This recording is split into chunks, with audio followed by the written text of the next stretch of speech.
Well, hi there. Look what we playin'. Look what we playin'. I'm just gonna have to turn something down a little bit. I'm deafening myself. That should do.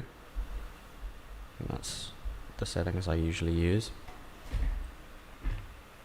Yeah, I might have to adjust the game's volume at some point. Oh lordy. Oh lordy. We're back here again. Yeah, so as is in the description of this video, this is the last stream I'm going to be doing this year, and I felt like it would be a good time to do this big old stream that I've been hoping to do for the last few months. I'm going to do a playthrough of Doki. I'm going to try to get through it from start to finish.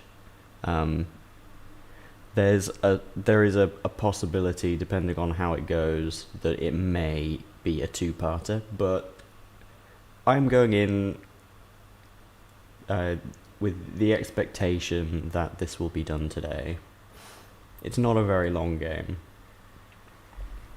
So yeah, here we go. We've started off with the ominous screen. This game is not suitable for children or those who are easily disturbed. Individuals suffering from anxiety or depression may not have a safe experience playing this game. For content warnings, please visit insert name of website, which has Moe in the title. Wow. Okay. So, yeah. Just a little warning. If you're suffering from mental health things, maybe not the best idea. I agree. By playing Doki Doki Literature Club, you agree that you are at least 13 years old, and you consent to your exposure of highly disturbing content. Fucking hell.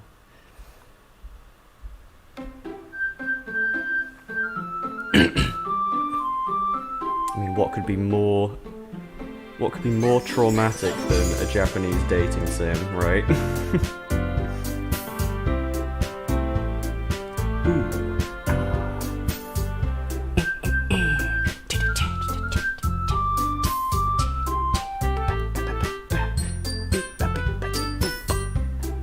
Okay. I just want to make sure that my levels are okay, so I'm gonna analyze the balance while making some strange noises. Just bear with me a sec.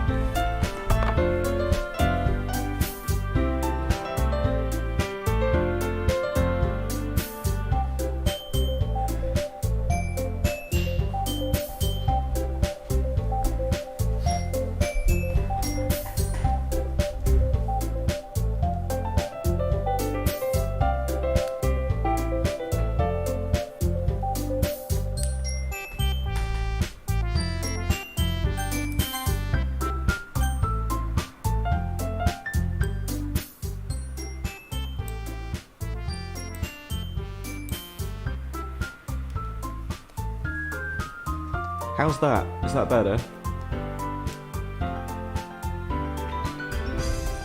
Do you want me to drop it anymore?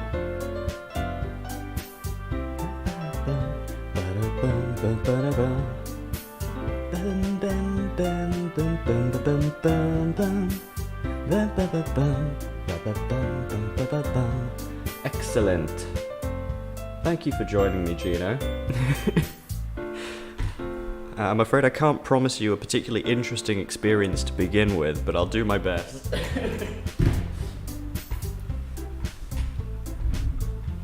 A little bit more. Yeah, I always tend to have the other stuff that's going on a little bit too loud compared to my own voice. And I think it does stem from the fact that I just hate the sound of my own voice. But I don't know, I'm sort of getting used to it. Streaming will do that. What do you think? Is that better? Problem solved?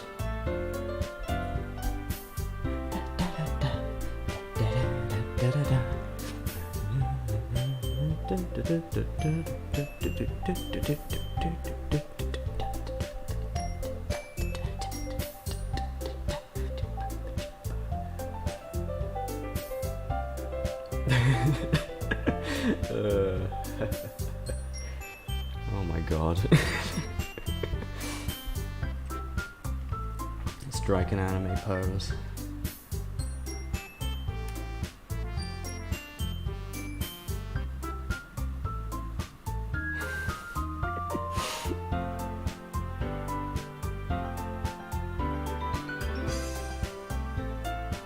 But not Natsuki. Oh god. Yeah. Yeah. Anime teenagers scare the living shit out of me. They couldn't care less, as long as Borsan will bleed. So weave up your clothes or take an anime pose. Maybe they'll leave you alone, but not Natsuki. Full stop. Yeah. Yeah. Well,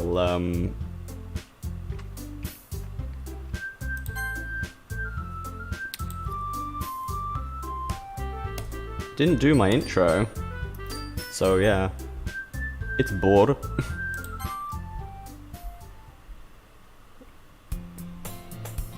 Hey!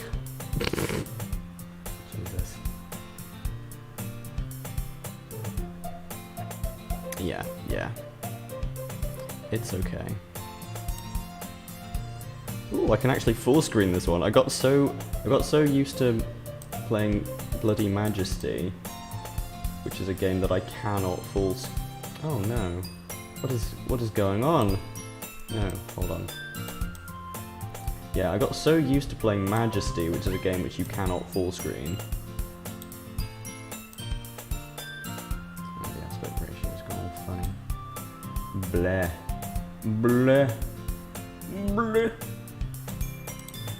Okay. We good? Yeah. So with Majesty, I just have this little box in the screen that I have to somehow play in. It takes up about a quarter of the screen. But with Doki Doki, not the case. I'm gonna level with you. Natsuki is probably the choice that's least likely to get you killed. Hey!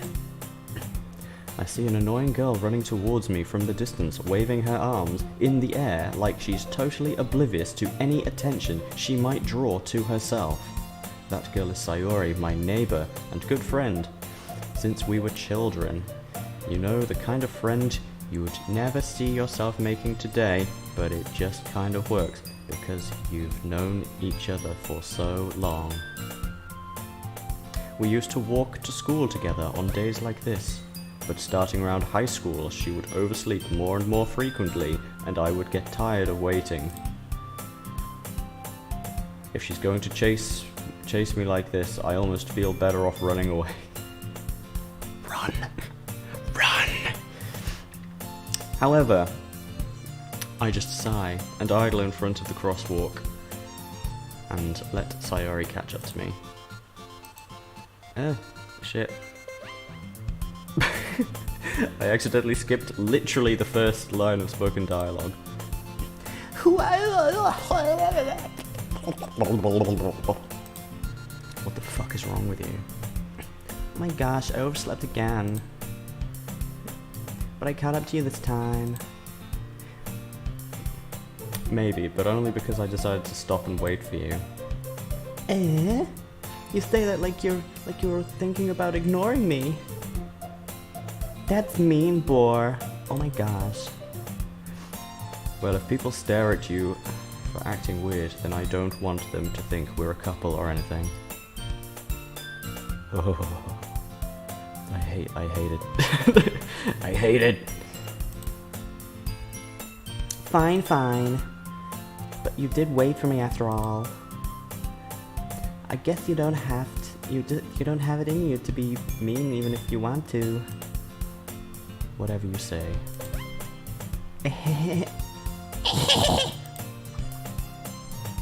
We cross the street together and make our way to school. As we draw near, the streets become increasingly speckled with other students, making their daily commute. By the way, boy, have you decided on a club you want to join yet? A club? I told you already I really am not interested in joining any clubs. Yeah, that's my boy. I haven't been looking either. Yeah, fuck that shit. That's not true. You told me you wanted to join a club this year. You told me you wanted to. You told me you wanted to join a club this year. Did I? I'm sure it's possible that I did. In one of my many conversations where I dismissively go along with whatever she's going to say, whatever she's going on about, blah blah blah. Sayori likes to worry a little too much about me, when I'm perfectly content just getting by on the average. Just going by on the average while spending my free time on games and anime. And that's that's the target demographic of this game summed up. In a nutshell. I was talking about how I'm worried that you won't learn to socialize or have any social skills before college. Oh my gosh. Your happiness is really important to me. You know?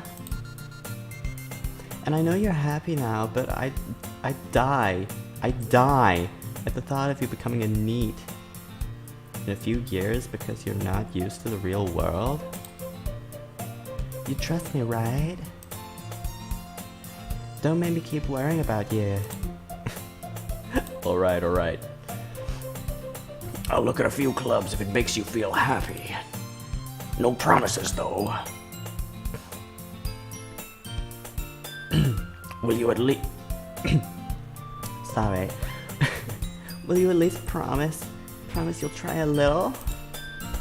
Yeah, I guess I'll promise you that. Yay! Why do I let myself get lectured by such a carefree girl? More than that, I'm surprised I even let myself relent to her. I guess seeing her worry so much about me makes me want to ease her mind at least a little bit, even if she does exaggerate everything inside her head. The school day is as ordinary, and it's over before I know it. After I pack up my things, I stare blankly at the wall, looking for an escape. No, looking for an ounce of motivation. Clubs. Axes, spears, swords, bows. Fire Emblem. Build an army, trust nobody. Sayori wants me to check out some clubs. Ooga booga, check out the clubs. I guess I have no choice but to start with the anime club. Bitch, my school never had an anime club. Where was my anime club in school, huh? Where? Nowhere, that's where. Hello? Sayori? Sayori must have come into the classroom while I was staring at the wall. I look around and realize that I'm the only one left in the classroom. I thought I'd catch you coming out of the classroom, but I saw you just sitting there and spacing out, so I came in. Honestly, you're even worse than me sometimes. I'm impressed.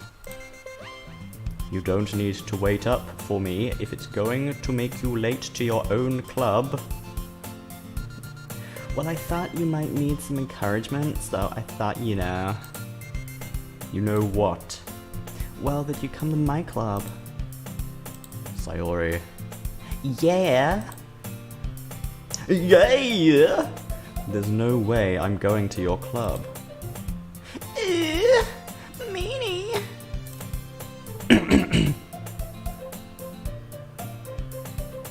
Sayori is the vice president of the literature club.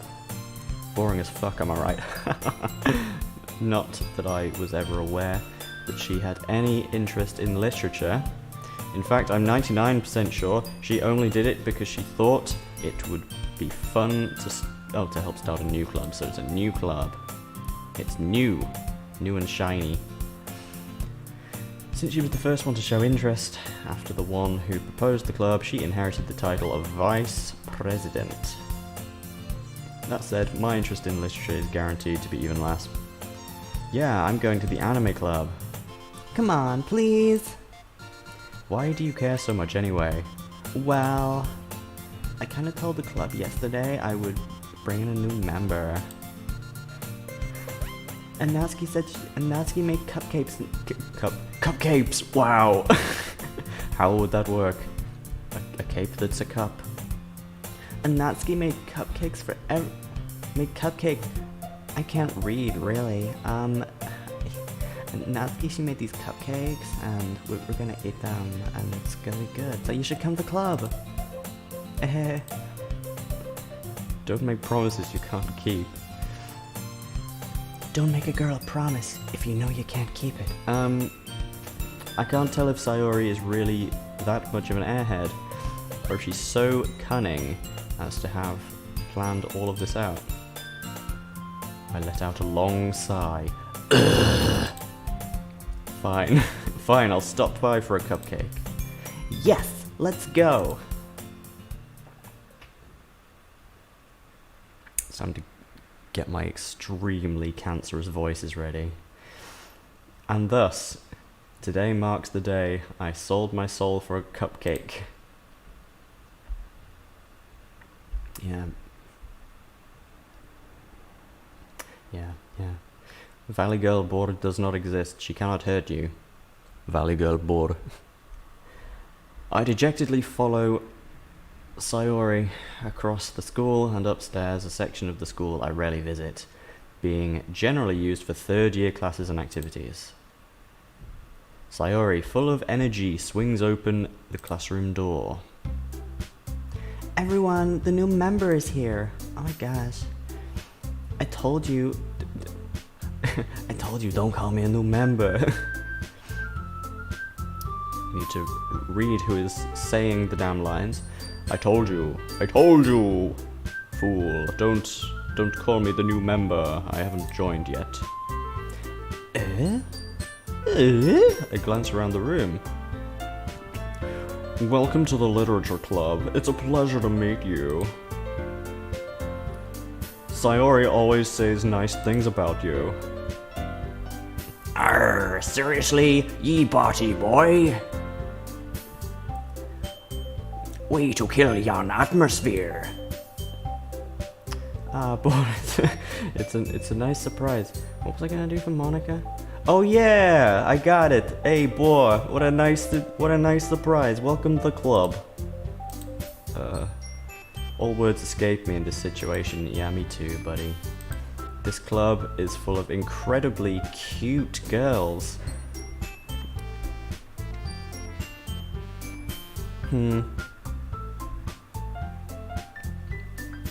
It hurts to say, honestly. I'm like way too old for this shit. What are ye looking at? Ye scallywag. If you want to say something, say it. Sorry? Natsuki. Humph. The girl with the sour attitude, whose name is apparently Natsuki, is one I don't recognize. Her small figure makes me think she's probably a first year. She's also the one who made cupcakes, according to Sayori. You can just ignore her when she gets moody. Sayori says that quietly into my ear then turns back towards the other girls. Anyway, this is Natsuki, always full of energy. And this is Yuri, the smartest in the club. Oh, don't say things like that. Yuri, who appears comparably more mature and timid, seems to have a hard time keeping up with people like Sayori and Natsuki. Oh, well, it's nice to meet both of you. And it sounds like you already know Monica, is that right? That's right, boy. It's good to see you again, boy. Monica smiles sweetly. We do know each other well. We rarely talked, but we were in the same class last year. Monica was probably the most popular girl in class. Smart, beautiful, athletic. Basically completely out of my league. So having her smile at me so genuinely feels a little ... You too, Monica. Come sit down, boy. We made room for you at the table, so you can sit next to me or Monica. I'll get the cupcakes. Hey, I made them. I'll get them. Sorry, I got a little too excited. Oh, then how about I make some tea as well? The girls have a few desks arranged to form a table. As I already mentioned, it's been widened so there's one space next to Monica and one space next to Sayori. Natsuki and Yuri walk over to the corner of the room where Natsuki grabs a wrapped tray and Yuri opens the closet. Still feeling awkward, I take a seat next to Sayori. Natsuki proudly marches back to the table, tray in hand. Okay, are ye ready for ye cupcakes? Ta-da! Wow! Natsuki lifts the foil off the tray to remove a dozen white, fluffy cupcakes, decorated to look like little cats. The whiskers are drawn with icing, and little pieces of chocolate were used to make ears. So cute! I had no idea you were so good at baking, Natsuki. Well, ye know. Just hurry up and take one. Sayori grabs one, then Monica and I follow.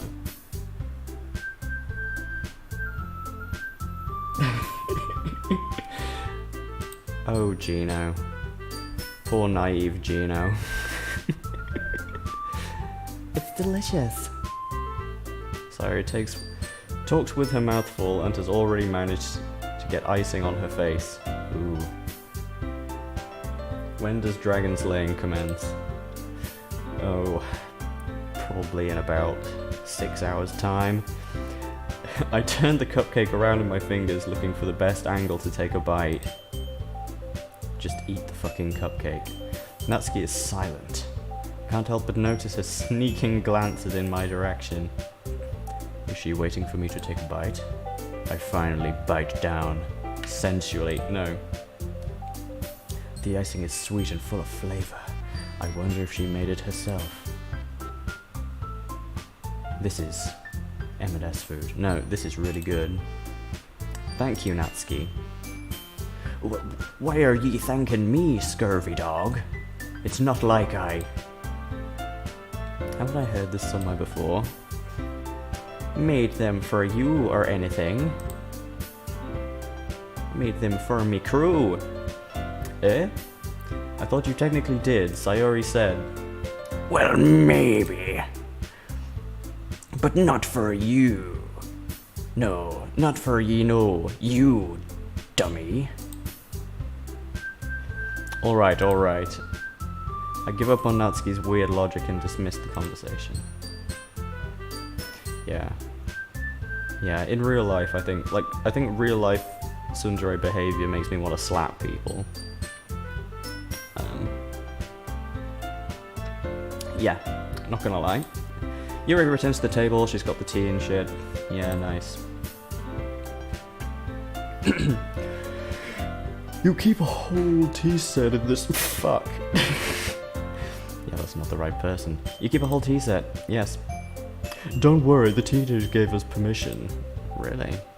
After all, doesn't a hot cup of tea make you enjoy a good book?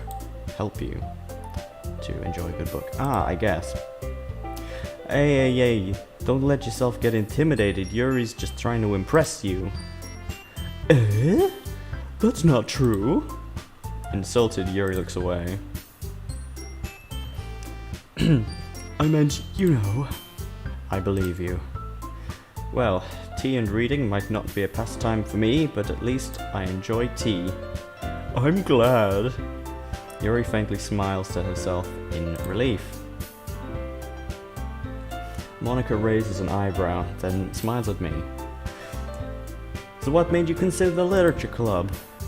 Well, I've got this annoying friend. I was afraid of this question. Something tells me I shouldn't tell Monica that I was practically dragged here by Sayori. Well, I haven't joined any clubs yet, and Sayori seemed really happy here, so... That's okay, don't be embarrassed. We'll make sure you feel alright at home, okay, buddy? As president of the literature club, it's my duty to make the club fun and exciting for everyone.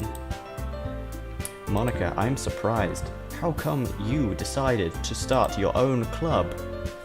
You could probably be a board member for any of the major clubs.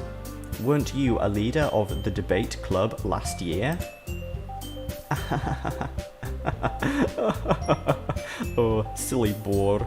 Well, you know. To be honest, I can't stand any of the politics around the major clubs.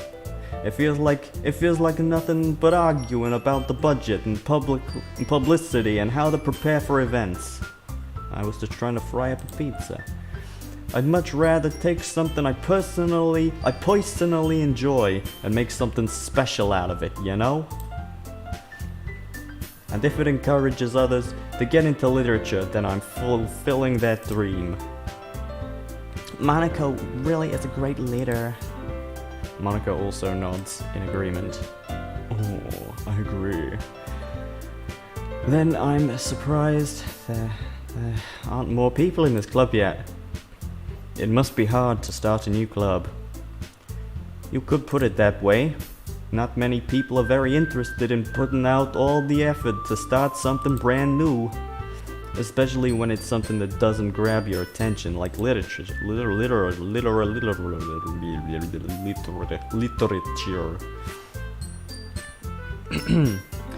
You have to work hard to convince people that you're both fun and worthwhile, but it makes school events like festivals that much more important. I'm confident that we can really grow this club before we graduate. Right, everyone? Yeah! We'll do our best. You know it. Everyone enthusiastically agrees. Such different girls in all interests. Oh, such different girls, all interested in the same goal. I just need to learn to read. What's wrong with me? I've got my glasses on and everything. Monica must have worked really hard just to find these three.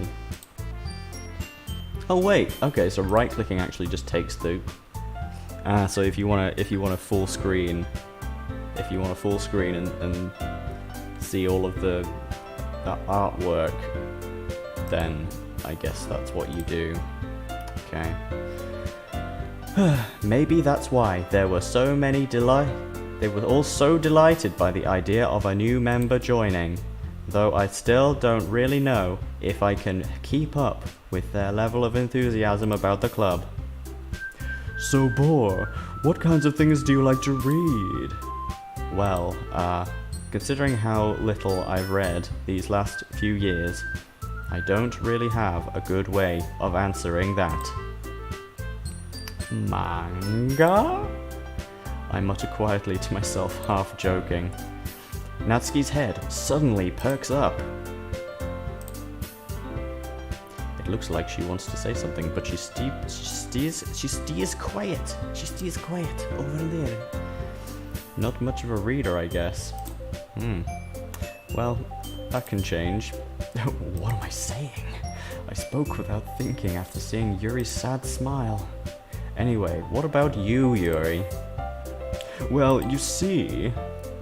Yuri traces the rim of her teacup with her finger. My favorites are usually novels that build deep and complex fantasy worlds. The level of creativity and craftsmanship behind them is amazing to me. And telling a good story in such a foreign world is equally impressive. Yuri goes on, clearly passionate about her reading. She seems so reserved and timid since the moment I walked in, but it's obvious by the way her eyes light up that she finds her comfort in a world of books, not people. But you know, I like a lot of things.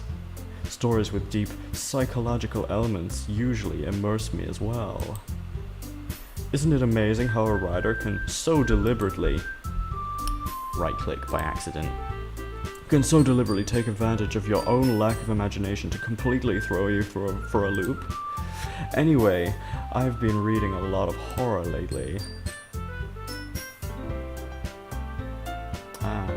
I read a horror book once called Doki Literature Club. I desperately grasp something I can relate to at the minimal level. At this rate, Yuri might as well be having a conversation with a rock. Really? I wouldn't have expected that, Yuri. For someone as gentle as you. I guess you could say that. But if a story makes me think, or takes me to another world, then I really can't put it down. Surreal horror is often very successful at changing the way you look at the world, if only for a brief moment. Ugh, I hate horror. Oh, why's that? Well, I just... Natsuki's eyes dart over to me for a split second. Never ye mind. That's right, you usually like to write about cute things, don't you, Natsuki? What? What gives you that idea? You left this a scrap of paper behind you the last club meeting. It looked like you were working on a poem called... Don't say it out loud! And give that back, ye wench. Fine. Your cupcakes, the poems, everything about you is just so cute. Oh my gosh. Sayuri sidles up behind Natsuki and puts her hands on her shoulders. Not cute. Natsuki, you write your own poems? Oh my gosh. Yeah, that's like the perfect formula for bullying. Well, I guess sometimes. But why do you care? I think it's impressive. Why don't you share them? Why don't you share them sometimes? No. Just no. Ye wouldn't like them. They're all about the high seas. Not a very confident writer yet, I see. I understand how Natsuki feels. Sharing that level of writing takes more than just confidence. The truest form of writing is writing to oneself. You must be willing to open up to your readers, exposing your vulnerabilities, and showing even the deepest reaches of your heart. Do you have any writing experience too, Dr. Yuri? Maybe if you share some of your work, you can set an example and help Natsuki feel comfortable even to share hers. ... which I will fill with an oh. At least it's the same for Yuri. Aw, I wanted to read everyone's poems.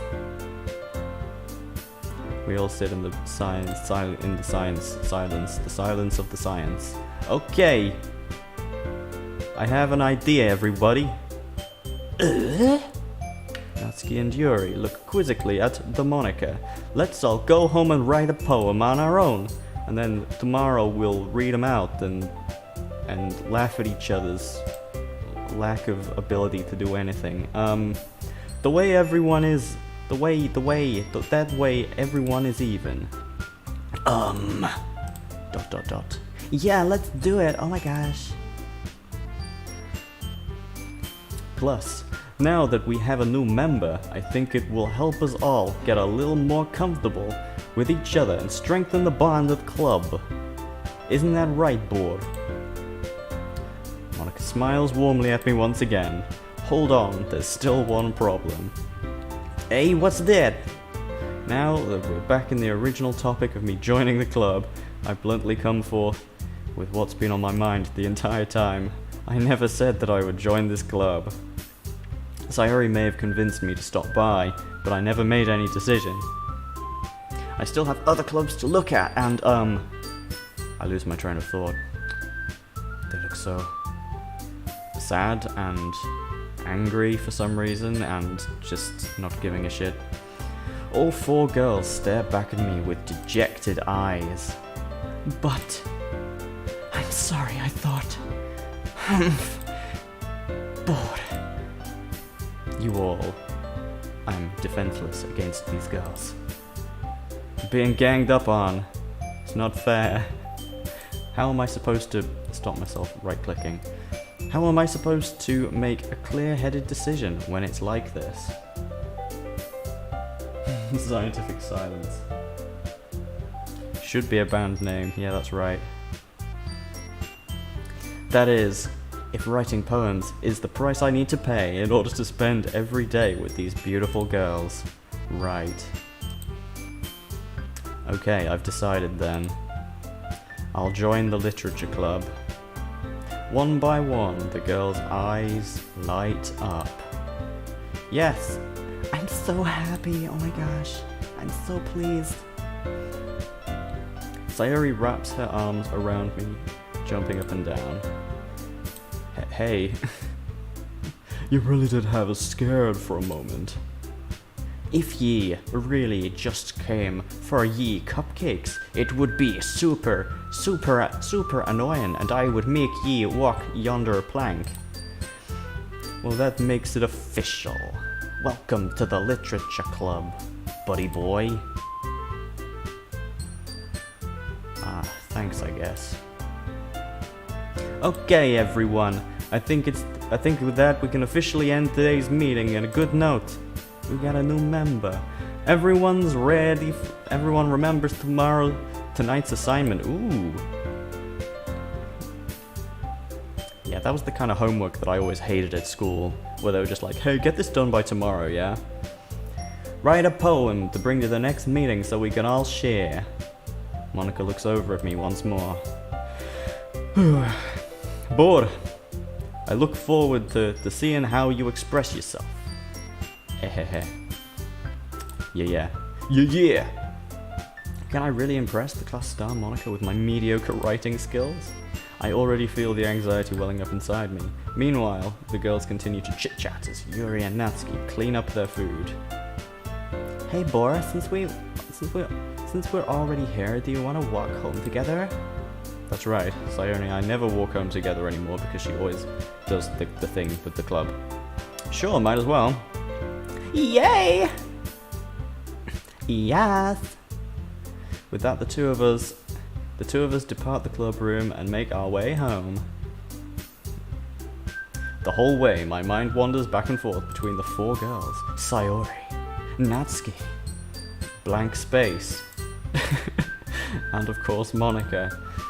Will I really be happy spending every day with the blood, with the literature, the creepy, the children?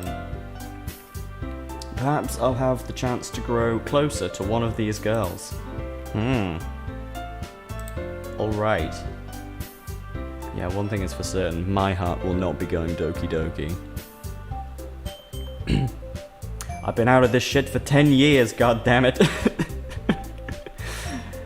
I'll just need to make the most of the circumstances. I'm sure good fortune will find me. And I guess that starts with writing a poem tonight. Oh boy. It's time to write a poem. Pick words you think your favorite club member will like. Girl preference.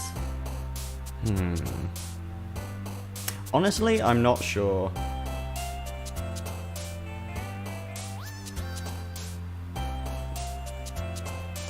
What's my favorite word here? My favorite word here is... melody, fear, variance, bliss, happiness, infallible, wrath. Massacre. Ocean, romance, disarray, unstable, headphones, marriage, rain cloud, kiss, sparkle. Ah, Sayori. I do love the way that they jump when you pick them. They're like, ha! Boink. Why is Monica not here? Why does Monica not have an option? Where is Monica? It's a real issue. I'm sure it couldn't be central to the game's plot or anything. Landscape, special, ambient. I think Yuri might win this. I hate it. I hate it. Heaven sent. Pain. Poof. Contamination. Starscape. Philosophy. Poof. There's one Fanatsky. Kawaii! Oh my gosh! A full, lucky, sticky, joy, defeat, awesome. Yeah, kawaii. For sure. Dazzle! Cute, broken, determination, vacation, whisper, atone. Incongruent. Ooh, that's gonna be hard to beat. Parfait. Ooh, I'm a sucker for food though. Ooh, and I'm a sucker for animals. Oh, puppy. Cute. Dream, pout, captive, peace. Family. Papa, daddy. Oh my gosh. No. Captive.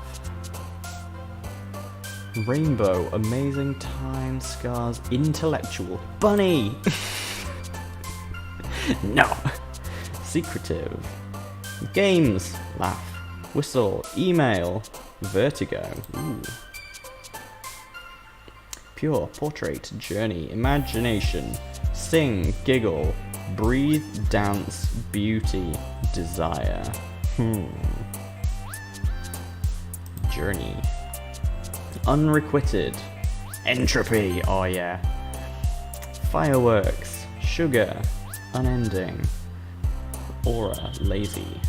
Skirt. Fireworks. Yeah. Sayori likes the pyromania. Disaster. Lust. Oh. Spinning. Unrestrained. Heart. Lollipop. Essence. Nibble. Misfortune. Vivacious.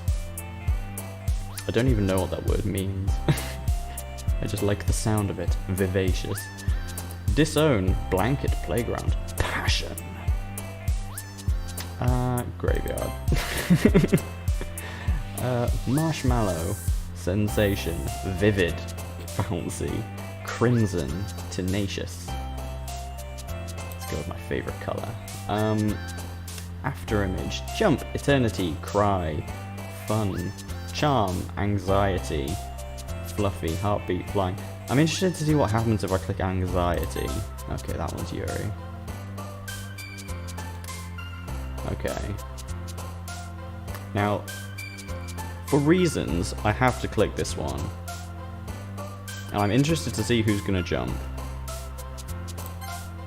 Yeah. That's important. Fireflies. Meager. Death. Well, I think Yuri's gonna win this regardless. I think she's got it. Death. Oh shit, and that was Sayori as well. Okay.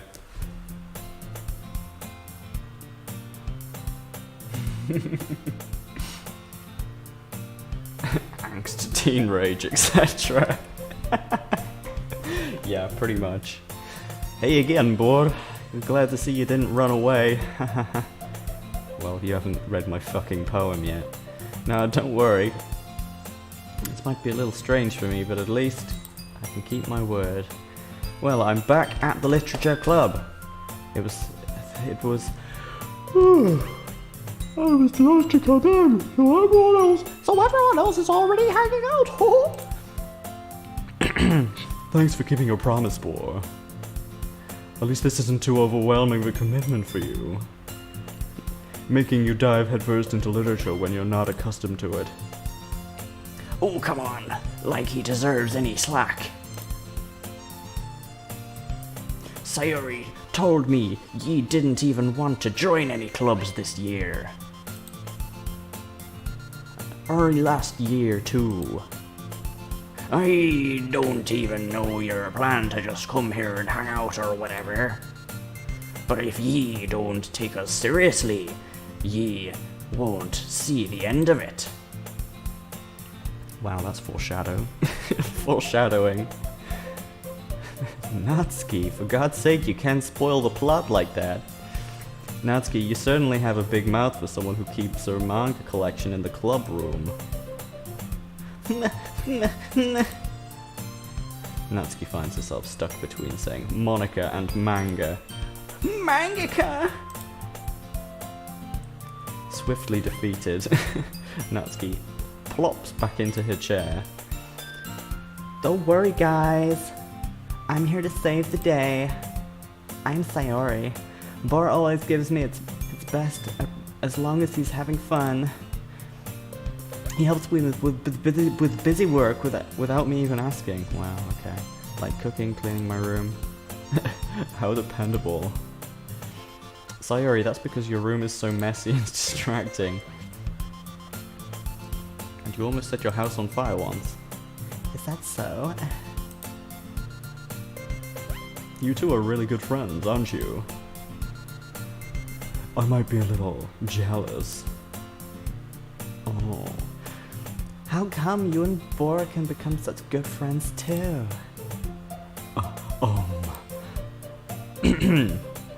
Sayori. As usual, Sayori seems to be oblivious to the weird shit she's saying. Oh, Yuri even brought you something today, you know? Wait, Sayori. Eh? Me? Oh, not really. Don't be shy, girl. Oh my gosh. Oh, it's really nothing. What is it? Never mind. Show me the shit. Sayori made it sound like a big deal even though it's really not. What do I do? Eh? I'm sorry, Yuri. I wasn't thinking. I guess that means it's up to me to rescue this situation. Hey, don't worry about it. First of all, I wasn't expecting anything in the first place. Why did you bring me a thing? So any nice gesture from you is a pleasant surprise. It will make me happy no matter what. Is that so? Yeah. I won't make it a big deal if you don't want it to be. Alright. Well, here.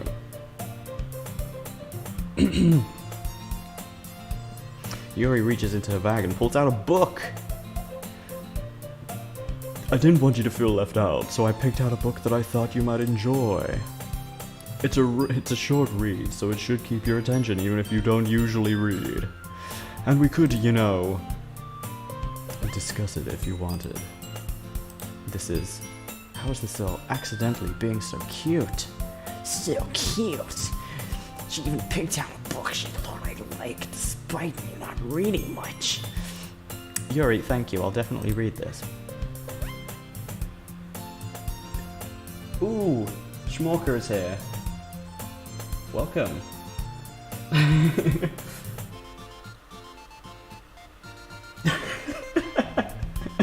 Yeah, it's literally. Yeah, sorry, I'm just reading chat. Yeah, it's supposed to be a Brooklyn accent, and it's just turned up being. It's just Joey Wheeler. It's just Joey Wheeler from Yu-Gi-Oh! I'm the fucking pirate. Yes. Hello, Combat Orca. Welcome to the stream. Welcome to the pain of the stream. In a few minutes, I'm probably going to be taking a break to have some lunch. I'm going to make myself some soup, because bless it, my voice is already it's not used to saying a lot of words. Yeah, and I'm not used to reading aloud. Actually, it's kind of another thing I'm not quite used to. So I'm tripping over a lot of the lines, but I'll do my best. Bada bing. Phew. I'm gonna capture a Pikachu. Well, you can read it at your own pace. I look forward to hearing what you think. Now that everyone's settled in, I expected Monica to kick off some scheduled activities for the club, but that doesn't seem to be the case. Sayori and Monica have a cheery conversation in the corner. Yuri's face is already buried in a book. I can't help but notice her intense expression, like she was waiting for this chance. Meanwhile, Natsuki is rummaging around in the closet. Hey! I'm really curious to talk to Yuri a little bit more, but at the same time I feel bad for distracting her from her reading. I catch a glimpse of the cover of her book. Over the cover. What? No, it was the cover. It looks like the same book she lent me! Oh wow! What a coincidence. More than that, she seems to be on the first few pages. Ah, crap. I think she noticed me looking at her. She sneaks another glance at me. She's looking at me sideways. And our eyes meet for a split second. Oh, but that only makes her hide her face deeper in her book. Sorry. I was just spacing out. I mutter this, sensing I made her uncomfortable. Oh, it's fine.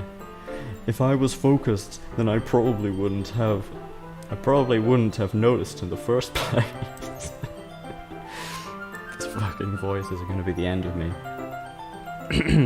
But I'm just rereading a bit books. So that's the book.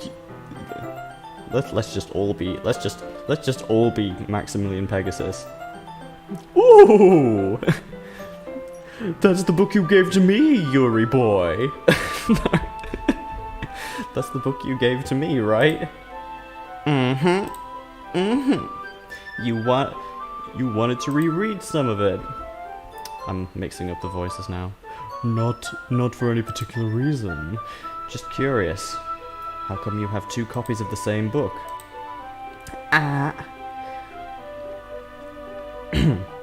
Well, when I stopped at the bookstore yesterday... And that's not what I meant. I mean...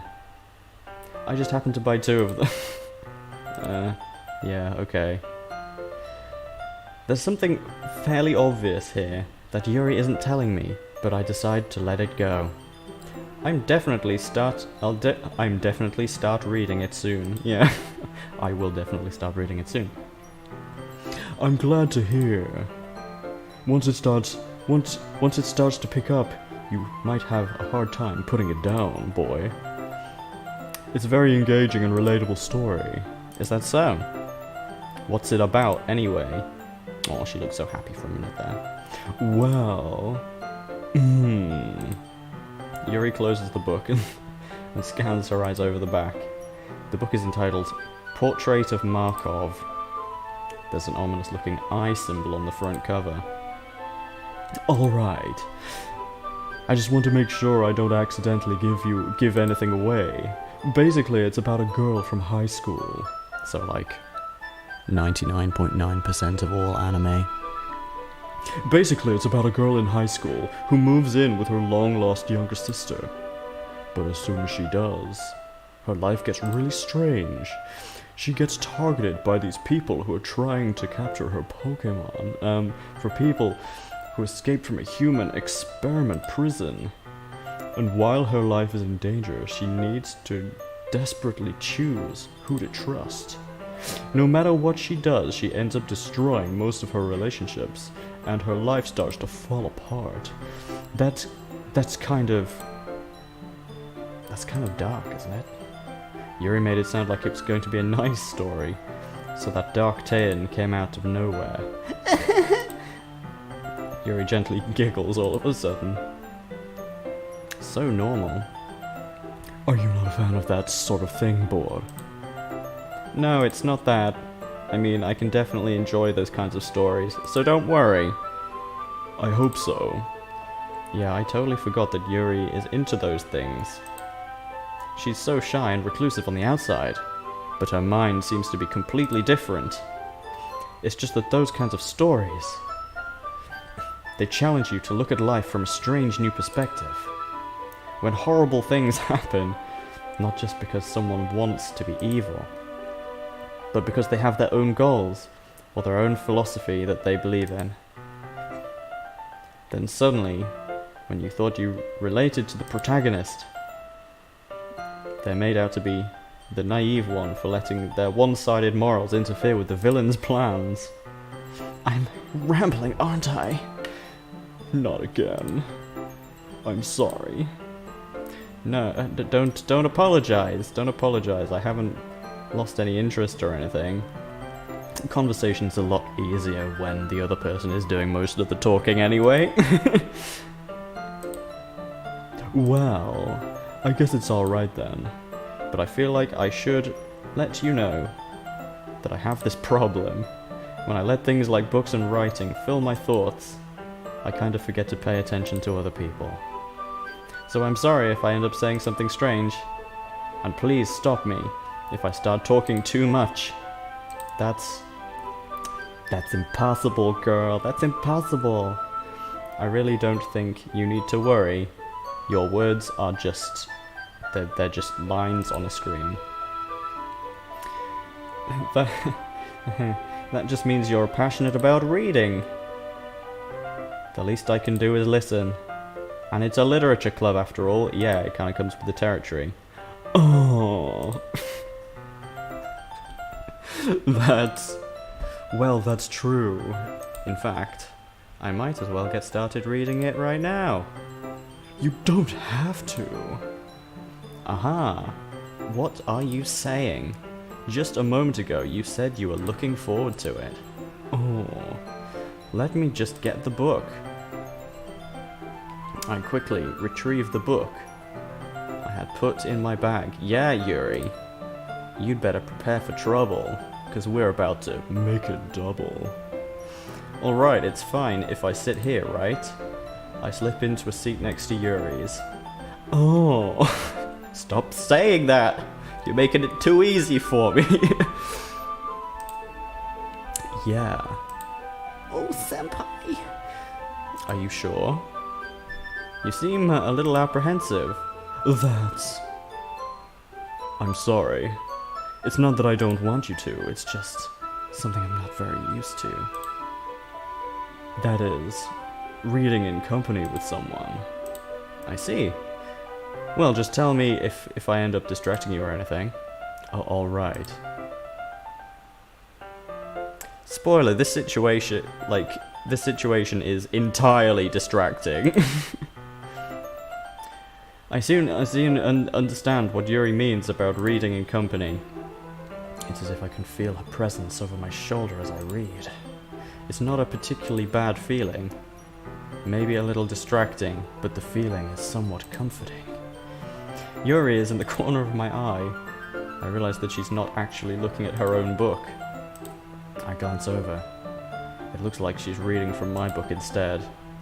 Sorry, I just... Yuri, you really apologize a lot, don't you? I do? I don't really mean to. Sorry. I mean... Ahaha. Here, this should work, right? I slide my desk until it's up against Yuri's, then hold my book more between the two of us. Oh. God damn it. I suppose so. Yuri timidly closes her own copy. So much for making it double.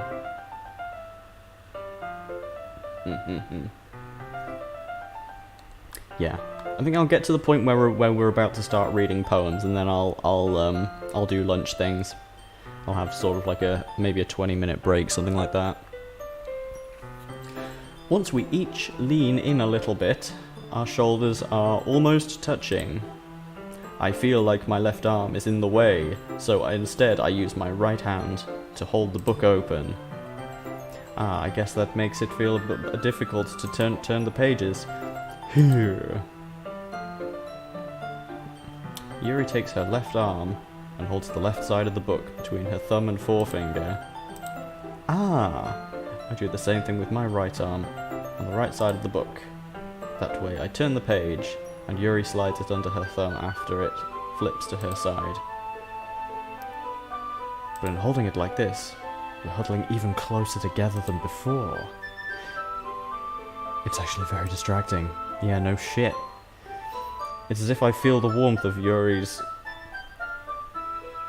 literal fucking child face. And she's in the corner of my vision. Are you ready? Eh? To turn the page. Oh, sorry. I feel like I got a little bit distracted there. I glance over Yuri's face again, and our eyes meet. I don't know how I'll be able to keep up with her. Oh, that's okay.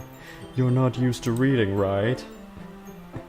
I don't mind being patient if it takes you a little bit longer, you stupid fucking bastard. It's probably the least I can do. Peasant.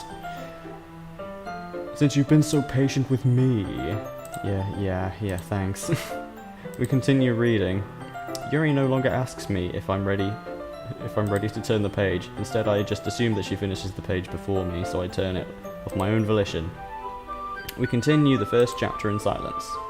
Even so, turning each page almost feels like an intimate exchange. Oh god. My thumb gently letting go of the page, letting it flutter over to her side as she catches it under her own thumb. Hey, Yuri, this might be a silly thought, but the main character kind of resembles me. What? Kind of resembles me. I'm the main character. The main character reminds me of you a little bit. You think so? How does she? Well, I guess she's more blunt in a lot of ways, but she's also second guesses all of the things that she says and does. Like she's afraid she'll do something wrong. It's not like I can see into your head or anything, but they're kind of reminiscent of some of your mannerisms. I see.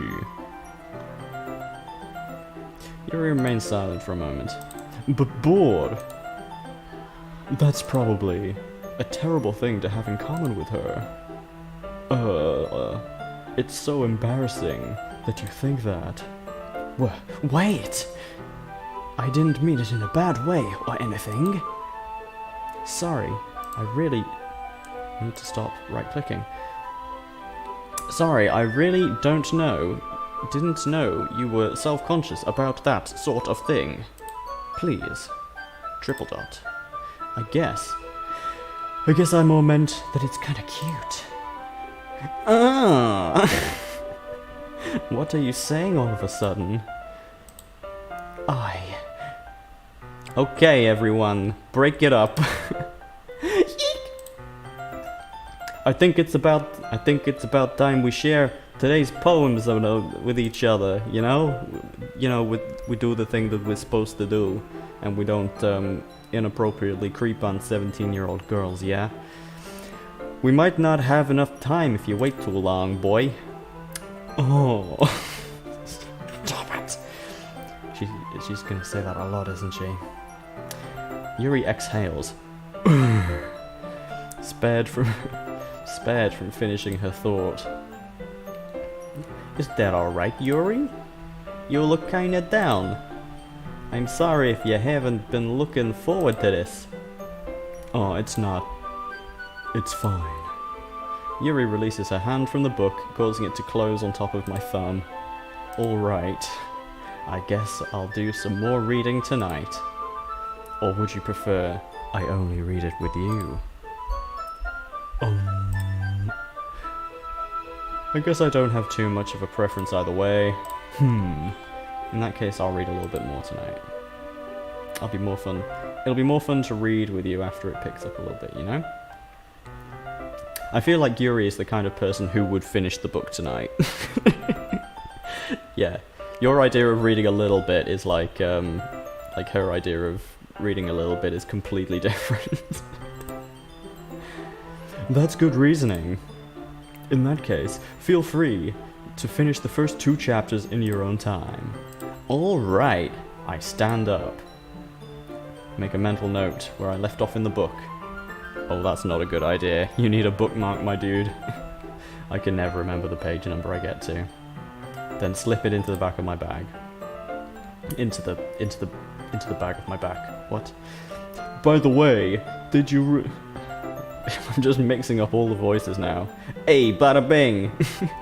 By the way, boy, hey, did you remember to write the poem last night, yeah? Yeah, you did. Oh, that's a shame. My relaxation ends. I can't believe I agreed to do something so embarrassing. I couldn't really find much inspiration since I've never really done this before. Well, now that everyone's ready, why don't you find someone to share with, yeah? I can't wait, oh my gosh. Sayori and Monica enthusiastically pull out their poems. Sayori's is on a wrinkled sheet of loose leaf torn from a spinal notebook. On the other hand, Monica wrote hers in a composition notebook. I can already see Monica's pristine handwriting from where I sit. Natsuki and Yuri reluctantly comply as well, reaching into their bags. I do the same myself. Mine is 20 words long, and they have absolutely no relationship. It's gonna be a bit abstract. Let's put it that way. Let's do the poems. Who's gonna be first? Ooh.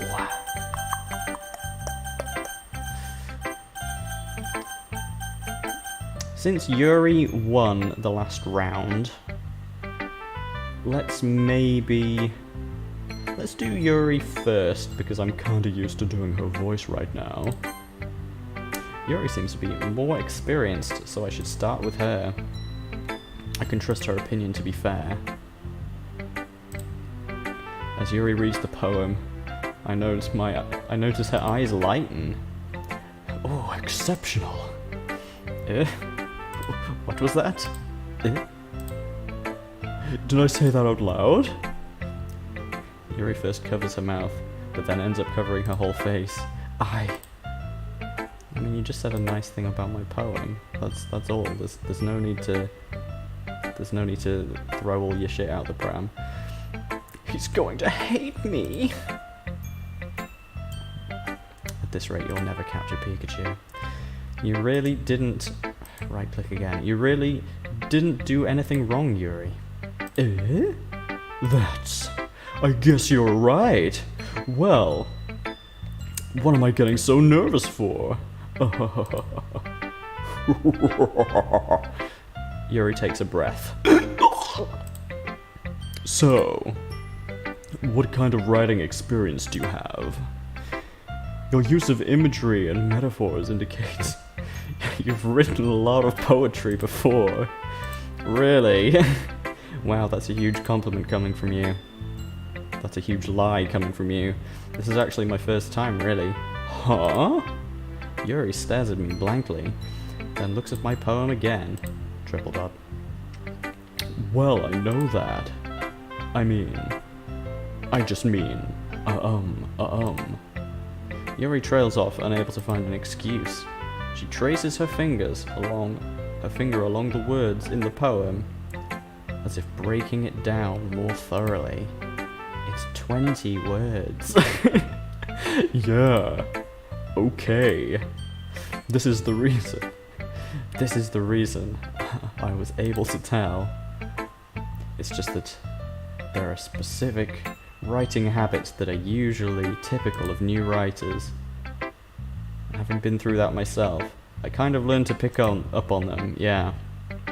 I think the most noticeable thing I recognize in new writers is that they try to make their own style very deliberate. In other words, they tend to pick a writing style separate from the topic matter, and they form-fit the two together.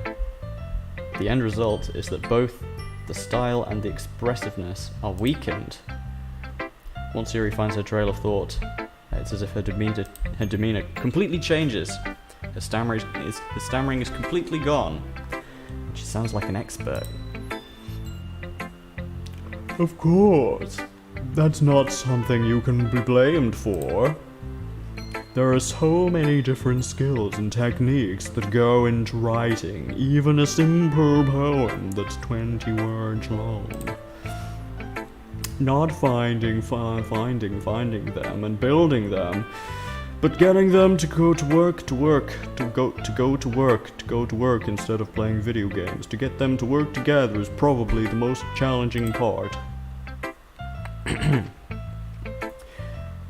It might take you some time, but it all comes with practice, and learning by example, and trying new things. I also hope that everyone else in the club gives you valuable feedback. Natsuki can be a little bit biased. Biased? How? Oh, you know, she's a peasant. Well, never mind. I shouldn't be right-clicking. I shouldn't be talking about people like that. Sorry. It's fine. I'm not sure if Yuri is apologizing to herself, me, or to Natsuki. Do you mind if I read your poem now? Please do! I'd love to share my thoughts and process behind it. Oh, her smile is so cute. Look at her smile. She's so happy. Yuri smiles dreamily, as if that's a rare opportunity for her, which itself is kind of funny. After all, isn't it supposed to be the lit club? Super lit, the super lit club, the super lit. Alright, here we go. Ghost under the light. The tendrils of my hair illuminate beneath the amber glow, bathing. It must be this one, the last remaining streetlight to have withstood the test of time. The last, yet to be replaced by the sickening blue-green hue of the future. I bathe, calm, breathing air of the present, but lining in the lining. It's your handwriting, goddammit! Living in the past. The light flickers. I flicker back.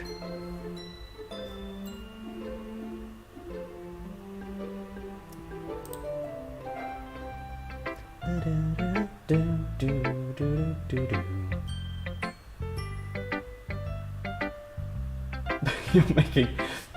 Yes. I'd like to inform everyone that Gino Italiano is Macigna breakfast. What's your lunch? My lunch is soup. Metal, I know. But I need it. I need soup. I'm an addict. Unashamed addict.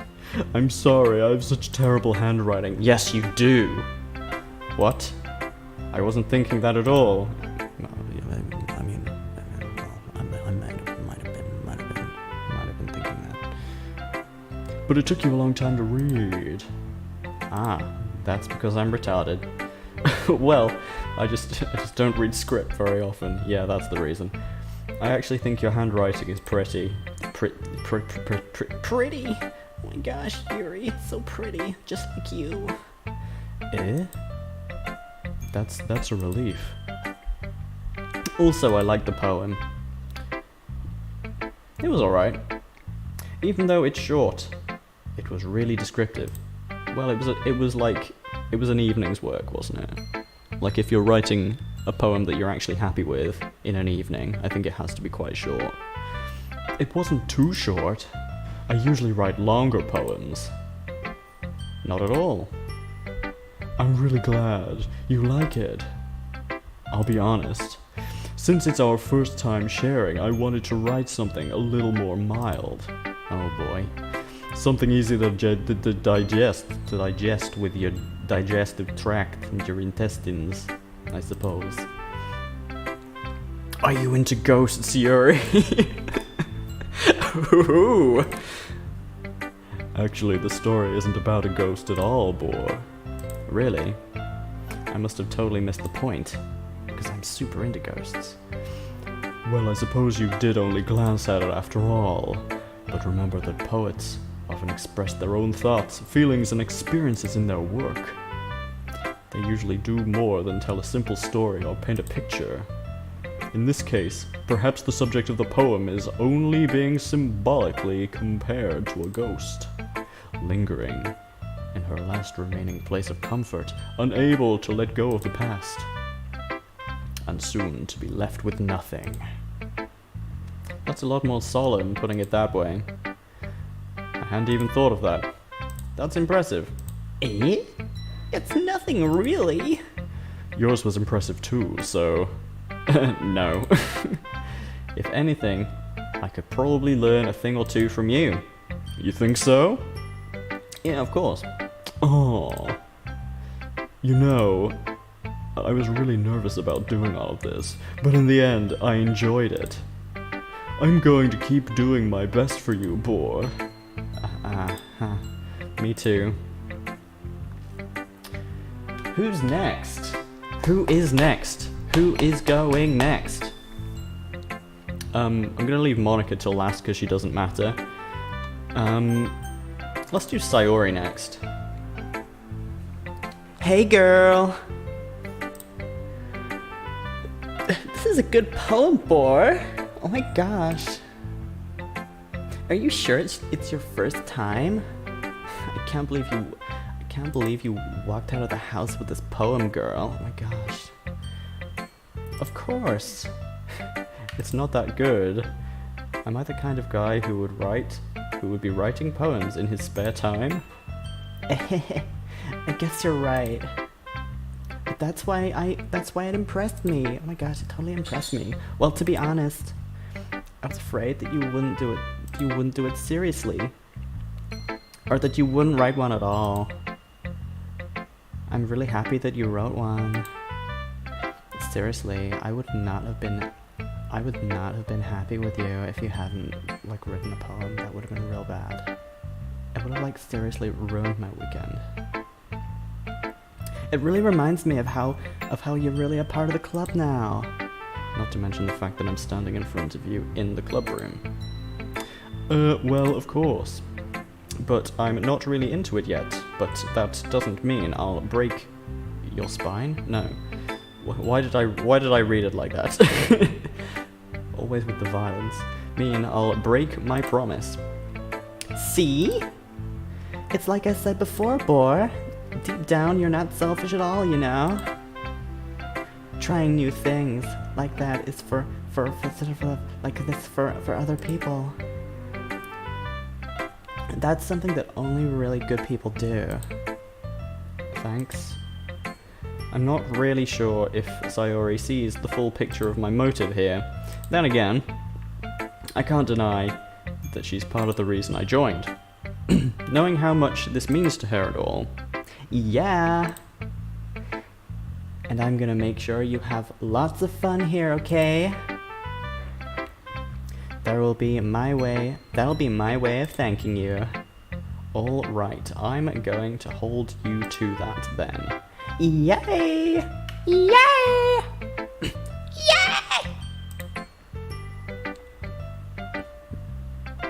Now, you'll read my poem too, right? Don't worry, I'm really bad at this. We'll see about that. Dear sunshine, the way you glow through my blinds in the morning, it makes me feel like you missed me. Kissing my forehead to help me out of bed, making me rub the sleep from my eyes. Are you asking me to come out and play? Are you trusting me to wish away a rainy day? I look above, the sky is blue. It's a secret, but I trust you too. If it wasn't for you, I could sleep forever. But I'm not mad. I want breakfast. To be fair, I probably couldn't do much better in an evening. Sayori, this is just a guess, but did you wait until this morning to write this? No! What would make you just do that? Maybe just a little bit? You can't answer just a little bit to a yes or no question. I forgot to do it last night. Well, at least that makes me feel a little bit better about myself. Don't be mean! I still tried my best. Gosh. Yeah. I didn't mean to say that it was a bad poem. It came out nice, or how should I put it? It sounds just like you. Really? Yeah. Especially that last line. I made eggs and toast. Did you have time? I thought you were always oversleeping and shit.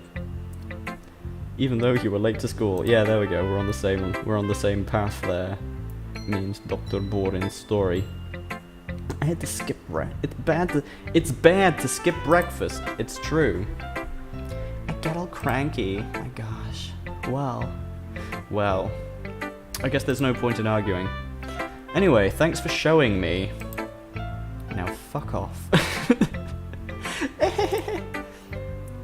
This was so much fun. Monica's the best. Yeah, best idea ever. Ah, yeah. But next time I won't forget. And I'm gonna write the best poem ever. Well, I guess I look forward to it.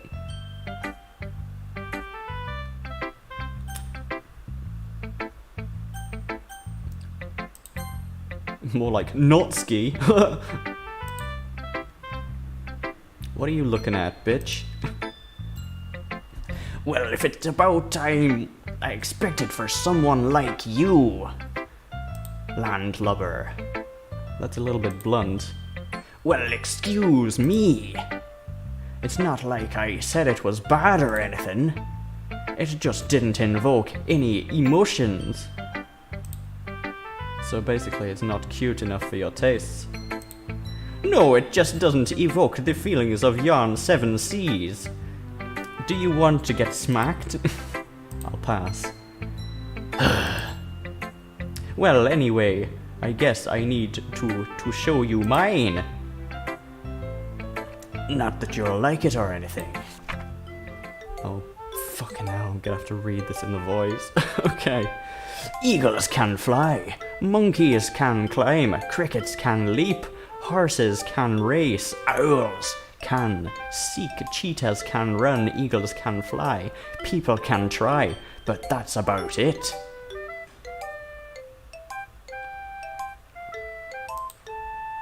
I hate it. Yeah.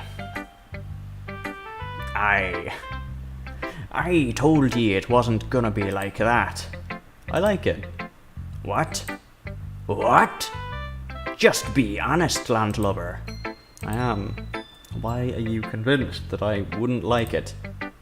Well, because everyone in high school thinks that writing has to be all sophisticated and stuff. So people don't even take my writing seriously. But isn't the point of poems that people express themselves? Your writing style wouldn't make your message any less vivid. Yes, exactly. I like when it's easy to read, but it hits you hard. Like in this poem. Like a tidal wave in the middle of the sea. Seeing everything, everyone around you to do great things can be really disheartening. So I decided to write about it. Yeah, I understand. But the other thing about simple writing is that it puts more weight on the wordplay. Like I set up the rhyme in the end, but then made it fall flat on purpose. It helps bring out the feeling of the last line. So you did! I guess more went into that than I realized. That's what it means to be a pro. You wrote it in the evening. I'm glad you learned something. Stupid fucking peasant. Didn't expect that from the youngest one here, did ya? Yeah, I guess not. I decided to humor her with that last comment. I don't really care about how old everyone is, but if Natsuki is feeling proud, then I won't take it away from her. Right, okay, we'll do Monica and then we'll pause for lunch. Hey, bud! Having a good time so far? Yeah. Good, glad to hear it. By the way, since you're new and everything, if you ever have any suggestions for the club, like new activities or whatever, I'm always happy to listen, boy. Don't be worried to come bring it up, alright? Alright, I'll keep that in mind. Of course, I'll be afraid to bring things up. I'm much better off just going with the flow until I'm settled in. Anyway, want to share your poem with me? It's fine. It's kind of embarrassing, but I guess I have to. All right, you fucking idiot. Let's see it. Don't worry, boy. We're all a little embarrassed today, you know? But that's the sort of barrier that you have to learn to get past soon. Yeah, that's true. I hand Monica my poem. Great job, boy. I was going ooh in my head, which I guess means that it would be the kind of poem that Yuri would like. I'm not sure why, but I didn't expect you to go for something so deep. I guess I underestimated you. It's easiest for me to keep everyone's expectations low, but it always counts when I put it to some effect, you know? It's not very fair.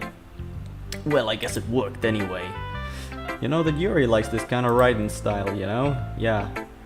Writing that's full of imagery and symbolism.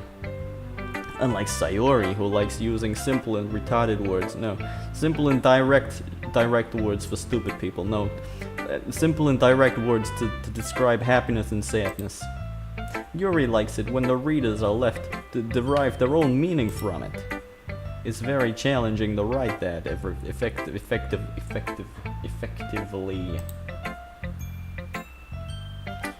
Both allowing people to get something out of it is just a fail, or letting them deeply analyze all of the nuances.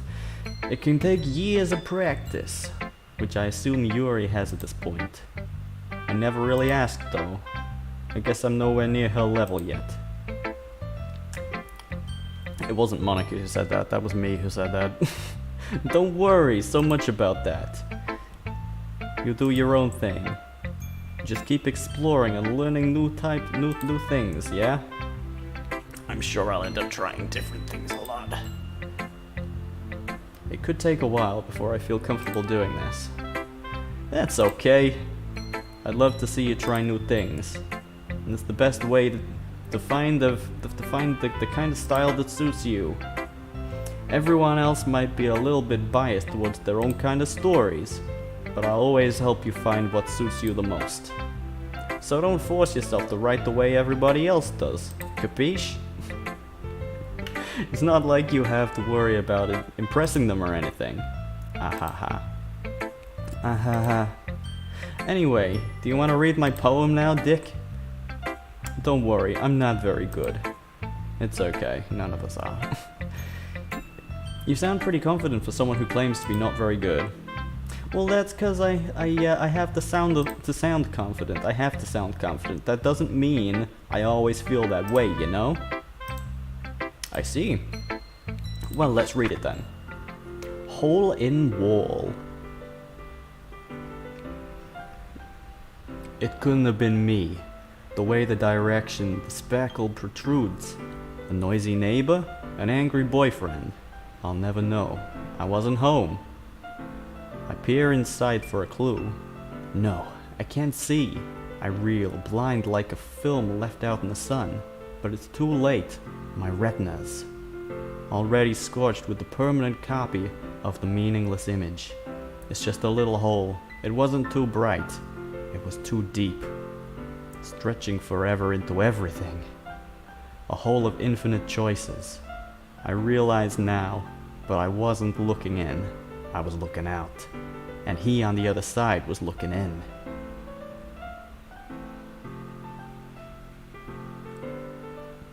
Wah, wah, wah, wah, wah, wah, wah. So, what do you think? Well, buddy, I think you've blown this case wide open. Well, it's very freeform, if that's what you call it. Sorry, I'm not really the right person to ask for feedback. Hahaha, it's alright, buddy. It's alright, yeah, that kind of style has gotten pretty popular nowadays. That is, a lot of poems have been putting emphasis on the timing between words and lines. When performed out loud, it can be really powerful. What was the inspiration behind this one? Ah. Well, I'm not sure if I know how to put it. I guess you could say that I've some kind of epiphany recently. It's been influencing my poems a bit. An epiphany, you say? Yeah, something like that. I'm kind of nervous to talk about it, the deep stuff like that, because it's kind of coming on strongly. Maybe after everyone's better friends with each other, you know? Anyway, here's Monica's writing tip of the day. Sometimes when you're writing a poem or story, your brain gets too fixated on a specific point. If you try so hard and get so far, then in the end, it doesn't really matter. Just force yourself to get something down on a paper and tidy it up later. Another way to think about it is this. If you keep your pen in the same spot for too long, you're just gonna get a big dark puddle of ink. So just move your hand and go with the flow. That's my advice for today. Thanks for listening. Phew. I guess that's everyone. Fucking finally. I glanced around the room. That was a little more stressful than I had anticipated. It's as if everyone is judging me for my mediocre writing abilities. Even if they're just they're being nice about it. But yeah, my poems are nowhere near as good. This is the Lit Club after all. I sigh. Oh. I guess that's what I end up getting myself into.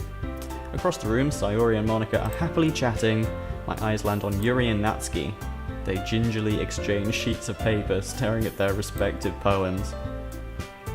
As they read in tandem, I watch each of their expressions change. Natsuki's eyebrows furrow in frustration. Meanwhile, Yuri smiles sadly. What is this language? Did you say something? Oh, it's nothing. Natsuki dismissively returns to the poem. Returns the poem to the desk with one hand. I guess you could say it's fancy. Thanks. Yours is cute. Cute? Did you completely miss ye symbolism or something? It's clearly about the feeling of giving up. How can this be cute? I know that. I just meant the language, I guess.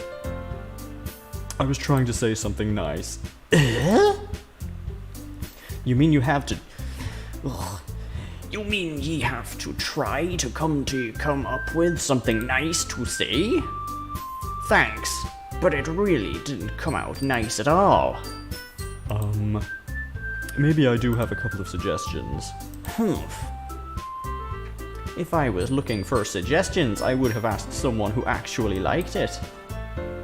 I don't know about that. I don't know about that logic, Natsuki. Which people did, by the way. Sayori liked it, and Bord did too. So based on that, I'll gladly make ye walk the plank. I'll gladly give ye some suggestions of my own. First of all... excuse me, I appreciate the offer, but I've spent a long time establishing my writing style. I don't expect it to be changed anytime soon, unless, of course, I come across something particularly inspiring, which I haven't yet. And Bor liked my poem too, you know. He even told me he was impressed by it. Natsuki suddenly stands up. Oh? I didn't realize you were so invested in trying to impress our new member, Yuri. That's not what I... You just... Yuri stands up as well. Maybe you're just jealous that Bor appreciates my advice more than he appreciates yours. Huh? And how do ye know he didn't appreciate my advice anymore? Are you that full of yourself? No. If I was full of myself, I would deliberately go out of my way to make everything I do overly cutesy. Is everything okay? Well, ye know what? I wasn't the one whose boobs magically grew a size bigger as soon as Bor started showing up. Natsuki! Hey buddy, isn't that that's a little bit too far? This doesn't involve you. I don't like fighting, guys. Oh my gosh, my daddy is not going to be impressed when he hears about this, you two. Suddenly the two girls turned towards me as if they just noticed I was standing there. Bore! She's trying to make me look bad. Hey, that's not true. She started it. If she could get over herself and learn to appreciate the simple when writing, it is more effective, then this wouldn't have happened in the first place. What's the point in making your poems all convoluted for no goddamn reason? The meaning should just jump out at the reader, not force them to have to figure it out. Help me explain this to her, Boar. Wait, there's a reason we have so many deep and expressive words in our language. It's the only way to convey complex feelings and meaning the most effectively. Avoiding them is not only unnecessarily limiting yourself, it's also a waste. You understand that, right, Boar? Well? How did I get dragged into this in the first place? It's not like I know anything about writing, but whomever I agree with, they'll probably think more highly of me.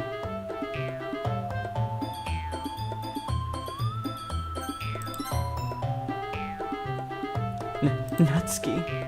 Natsuki glares at me, drying up the words I had in my mouth, so instead I turn to Yuri. Yuri! She's looking at me sideways again. But Yuri's expression is so defenseless that I can't bring myself to say anything to her. Sayori, help me. Eh? Yeah, everyone's fighting is making Sayori uncomfortable. How can the two of you keep fighting when you know you're making your friend feel like this? Bored. Well, that's her problem, ye scurvy dog. This isn't about her. I agree. It's unfair for others to interject in their own feelings into our conflict. Well, you're just a bit of a dick, aren't you? Yeah, unless Sayori wants to tell Yuri what a stuck-up jerk she's being. She would never. It's your immaturity that makes her upset in the first place. Excuse me? Are you listening to yourself? This is exactly why no one likes... Stop it! Natsuki, Yuri. You guys need to stop right now. You guys are my friends. I just want everybody to get along and be happy. My friends are wonderful people, and I love them because of their differences.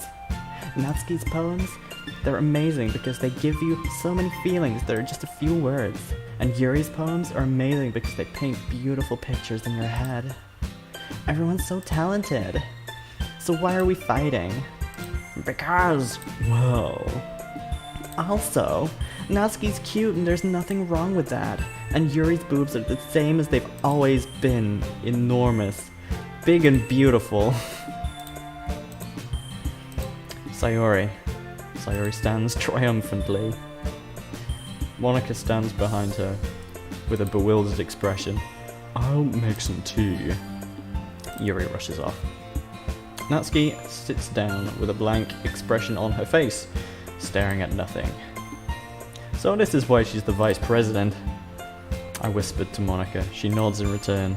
To be honest, I might come off as a great leader and I can organize things, but I'm not very good with people. I couldn't even bring myself to interject. To be fair, I was the one who did that. As president, that's kind of embarrassing for me. Nah, it's not like I can blame you. I wasn't able to do anything either, really. Well, I did call Sayori in. Although I think, regardless of what you chose in that situation, she would still come in. Destroying the microphone by yawning. Well, I guess that just means that Sayori is amazing in her own way, isn't she? You could say that. She might be an airhead, but sometimes it's weirdly suspicious that she knows exactly what she's doing. I see. Take good care of her, okay? I would hate to see her get herself hurt. That makes two of us. You can count on me, Mon. Monica smiles sweetly at me, causing my stomach to knot. Such a genuine person really does make a good president, regardless of what she says. If only I could get the chance to talk to her a little bit more. Okay, everyone. It's just about time for us to leave. How did you all feel about sharing poems today? That was a lot of fun. Well, I'd say it was worth it. Oh, it was alright. Well, mostly. Bor, what about you? Yeah, I'd say the same. It was a neat thing to talk to everybody. To do the thing, yeah. Awesome. In that case, we'll do the same thing tomorrow. Oh, wow. And maybe you'll learn something from your friends, too. So your poems will turn out even better next time. I think to myself, I did learn a little bit more about the kinds of poems everyone likes. With any luck, that means I can at least do a better job impressing those who I want to impress. I nod to myself with a newfound determination. Bor, ready to walk home? Sure, let's go. Sayori beams at me. I'm a fire in my laser. It truly has been a while since Sayori and I spent this much time together. I can't really say I'm not enjoying it either. Sayori, about what happened earlier. Eh? What do you mean? You know, between Yuri and Natsuki. Does that kind of thing happen often?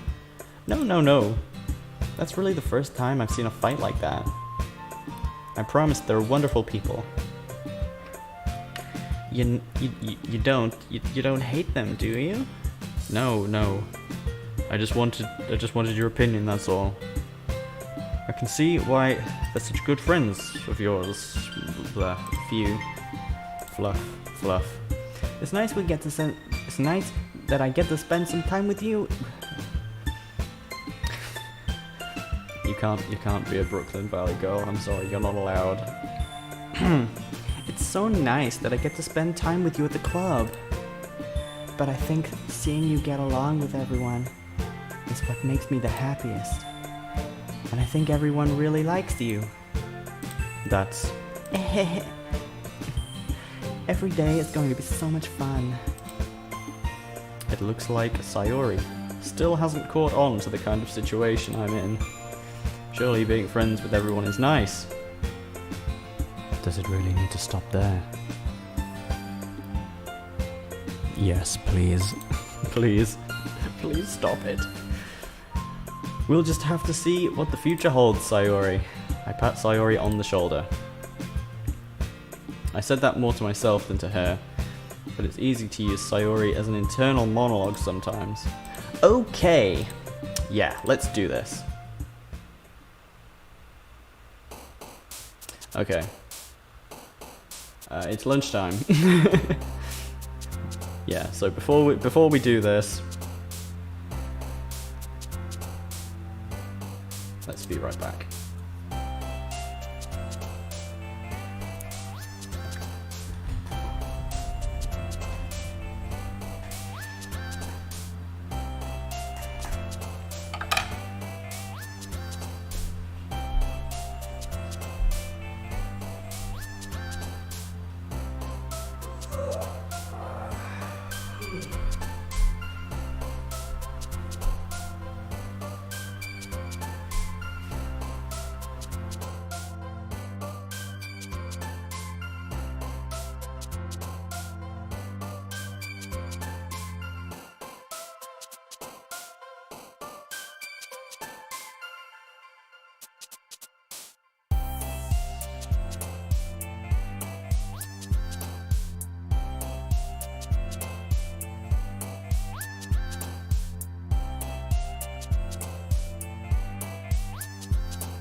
Alright.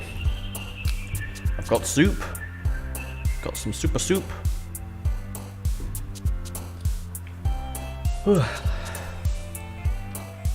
Let's creep on some teenagers.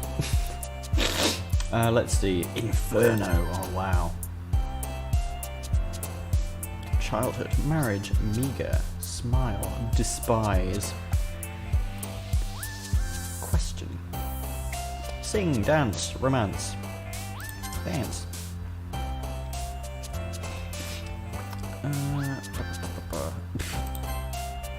Damn it, you weren't supposed to jump.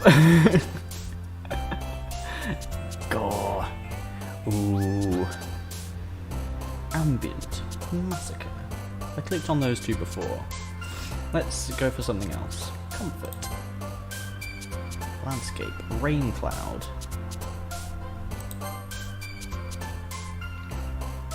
Can you tell that I'm trying to avoid Yuri this time? It's okay. I like Yuri, but Rose. Cheer. Cute. Disaster. Ribbon. Ribbon. Ah, that was Natsuki. Explode. Oh, that was Yuri. Darn it. Fester. Spinning. Dazzle. Captive. Depression. Yeah, I knew you'd jump for that one. It's so hard to not click on entropy. Pout. Yeah, that was definitely Natsuki. Anime. Yeah, that's the most Natsuki. That's the most Natsuki thing I've ever seen. Special. Yeah. Sparkle. Fear. Charm. Starscape. Universe. Sticky. Family. Swimsuit. Wow.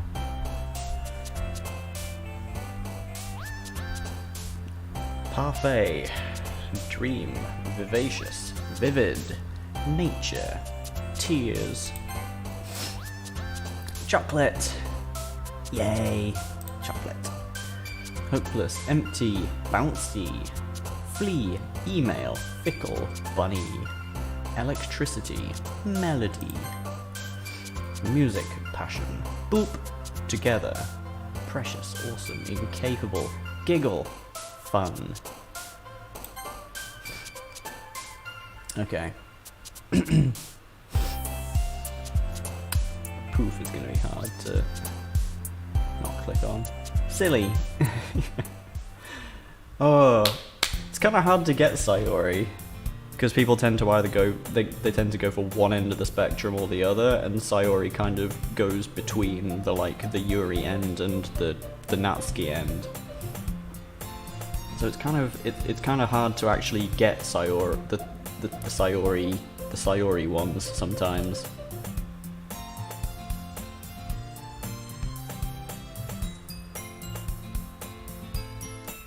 An unusual scene. Hey, boy! Yo! You're in a good mood? Because she can sense it. She can sense that I've written a really nice 20-word poem with her in mind.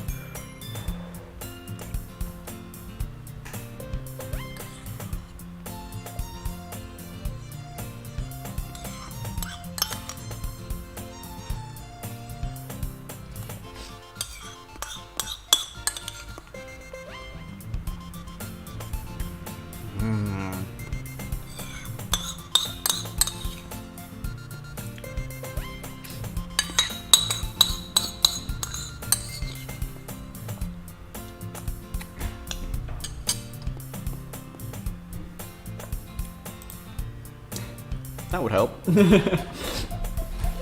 So yeah, I just did the poem, and I'm hoping that I managed to get Sayori.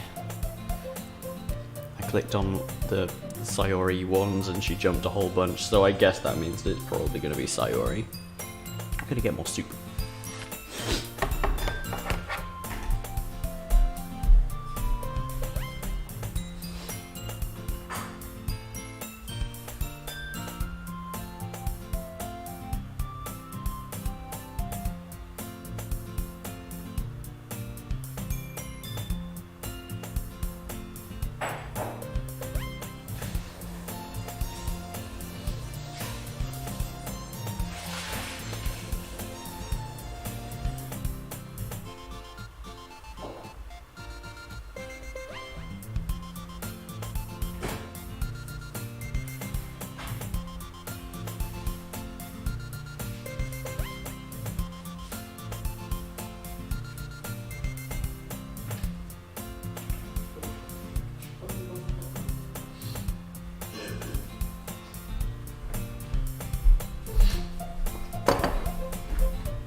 do.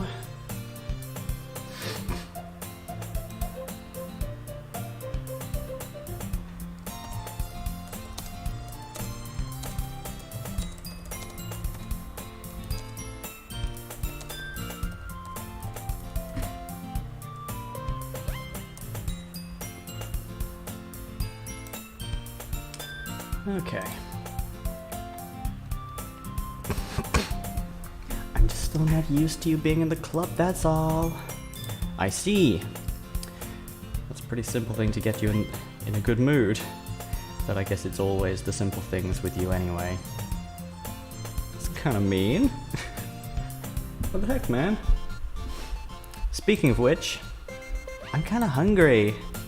Will you come with me to buy a snack? no thanks. Eh? It's not like you at all. I have my reasons. Why don't we take a look at your purse, Sayori? Eh? Why that all of a sudden? No reason. I just wanted to look at it. Ah, Sayori nervously retrieves her coin purse. She fumbles with the latch and gets it open. Then she turns it upside down and lets the contents spill onto the desk. Only two small coins fall out. I knew it. I can see right through you, Sayori. Can't pull the wool over these eyes. that's not fair. How did you even know? That's simple. If you had enough money in the first place, you wouldn't have bought a snack before coming to this. Oh, you would have bought you would have bought one already before you got to the club room. So either you're not hungry and want an excuse to take a walk, or you plan to conveniently forget that you spent all of your money so that I could lend you some. But there's one more thing. You're always hungry. And so, that only leaves the one option. Wow.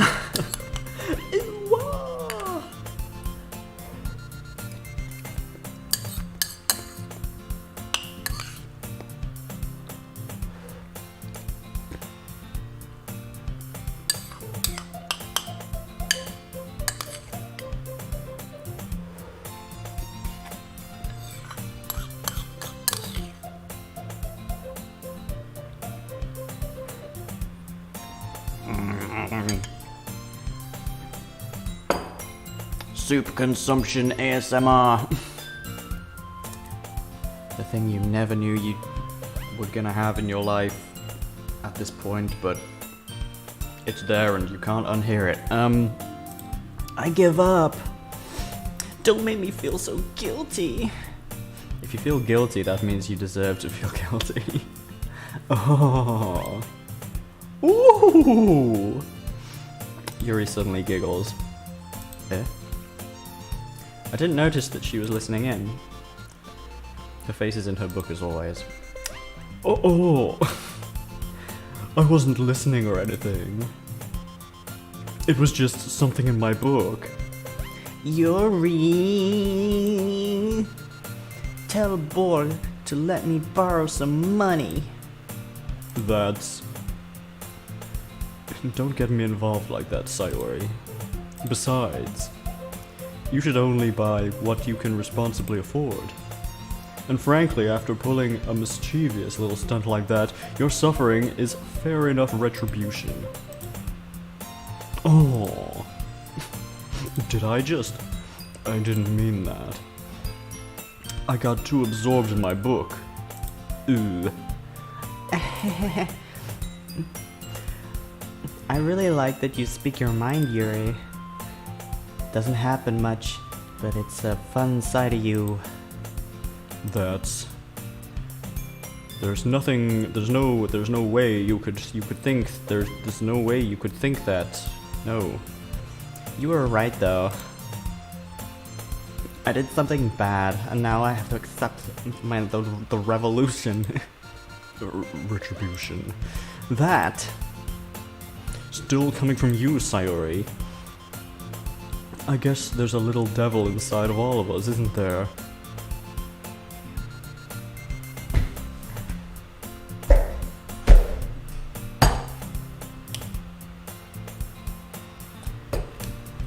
I don't want to hear that from you. Don't laugh. God, I know these people too damn well.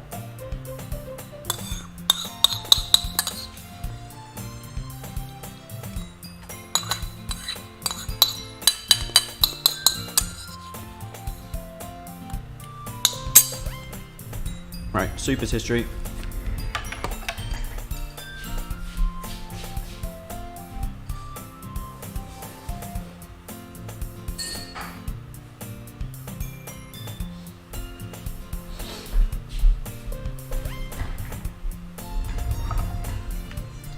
Right, let's do this.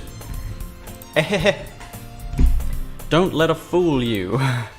Sayori knows exactly what she's doing, after all. She told you guys she was bringing me to the club before she even told me. But you wouldn't have come if it weren't for the cupcakes.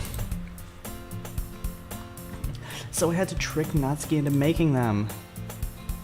Come on, give me more credit than that, Sayori. Pwap. What? What happened? Yeah. Out of nowhere, something smacks Sayori in the face and tumbles onto the desk. Ow, ow, ow, ow. What was? A cookie! Sure enough, it's a giant cookie wrapped in plastic. Sayori glances around. Is it a miracle? It's because I did my restitution. Retribution. Actually, that one almost worked.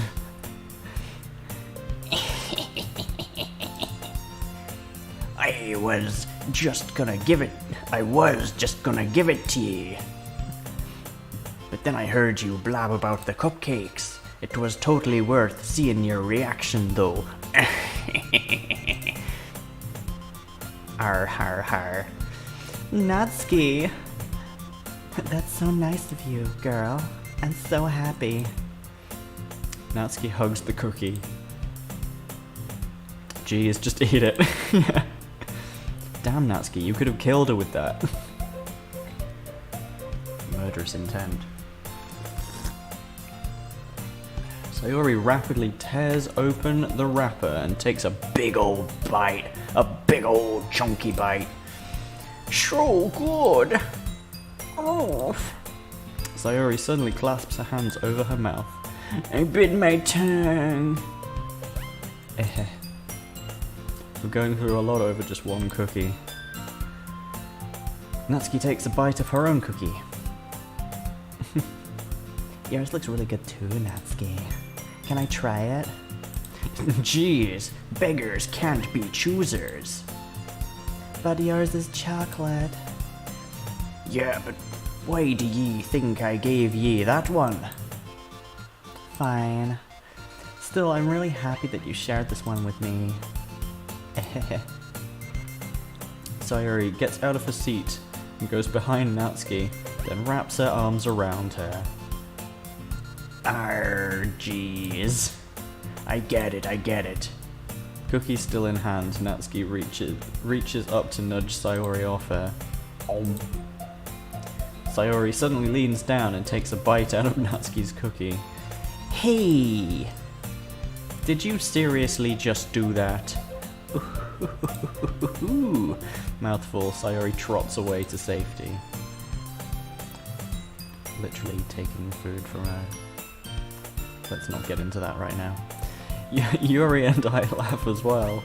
It's so funny. It's so funny. Theft.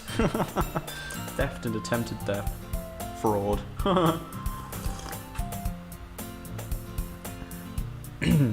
Gosh, you're such a kid sometimes. Monica. Can ye tell Sayori? Natsuki glances around. Monica's not here. Ugh. Where's Monica anyway? Good question.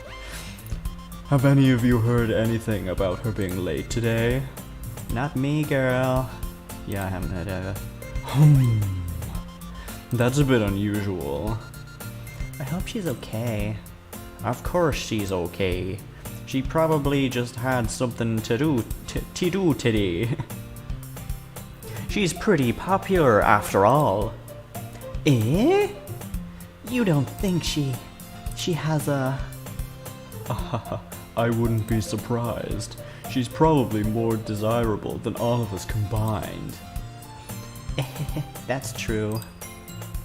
Excuse me. Suddenly the door swings open. Hey boys, sorry, I'm super sorry. And there you are. And that's me talking, not you, but hey, what? Ah, there you are. I didn't mean to be late, I'm sorry. I hope you guys weren't worried or anything. Eh? Monica chose the club over her boyfriend after all. Amazing. You're so strong-willed. But a boyfriend? Nah, what on earth are you talking about? Monica quizzically glances at me. Why are you glancing at me, Monica? Don't be doing that. Oh, never mind that. What held you up anyway? Well, my last period today was study hall. To be honest, I just lost the track of time. Ahaha. That makes no sense though. You had have heard the bell ring at least. I must not have heard it since I was practicing piano. Piano? I wasn't aware that you played music as well, Monica. I don't really. I kinda just started recently. I always wanted to learn piano. That's so cool. You should play something for us, Monica. That's... Monica looks at me. Maybe once I get a little bit better, I will. Yay! That sounds cool. I'd also look forward to it. Is that so? In that case, I won't let you down, bud. Monica smiles sweetly while simultaneously pushing all of the other girls off the screen. Monica smiles sweetly. Ah, I didn't mean any pressure or anything like that. Ah, don't worry about it. I've been practicing a whole lot recently, and I'd really love the chance to share once I'm ready. I see. In that case, best of luck. Thanks! So I didn't miss anything, did I? No, not really. I choose to leave Sayori's mischief. I'm sure Natsuki will end up complaining to her anyway. It looks like everyone has already settled down. Sayori somehow already finished her entire cookie. Yuri is back in her books, and Natsuki disappeared into the closet. Man, it looks like no one wants to be bothered today. I slump down on the nearest desk. How am I supposed to occupy myself with something literature related by myself like this? I guess I could always read some of the book Yuri gave me, but I'm feeling a little bit too tired to read. I could probably fall asleep. I close my eyes and end up listening in on Sayori's conversation with Monica. We're probably gonna seem really lame compared to all the other clubs, though. Well, we can't give up. The festival is our chance to show everybody what literature is all a bit about, you know? The problem is the idea of the literature club being so dense and intellectual. But it's not like that at all. You know, we just need a way to show that to everyone. Something that speaks to their creative minds. That doesn't solve the problem, though. Eh? What do you mean? Even if you come up with the most fun thing ever, no one will come in the first place if it's a literature event. So it's more important to figure out how to get people to show up in the first place, you know? And after that, and after they come, we can do the things to speak to their creative minds. What's this? Sayori's taking it really seriously. It's rare to hear her deliberating like this. Ah, that's a good point. In that case, do you think food would do the trick, eh? What kind? Oh, well, I guess we could... Cupcakes! Aha, good thinking. Natsuki would love to do that. Ah, you're so right, Monica. Natsuki makes the best cupcakes ever. That works. Out perfectly. That wasn't why you suggested it? Cupcakes speak to my creative tummy. Ah. Cupcakes it is then. Bada bing. I'm hungry. Anyway, we still need to work out the details of the event itself. I find myself smiling. In the end, Sayori is still her usual self. But therein lies the unexpected reason I admire her. Unlike me, who has trouble finding any motivation at all, Sayori can put her mind to things and make them come to life. I suppose that's why I end up letting her get on my case about things. I can't help but wonder what it would be like to see the world through her eyes. Whoa! I open my eyes to find Sayori's face filling my vision.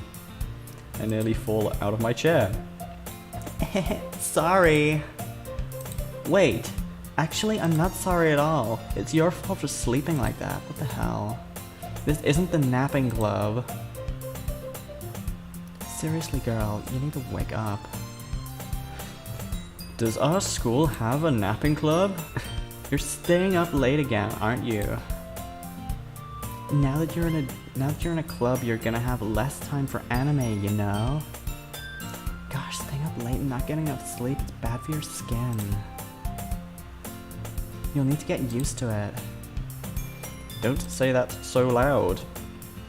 I glance over my shoulder to see if Monica overheard. It's true though. Yeah, I know. You're always looking out for me, Sayori. It's what I do best. That's a problem. What about you? You look out for me better than you look out for yourself. You're still oversleeping every day, aren't you? Not every day. That's not very convincing. How many days this past week have you gotten up on time? It's a secret. I knew it. Come on! Hey, come on! At least give me the benefit of the doubt, man. Can't even do that. Look, Sayori, it's written all over you. Sayori glances around it herself. What? How is it written all over me? God, you're so stupid. You were clearly in a rush this morning. Look, your hair is sticking out all around here. I run my fingertips down the side of Sayori's hair, trying to straighten it out. Man, you really need a brush for this. My hair is just really hard to get right. I won't fall for that. There's more than just your hair. Look, your bow isn't straight either. And there's a toothpaste stain on your collar right here. I try to wipe off the stain with my fingers. But no. But nobody would even notice that. Oh my gosh.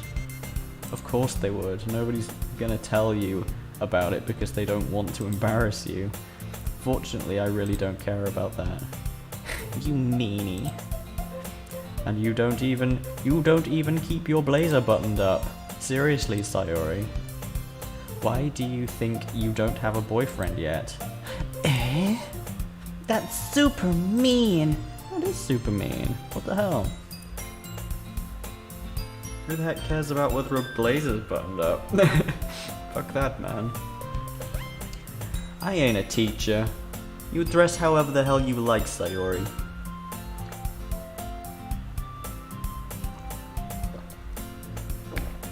Oh, my tea's getting cold already. Sorry, but you'll thank me later. I started to button her blazer from the bottom. Oh, Jesus. Once you see how much better it looks, you'll change your mind. Not creeped out at all. FBI. FBI, you stay away. Oh, Jesus. This is so funny. What is? Well, I was just thinking how weird it is to have a friend who does this kind of stuff. Don't say that. You'll make me feel weird about it. It's okay though, I'm happy we're like this. Aren't you? I guess? Hey, be careful. The button might come off. Why is this one so hard to close? I just struggle to fully close the button near her chest. Does this thing even fit you properly? It did when I bought it. Sigh. If you ever buttoned it, you would have noticed sooner that it doesn't fit you anymore. What are you smiling about? It means my boobies got bigger again. Don't say that out loud! No, don't me. Anyway, you look much better now, so. Ah. Why does it feel strange to see Sayori's blazer buttoned up like this? Because it's so stuffy. Ugh. It's not worth it at all. Sayori hastily unbuttons her blazer once more. Because we don't have a model of her with a closed blazer. Whew! That's so much better! Sayori puts her arms out and twirls and twists around. So if I keep it unbuttoned, then I won't get a boyfriend, right? What kind of logic is that? And why are you saying that like it's a good thing? Because if I had a boyfriend, then he wouldn't even he wouldn't even let you do things like this.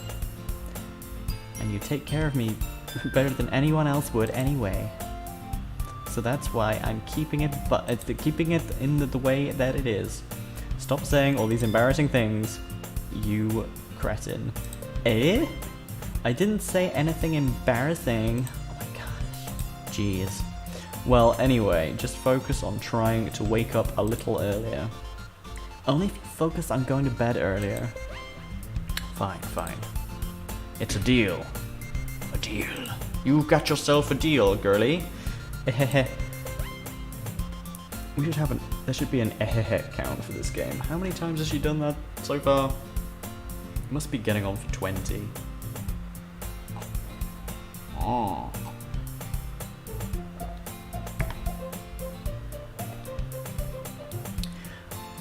I guess we really are better. I guess we really are better at taking care of each other than we are at taking care of ourselves. A solid 400 times at least. Yeah, it do be feeling that way. Yeah, I guess so, huh? So maybe you should come wake me up in the morning. Oh boy. You're doing it again, Sayori. Aw, but I was joking this time. Man, it's impossible to tell with you sometimes. Okay, everybody. Monica suddenly calls out. Why don't we share the poems? Oh god, we haven't even done the goddamn poems yet. Yay! Bored. I can't wait to read yours. Yeah, I think you're going to enjoy this one. Yeah, same. I fail to sound enthusiastic, but Sayori still trots away to retrieve her poem. Let's start with Monica this time. Hey, bored. How's the writing going along? Alright, I guess. Alright, take that. I'll take that. I'll take that. As long as it's not going bad, I'm happy that you're applying yourself. Maybe soon you'll come up with a masterpiece. I wouldn't count on that. You never know. Want to share what you wrote today? Sure, here you go. I give it to the Monica. Alright. I like this one. It makes me think of something Sayori would like. Is that so? You and Sayori are really good friends, right? I wouldn't be surprised if you had those sorts of things in common. Oh, well. We may be good friends, but Sayori and I are actually really different. Well, that may be the case. But maybe there are also some similarities that you wouldn't expect. the way she talks about you, it sounds like the two of you really care about each other's well-being. Even if you show it in different ways, it ends up being more similar than you might think. Capush? So I think that's the kind of vibe I get when I read your poems, when I read your poetry. You sure you're not reading into it too much? I could be. Oh gosh, I sound like Yuri. But in any case, Sayori's writing has kind of a gentle feel to it. I can feel that she likes exploring with emotions like happiness and sadness. Who knew that someone so happy could enjoy sad things too? Yeah, it's almost like she's a human or something. She's not a human. She's an image on a screen. Yeah, that's totally unexpected. By unexpected, I mean totally expected. Well, to each their own. And you shouldn't be afraid to experiment a little either. But anyways, you want to read my poem now? I like the way it turned out, so I hope you do too. Alright, let's take a look. Let's take a look. I got your voice now too. Save me. The colors, they won't stop. Bright, beautiful colors. Flashing, expanding, piercing. Red, green, blue, all endless. Cacophony of meaningless noise. The noise, it won't stop. Violent, grating waveforms. Squeaking, screeching, piercing. Sine, cosine, tangent. Like playing a chalkboard on a turntable. Like playing a vinyl on a pizza crust. An endless poem of meaninglessness. Of meaninglessness. Oh, load me. Oh, that's so weird, Monica. What a weird thing to say.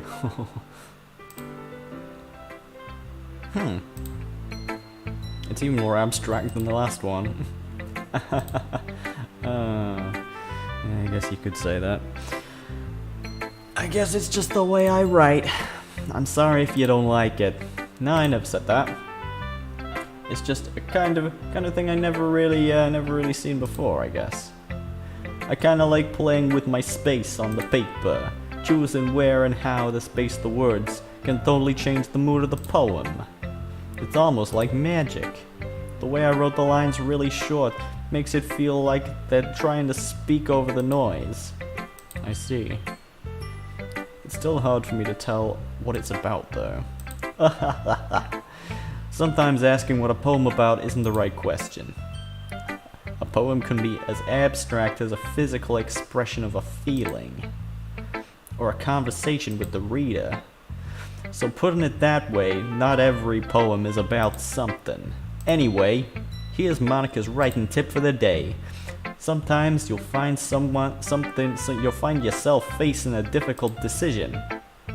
When that happens, don't forget to save the game.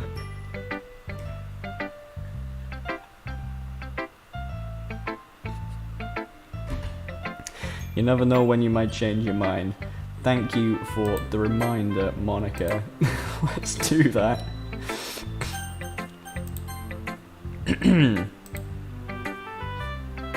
Or when something unexpected may happen. Unexpected?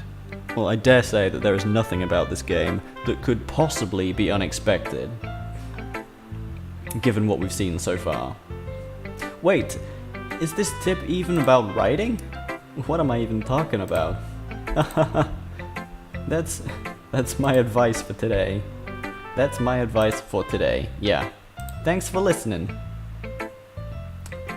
Who are we going to next? Who next? Oh boy, who is it going to be next?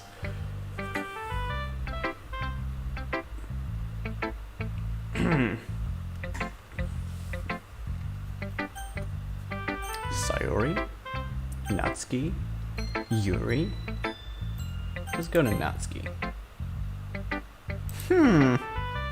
Well, it's not really any worse than your last one.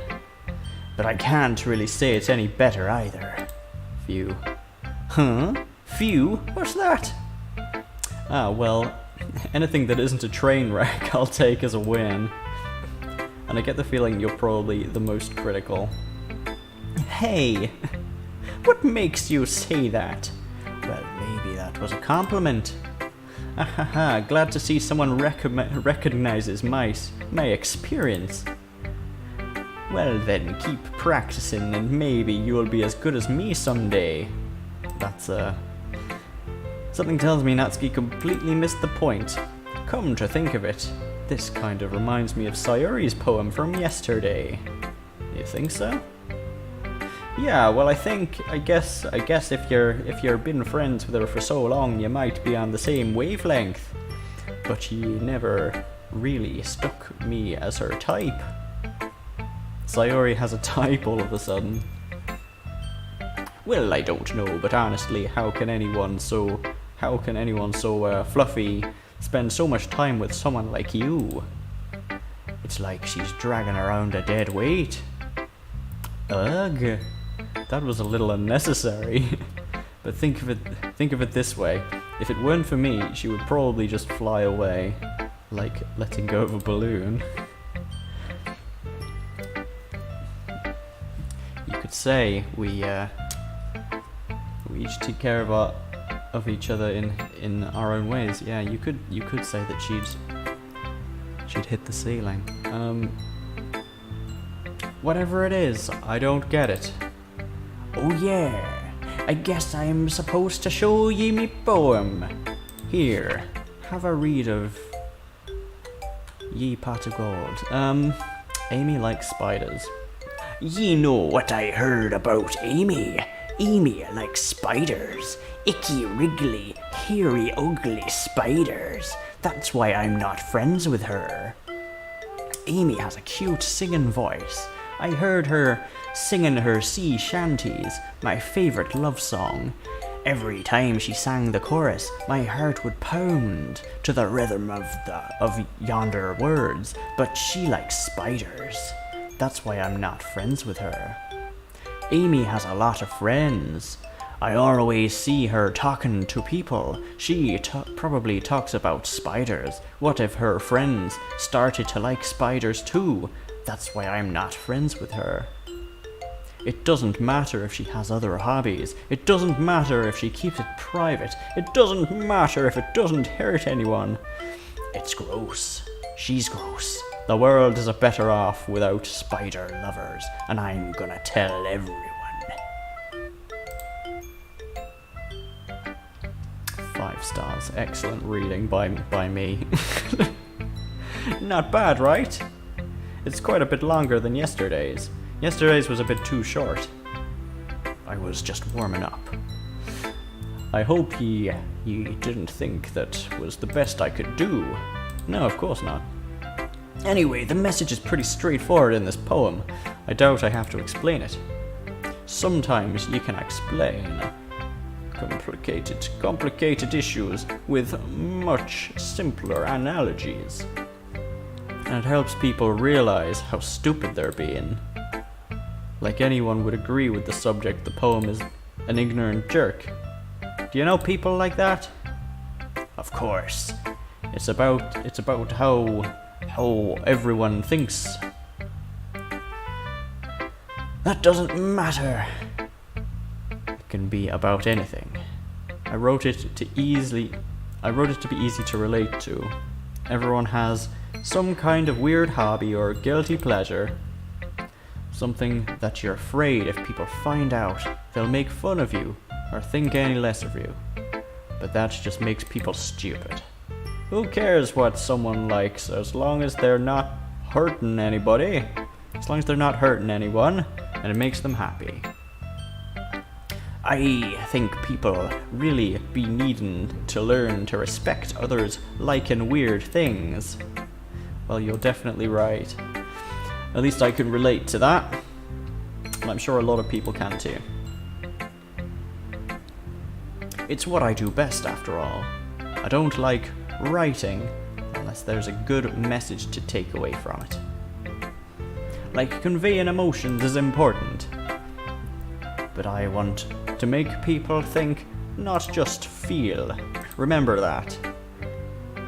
I'm gonna write a good one for tomorrow too, so look forward to it.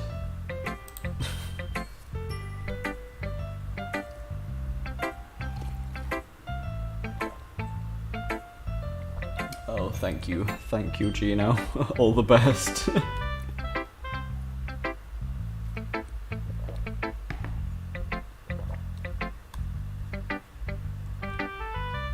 Okay, who next? Yuri? Sayori? Let's go to Yuri next. Let's see what you've written today. This is pretty good, boy. Were you influenced by seeing everyone's writing styles yesterday? I guess you could say that. I was also a bit surprised by how differently everyone writes. So I respect you for trying new things. You don't need to be afraid of being a little more daring. Metaphors can go a long way. Don't feel like you need to work your brain like turning a bunch of gears. Try letting your mind wander through your feelings, and write down the things you see and hear. That's one way to truly enable your reader to see into your mind. It's a very intimate exercise. I see. There's a certain interesting technique. What? That is an interesting technique. Thanks for sharing. I have, well, an example of that if you'd like to read it. Of course. This is the poem you wrote for today. Yuri nods and timidly hands me her poem. Oh boy. It's time for some foreshadowing. Oh yeah.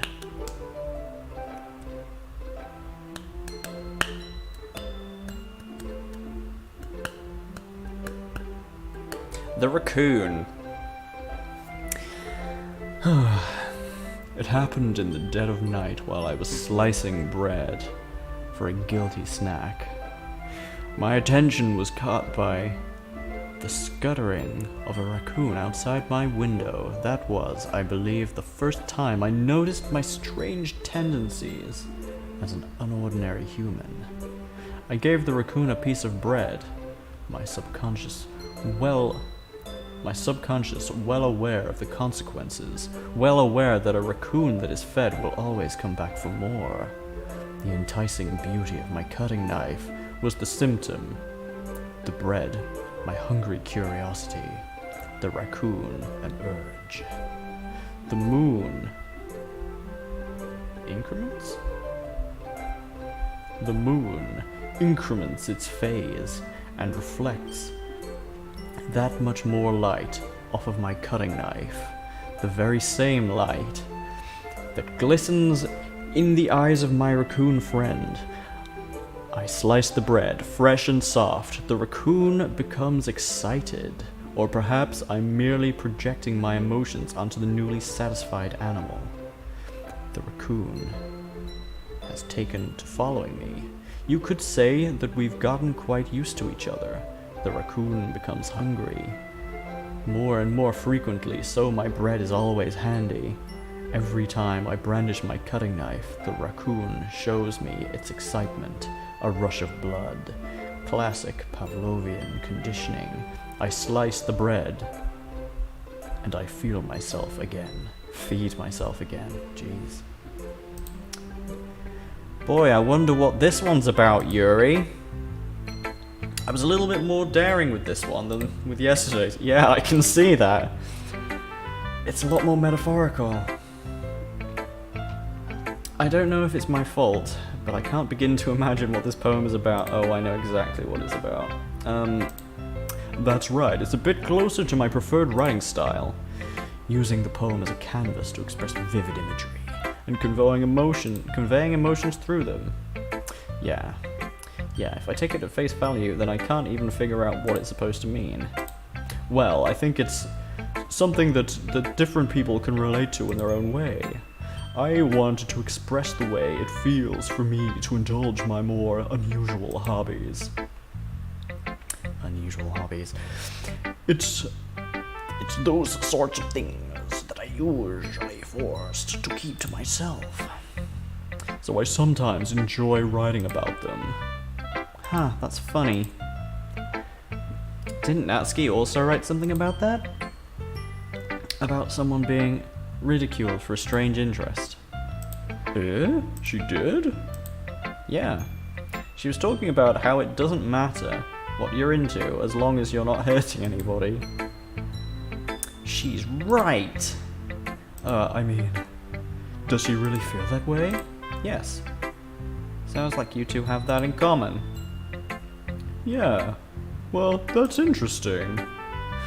For me, she seemed like the kind of person who would make fun of my hobbies, but I suppose my fault. That's my fault for judging, isn't it? Oh, please don't tell her that. Oh, don't worry, I have no reason to. Okay, well, thank you for sharing it with me. After all, if I hadn't learned to embrace my own weirdness, I would probably hate myself. There we go. Yeah, that is true. I might be ranting a little bit now, but I'm glad you're a good listener. And now we go to Sayori. Oh yeah. Hey girl! Oh my goodness!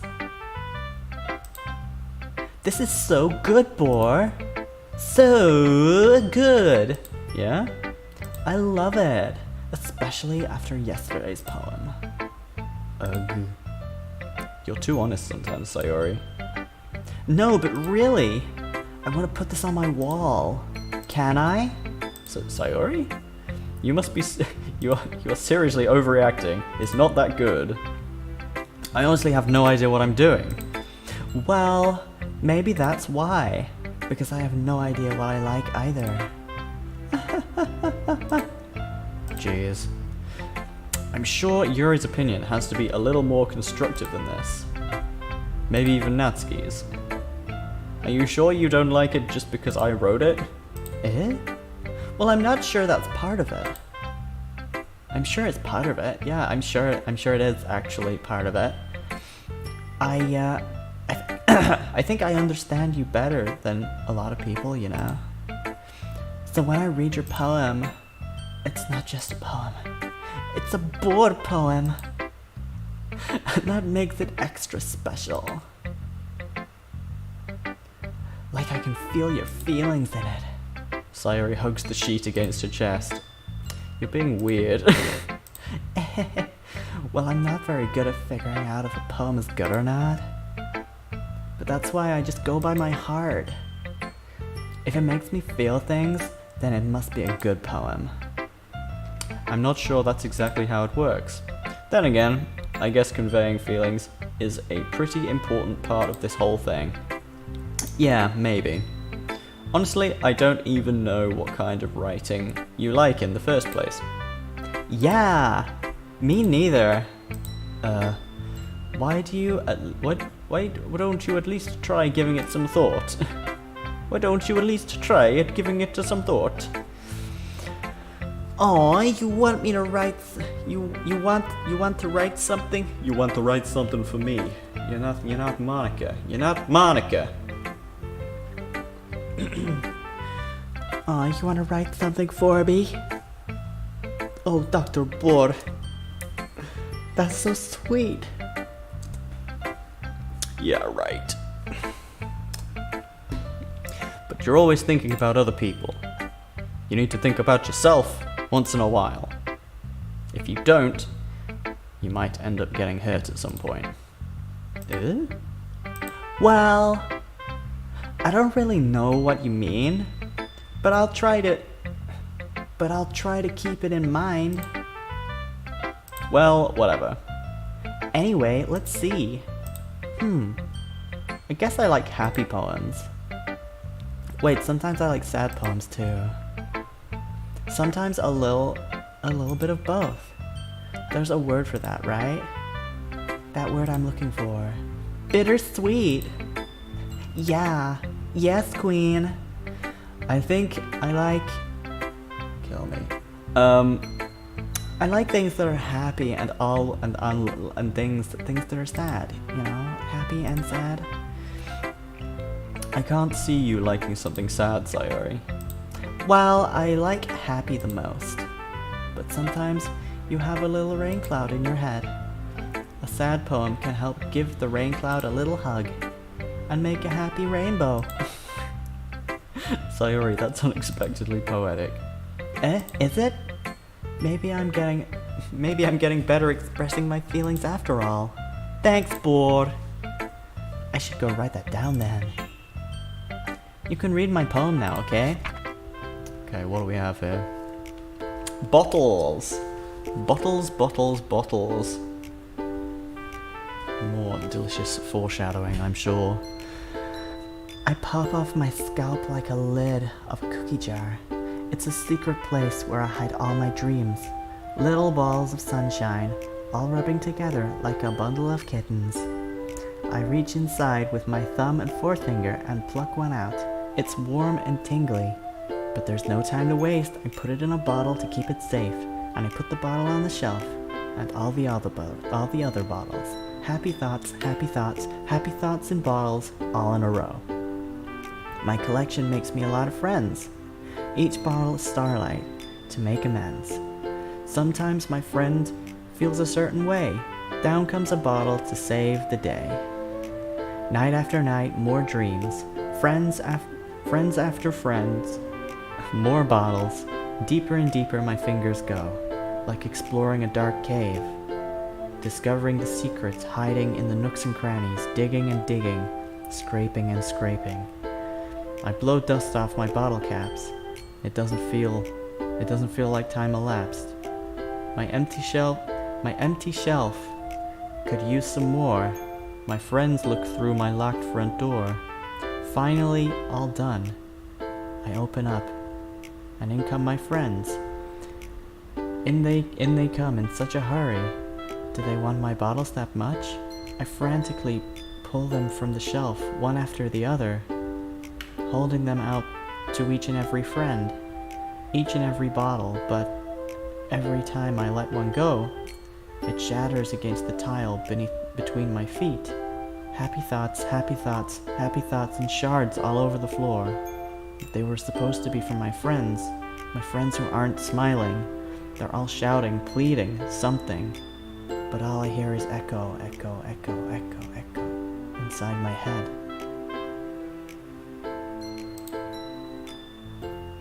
Holy cow. Sayori, did you really write this? Of course I did, you fool. Didn't I tell you yesterday I was gonna write the best poem ever? Yeah, but I mean, I didn't expect something like this to come from you. Monica taught me a whole lot. And I've been really in touch with my feelings recently. I see that. It's almost kind of creepy. Creepy? Well, not exactly.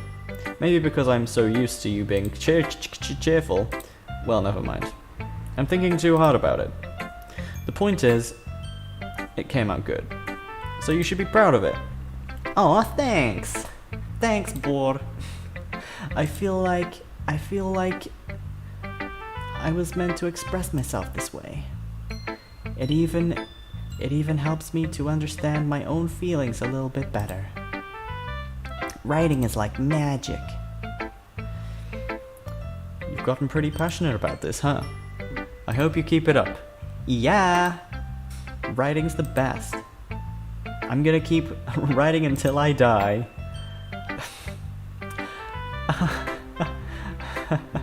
Don't get ahead of yourself.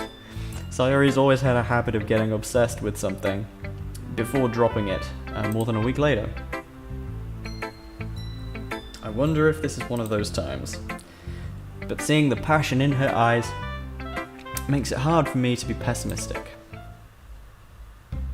Okay, everyone. Okay, everybody. We're all done reading each other's poems now. I have something extra planned today, so everyone could come sit in front of the room. Is this a Boti festival? Well, sort of. Ugh. Do we really need to have just something for the festival? It's not like we can put together anything good in just a few days.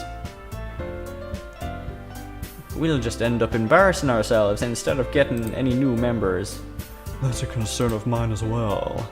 I don't really do well with last-minute preparations. Don't worry about it. Don't worry about it. We're gonna keep it simple, alright? We won't need much more than a few decorations. Sayori has been working on some posters, and I've designed some pamphlets we can give out during the event. Okay, that's great and all. But that doesn't tell us what you're actually going to be doing at the event. I'm sorry, I thought you heard about it already. We're gonna be performing. Performing? Monica. Yeah, we're gonna have a poetry performance. Each of us is going to choose a poem to recite during the event. But the cool part is, we're also gonna let anyone also come and recite the poem, the pose.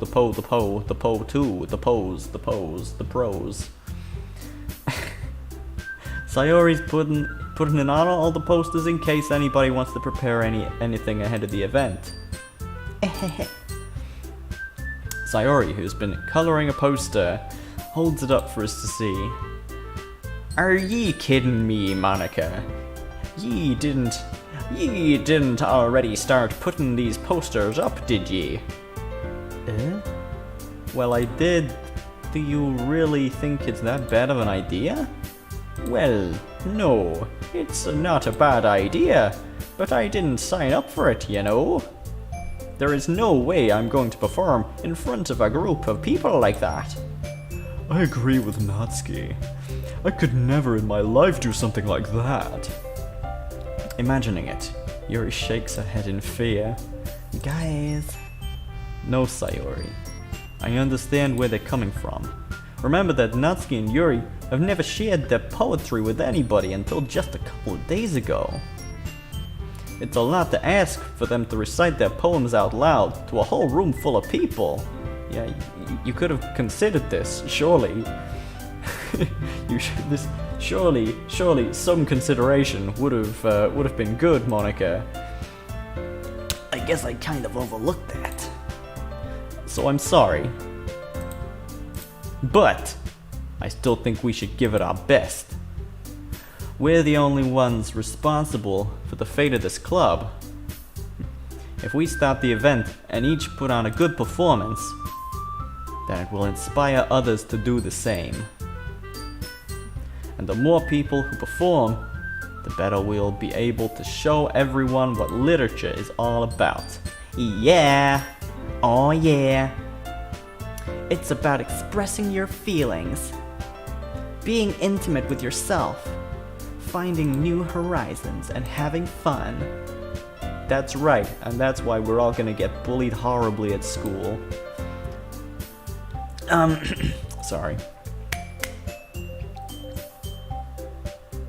And it's for those reasons that we're all in this club today. Don't you want to share with the others? To inspire them to find the same feelings that brought you here in the first place. I know you do. I know we all do.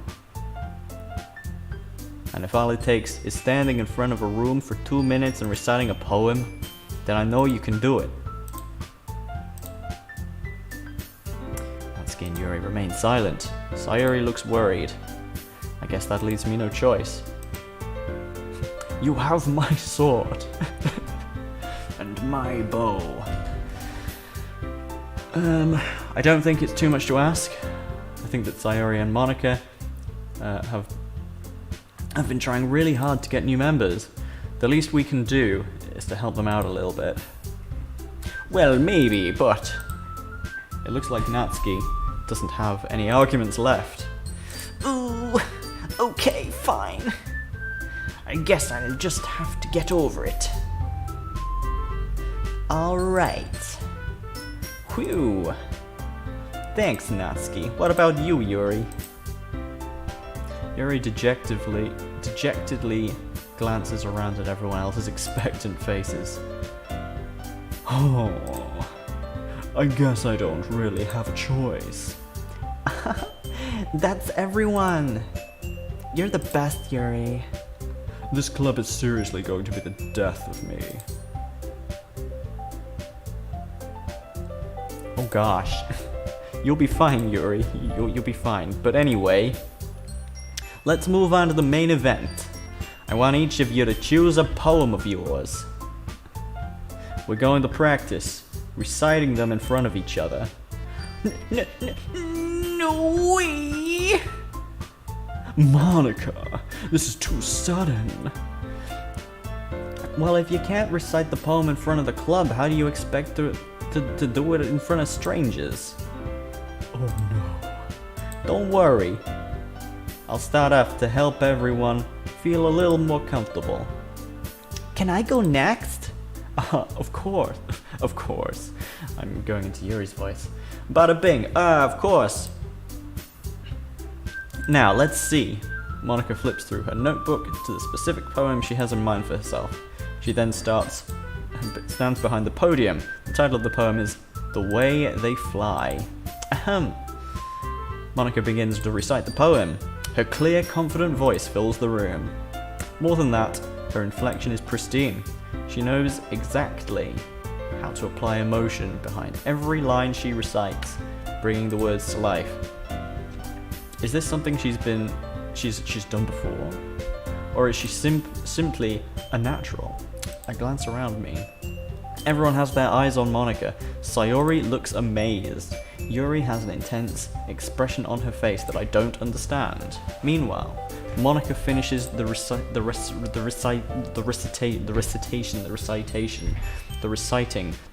of the poem. the poem being recited is recited. It's recited. It's done. The four of us applaud. Monica takes a breath and smiles. That was so good, Monica. Hey, thank you very much. I was just hoping to set a good example as the president, you know, because I'm the president. Are you ready to go next, Sayori? I will go next. What? Yuri's so fired up all of a sudden. Yuri clutches a sheet of paper between her hands and stands up. Keeping her head down, she walks quickly over to the podium. The poem is called. Yuri anxiously glances at each of us. You can do it, Yuri. It's called Afterimage of a Crimson Eye. That's like the most Chunibyo shit I've ever heard. Yuri's voice shakes as she starts reading the poem. Just a moment ago she practically refused to do this. Why is she suddenly putting in so much effort? As Yuri gets past the first couple of lines, her voice changes. It's almost like what happens when Yuri gets absorbed in her books. Her quivering voice transforms. Her quivering words transform into the sharp syllables of a fierce and confident woman. The poem is full of twists and turns in its structure that she enunciates with the perfect timing. This must be a rare glimpse into the whirling fire Yuri keeps concealed inside her head. Suddenly she finished. Oh! Everyone is stunned. God, Borg, get your head out the toilet. Yuri snaps back to reality. Whoop, there goes gravity. And glances around her as if she's bewildered by even herself. It's up to me to save the situation. I'm the first to start applauding. Everyone joins me afterwards, and we give Yuri the recognition she deserves. R/happened. It's not that we didn't want to applaud for her, but we were caught so off guard that we must have forgotten. As we applaud, Yuri holds the poem to her chest and rushes back to her seat. Yuri, that was really good. Thank you for sharing. Looks like Yuri is down for the count. Okay, then I guess I'm next. Yuri hops out of her chair and cheerfully walks to the podium. This one's called My Meadow. Ah, sorry, I giggled. Sayori. It's a lot harder than I thought. How did you guys do it so easily? Try not to think of it like you're reciting to the other people. Imagine you're reciting it to yourself, like in front of a mirror, or in your own head. It's your poem, so it'll come out best. It'll come out best that way. I see, somehow. After you fell over that line like a fucking idiot. Okay then. Sayori begins her poem. Somehow, it feels like her soft voice was made as a perfect match. The poem isn't aimlessly cheery like Sayori is. It's serene and bittersweet. If I were to read this on paper, I probably wouldn't think much of it, but hearing it come from Sayori's voice almost gives it a whole new meaning. Maybe this is what Sayori meant when she said that she likes my poems. It's like I get to reach more deeply into someone I thought I knew, through and through. Sayori finishes, and we applaud. I did it! Good job, Sayori. Even Bor liked it. I guess that's a good sign. Bro, I've liked everything anyone has created so far.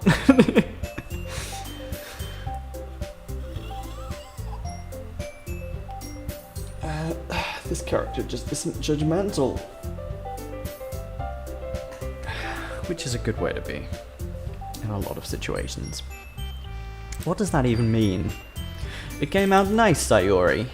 The atmosphere of the poem fits you very nicely. But it might be that other poems wouldn't quite work as well with that kind of delivery. Eh? I don't really understand. In other words, I've seen poems of yours where that sort of gentle delivery wouldn't work as well. They might need a little bit more force behind them depending on what you're reading. Oh, I know what you mean. That's, well, I've been practicing that kind of thing. It's a little embarrassing to do it in front of everyone. The next time I'm gonna make you pick a poem that challenges you a little bit more, girl. I'm gonna make you work, gonna make you sweat, and gonna make you work hard. we don't have much time before the festival, you know. We're gonna have our own festival with blackjack and hookers. Okay, now who's next? Natsuki. I don't make me go through before Bor. It's not like I can compare to you guys anyway. Might as well let Bor lower everyone's standards a little bit before I have to do it. Natsuki. It's fine. I might as well get it over with. I've written 2 poems at this point, for a grand total of 40 words. But it's not like I have much of a selection of what to read. I'll just have to go with what I wrote for today. I stand up and step in front of the podium. Everyone has their eyes on me, making me feel terribly awkward. I recite my poem. Since I'm not exactly confident in my own writing, it's hard to put energy into it. Despite that, once I finish, I receive an applause anyway. Oh gosh. Sorry, I'm not really as good as everyone else. Don't worry about it so much. I think it's less about your abilities and more about your lack of confidence in your writing. That's something that'll improve over time though. Yeah, maybe. Alright then. That just leaves you, Natsuki. Yarr. I'm going. Natsuki begrudgingly gets out of her seat and makes her way to the podium. The poem is called. It's called. Why are you all looking at me? Because you're presenting, you fucking loser. Anyway, the poem is called Jump Magazine. Natsuki takes a breath. Once she starts reciting the poem, her sour attitude disappears a little. While she's still a little unenthused. Her poem has a rhythm and rhyme to it. It's Natsuki's trademark style, and it works surprisingly well when spoken out loud. The words feel like they bounce up and down, as if giving life to the poem. Natsuki finishes and everyone applauds. She huffs back to her seat. Huff, huff, huff, huff, huff, huff, huff, huff. That wasn't so bad, was it? Easy for you to say. You'd better not make me do that again. Well, you're gonna have to, you fucking bitch. Ah, well. Do you at least feel prepared enough to recite a poem in front of other people? I mean, doing it in front of other people will be way easier. I can put on whatever face I want for other people, but when it's just my friends, it's a little bit embarrassing. Yeah, I sort of understand that feeling, honestly. Like, sometimes it's actually harder to do stuff like this in front of your friends than it would be to do it in front of a bunch of strangers. I guess it's because when it's your friends, you care. I guess you care more about their opinion of you. With strangers, you're just kind of like, oh well, I'm not gonna see him again. They don't have to like me. It's a surprise, Natsuki. I feel like it would be the other way around for me. Well, that's just how it is, so... Well, I guess in that case, you wouldn't have much to worry about at the festival. That said, I want to thank everyone for coming through. It might be hard, but I hope that you all have an idea of what it is like now. Make sure you pick a poem and get enough practice before the festival, okay? I'll be making pamphlets, so let me know ahead of time what you'll be reciting. Jeez. I should probably find some other poem to recite instead. That's fine too. It doesn't have to be your own. I'm always pleasantly surprised that you're putting in all this effort for the club. It makes me flip my skirt. No, it makes me feel really happy. Ah, yeah, no problem. Okay, everybody. I think it's about time. That's about it for today. I know the festival is coming up, but let's try to write poems for tomorrow as well. It's been working out. It's a fucking fly. So distracting. Sorry. What were we saying? Monica. Monica is on screen. It's been working out really nice so far, so I'd like to continue that. As for the festival, we'll finish planning tomorrow, and then we'll have the weekend to prepare. Monday is the big day. Oh my gosh, I can't wait! I can do this. I can do this. Yes, you can. You can, and you will? Alright. I stand up. There's no way I'll be able to find the same enthusiasm as Sayori and Monica, but I'll do my best to get through it. If it's for the sake of the club and impressing Monica, then I'll have to do my best. Ready to go, Sayori? Yes! Look at ye two, always going home together like that.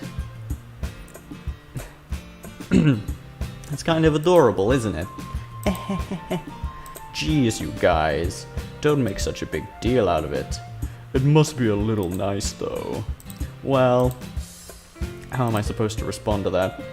It's okay, Bor, you don't have to say it. Whatever, let's just go. I walk home with Sayori once more. Even though it's only been a few days, a lot of things have already changed. But today, Sayori is being a little quieter than usual on the way home. Hey, Sayori. Sorry, I was spacing out. Oh, don't worry. I was thinking about something from earlier. I like how we get to... Sayori fumbles with her words. So let's just say that one day Yuri asked to walk home with you. Huh? What would you do? What kind of question is that? You're kind of putting me on the spot here.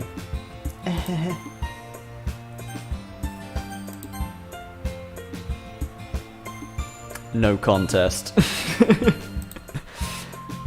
You really think I would ditch you for Yuri? Eh? But... Yeah, we stick with our friends out here, yeah? Bros before hoes. That's the rule. We stick by it. She's so beautiful and smart. I already see her in club every day. Besides, you always seem to really like going home together. I wouldn't just ruin that for you. You're so silly, boy. You think about me too much sometimes. Yuri really deserves it when she wanted Yuri would deserve it if she wanted it, so Sayori, I've already made my decision. I've made my choice. I really can't figure you out sometimes. sorry. Besides, what's the point in speculating? Something that's never going to happen. The conversation trails off. It's kind of a weird thing for Sayori to care so much about. But I want to respect her and keep her happy too. Then again, the festival is only a few days away. Who knows what will happen in that time?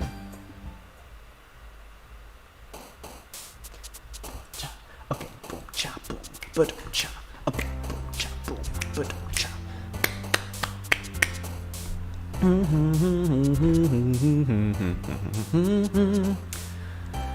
Okay. Plan of action. We do this, we get to the club in the morning, and then I take a 10-minute break, something like that, to soothe my poor throat. It is feeling like it's been sandpapered, but that's okay. That is okay. This is what streamers do, right? Let's see. Who are we gonna try to impress this time? I kind of want to shoot for Natsuki this time, because we haven't so far. Nibble. Flying. Unstable. Let's go for Poof again. Parfait was also tempting. Fireflies. The fireflies. Alone. Till now, I always got by on my own. I never really cared until I met you. And now it chills me to the bone. How do I get you alone? How do I get you alone? Alone. Alone. Love or I seem to just be getting Sayori. Okay. Well, she seems to be calling out to me, so let's try to go for Sayori again. But I'll try to sort of go on the Sayori / Natsuki side of things rather than going for the Yuri side. So we're going to be avoiding Despise. Graveyard. Clouds. Faster. Spinning. Contamination. Pink. Vibrant. Silly. Sunny. Chocolate. Amu. Vacation. Family. Pure. Charm. Shiny. Color. Entropy. I can't. Oh god, what have I done? Okay. Okay, we're back. Feather. I think Sayori won again. Aw man. I'm the last one here again. Don't worry, I just walked in too. Oh, I think I said that. Were you practicing piano again, bitch? Yeah. Yeah, what of it? You must have a lot of determination. Starting the club and picking up the piano. Well, maybe not determination, but I guess passion? Remember that the club wouldn't be here if it wasn't for all of you. And I'm super happy that you're all willing to help out with the festival shit, you know? Arr, I can't wait for ye festival. Look at the fucking grin, adorable. It's gonna be great. Eh? Weren't you completely against it just yesterday, Natsuki? Well, yeah, yar. I'm not talking about our part of the festival. But it's a whole day of school where we get to play and eat all the kind of delicious food and not give a fucking shit about nothing. You sound a bit like Sayori all of a sudden. Monica, do you usually have fried squid? Squid? That's a pretty specific thing to look forward to. Arr, come on. You fish that shit up out of the ocean, it's delicious. You just bite it while it's still alive. No, don't do that, please. Don't fucking do that. It's not a good idea. Are you saying ye don't like squid? You of all people. I didn't say I didn't like it. Besides, what do you mean by you of all people? Because it's right in your name. Monica. Eh? That's not how you say my name at all. Also, that joke makes no sense in translation. Yeah, the fourth wall break. Excellent. Never mind. Let's just focus on our own event for now, alright? Fine. Your reaction isn't as fun as Yuri's or Sayori's anyway. Excuse me? Where is Sayori anyway? Oh, there you are. Sayori sitting at a desk in the corner of the room, looking down at nothing. I walk over to her. Hey, what's up with you? I wave my hand in front of her face. Eh? You're spacing out again. Oh, sorry. Don't mind me. You can talk to everyone else. Huh? Is everything alright? Yeah, of course. Why wouldn't it be? It just feels like you're a little off. Sorry for assuming that. Geez, you worried too much about me. I'm fine, see? Look at me, I can smile, I can put on a smile. Sayori shows me a big smile. Don't let me distract you from fun with everyone. Well, alright. If you say so. I worriedly glance at Sayori before turning back towards everyone else. But the conversation has already dispersed, and everyone's back to their usual activities. Maybe I should ask Monica if she's noticed anything about Sayori recently. Since they've been preparing for the festival, they must have been spending a lot of time together, right? I timidly approach Monica, who is shuffling through some papers at her desk. Bored? What's up, my boy? Hey, this is gonna sound a little strange, but have you noticed anything up with Sayori recently?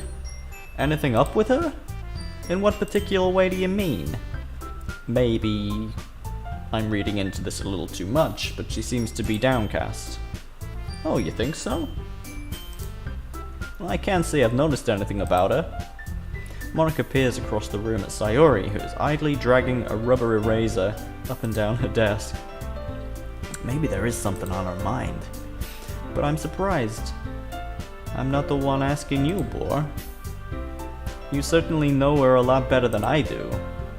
Yeah, but she's never really like this. She's always talked to me about things that bothered her. But this time, when I asked her, she was really dismissive. Sorry, I know it's not your problem. I just wanted to ask if you knew anything, so I'll drop it now. Nah, it's important to me too. I mean, I'm also friends with her.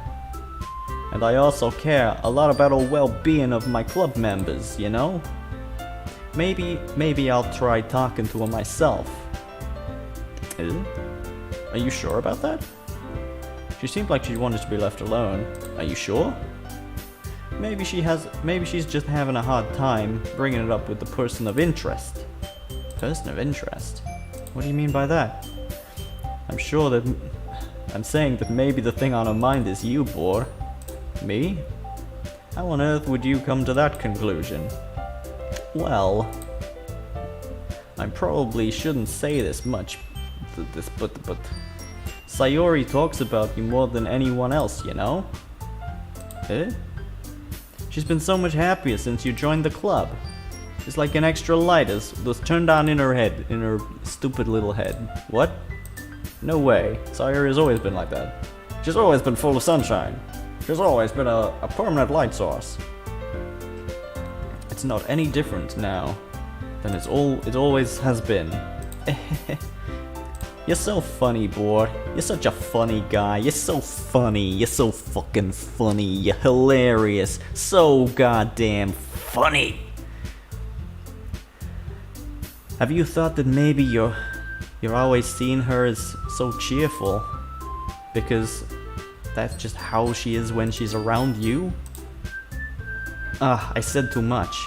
I'm sorry. What do I know anyway?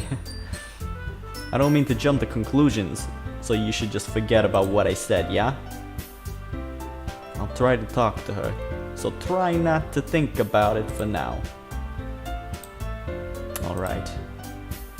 Agreed. Monica smiles meaningfully. I know she has to forget about it, but I already know that I won't be able to get her words out of my head. Monica stands up from her desk and walks over to where Sayori is.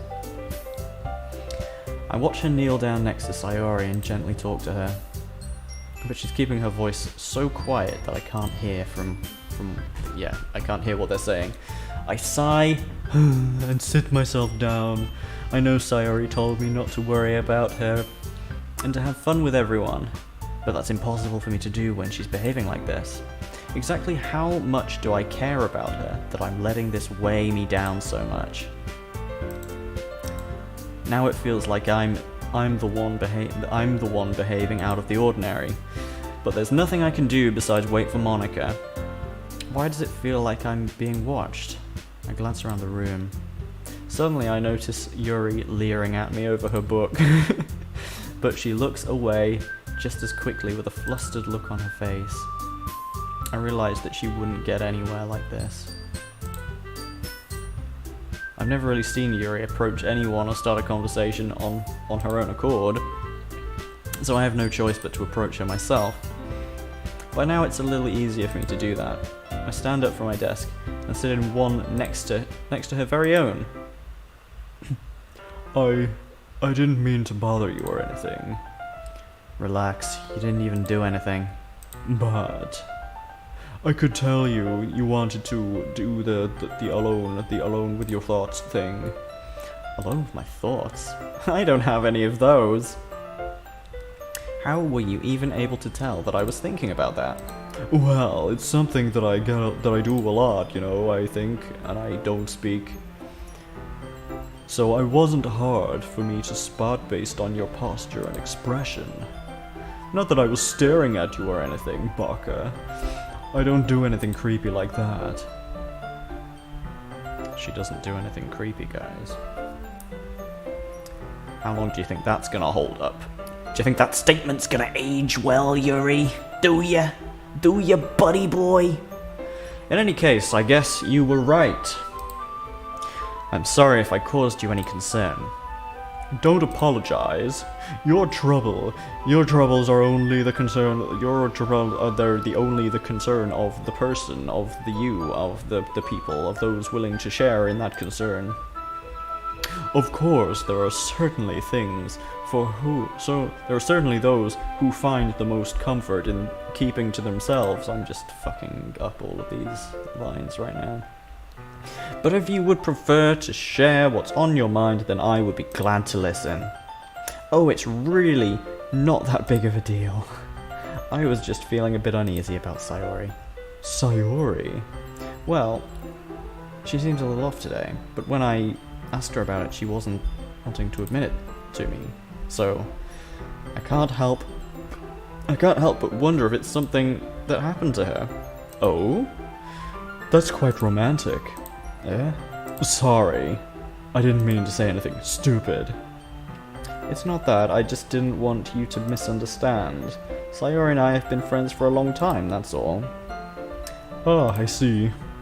then perhaps it's unusual for her to be dismissive of you about her feelings.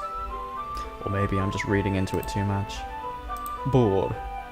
The world is full of meaning, often hidden deep beneath plain sight.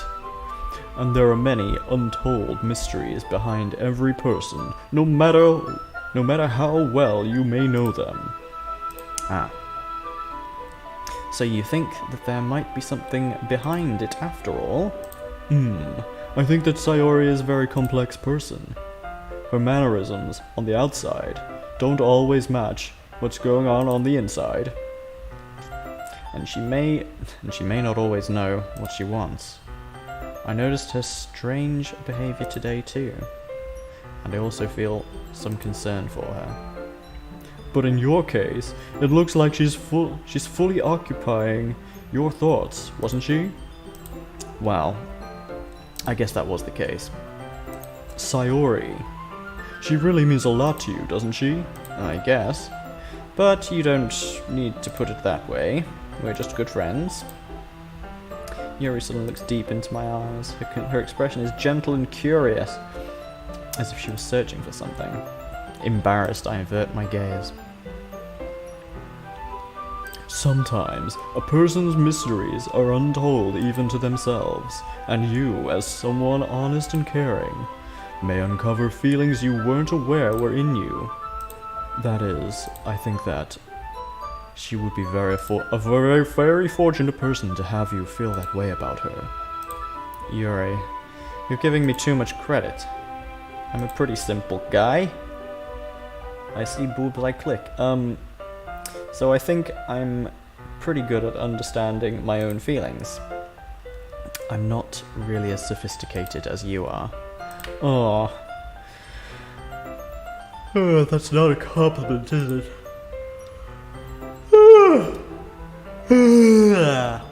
It is what it is. Aye, it is. Anyway, as long as we're here, why don't we do some reading? Well, as long as you're okay with it. Yeah. It should be taking my mind off this whole thing anyway. Right, okay. Time for a quick break. I'm gonna do this. Right. And I will be back in approximately 10 to 15 minutes.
Okay. I'm about ready to resume. Got some tea.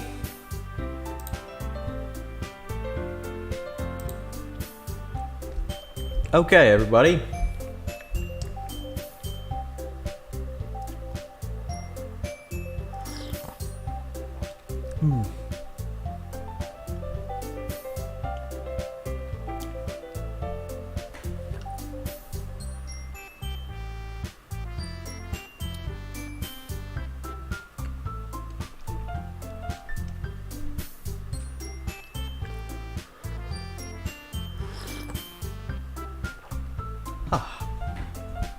Okay, everyone.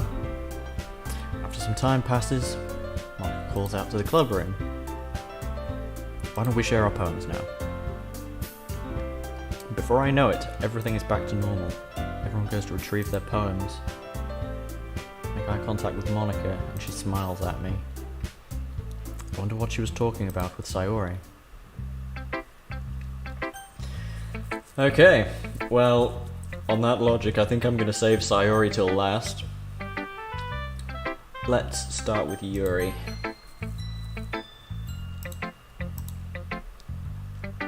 Dot dot dot. Oh! Decided to try something different today? Oh? I guess so. Is that good or bad? Well, neither.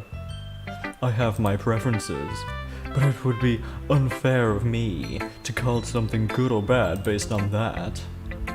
I always, as always, I believe what's most important is exploring and discovering yourself. That's comforting. I'm kind of afraid of disappointing you in some way or another. Eh? Why me? Well, you're always sophisticated with your writing, and have the most advice to share. Is that so? Yuri thinks for a good minute. That's a long time.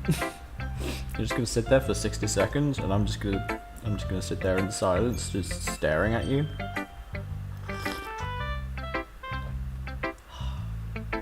Something tells me minute is not the word they were looking for. That must be terrible. Eh? For me to have become someone whose opinion is fearsome. How unlikable of me. Yuri, it's not as bad as you're making it out to sound in your head. It just meant that I respect your opinion. I see. I'm sorry that I always overthink and come to some sort of conclusion, blah blah blah blah, conclusions that are incorrect. I'm just a little too used to it. Overthinking? Being disliked. Yuri. What am I saying? I'm sorry, I didn't mean to bring that up. Let's move on. Alright. Do you want to share your poem now, please? Okay. Here. Beach.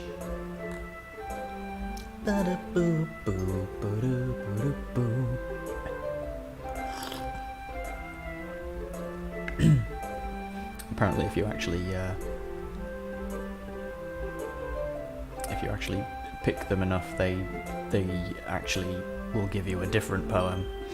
But because I'm not a creep, I haven't been particularly trying to go after anyone specific.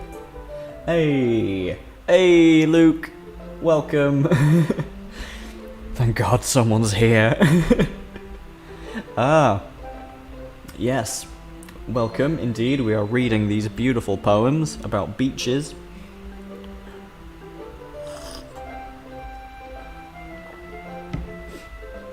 What? What did I say that wasn't? What did I say that wasn't completely honest? I'm always completely serious. Beach. A marvel, millions of years in the making. Even the womb of the earth sarcastically meets the surface under clear blue sky, an expanse of bliss. But beneath gray rolling clouds and an endless enigma. The easiest world to get lost in is one where everything can be found. One can only build a sandcastle where the sand is wet, but where the sand is wet, the tide comes. Will it gently lick at your foundations until you give in? Or will a sudden wave send you crashing down in the blink of an eye? Either way, the outcome is the same, yet we still build sandcastles. I stand where the foam wraps around my ankles, where my toes squish into the sand. The salty air is therapeutic. The breeze is gentle yet powerful. I sink my toes into the ultimate boundary line, tempted by the foamy tendrils. Turn back, and I abandon my peace to erode at the shore. Drift forward, and I return to earth forevermore. Ooh, beach in it. I'm aware that the beach is kind of an inane thing to write about, but I did my best to take the metaphorical approach to it. You say that you say that like you didn't even want to write about it. Oh? You haven't heard? After yesterday, Natsuki and I, well, it was amusing that we wrote about something similar in such different ways. So Natsuki wanted us to write about the same topic as each other again. I suppose to better compare the differences in our writing styles, or thought processes.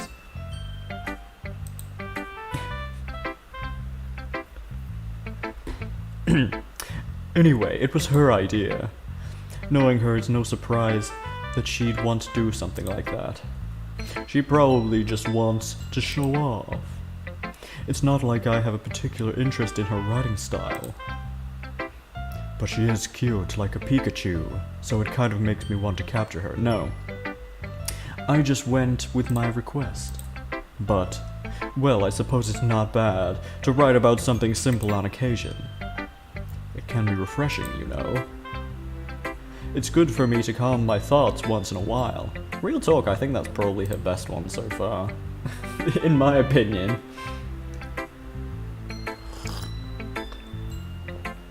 Quite like that one. Yeah, I think I agree. Thanks for sharing. Now, fuck off. Who's next? Let's go with Natsuki. Finally! Ye come to me next, ye scurvy lad. This one, it's good. I was wondering how long it would take ye. Alright. Yeah, seriously, don't listen to what anyone else says, especially Yuri. Just ye keep writing poems like this, that's all you need. Are you sure that's not just what you want? Excuse me? You're talking to a pro, you know. Don't ye think ye should trust mine opinion the most? I guess that depends. Aren't you biased towards poems that are more simple and cute? Biased?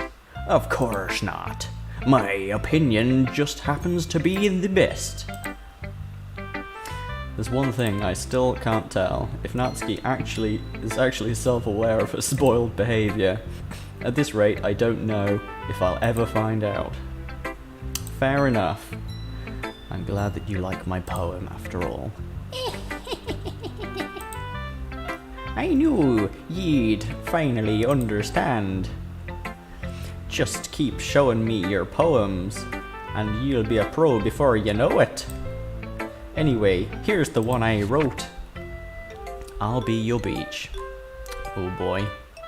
Oh god. Get ready for the shit show.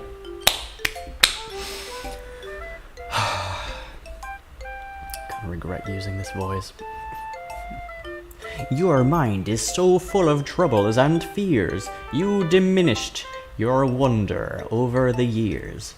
But today, I have a special place, a beach for us to go, a shore reaching beyond your sight, a sea that sparkles with brilliant light. The walls in your mind will melt away before the sunny glow.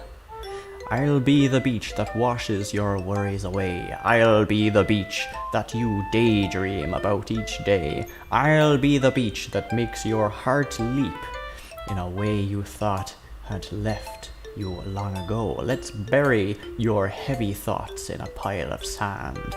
Bathe in sunbeams and hold my hand.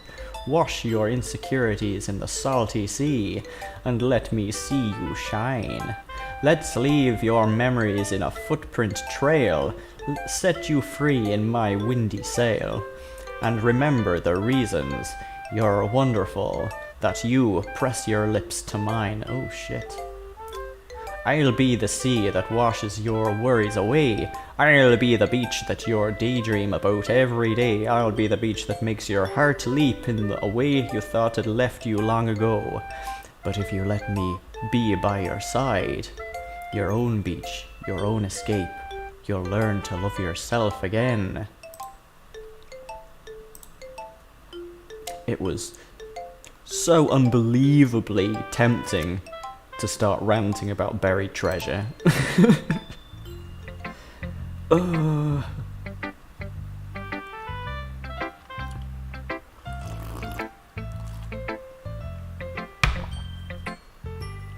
So deep, yeah. I felt like I kept writing about negative things, so I wanted to write something with a nice message for once. Besides, the beach is awesome. Oh, I just love a little grin. Adorable. Kinda hard to write anything negative about the beach. Well, Yuri's take on it was a little more solemn. Well, that's... Jeez, she better not have said anything bad about mine. After all, she was the one who wanted us to write about the same goddamn fucking topic. Erg. You can really see her doing that too. Making us write about a simple topic and then trying to impress me by coming up with something all fancy. Well, it's not like I care. I just did it anyway.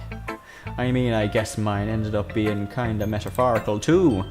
But there's nothing wrong with doing that once in a while, ye scurvy dog. At the very least, it was good practice.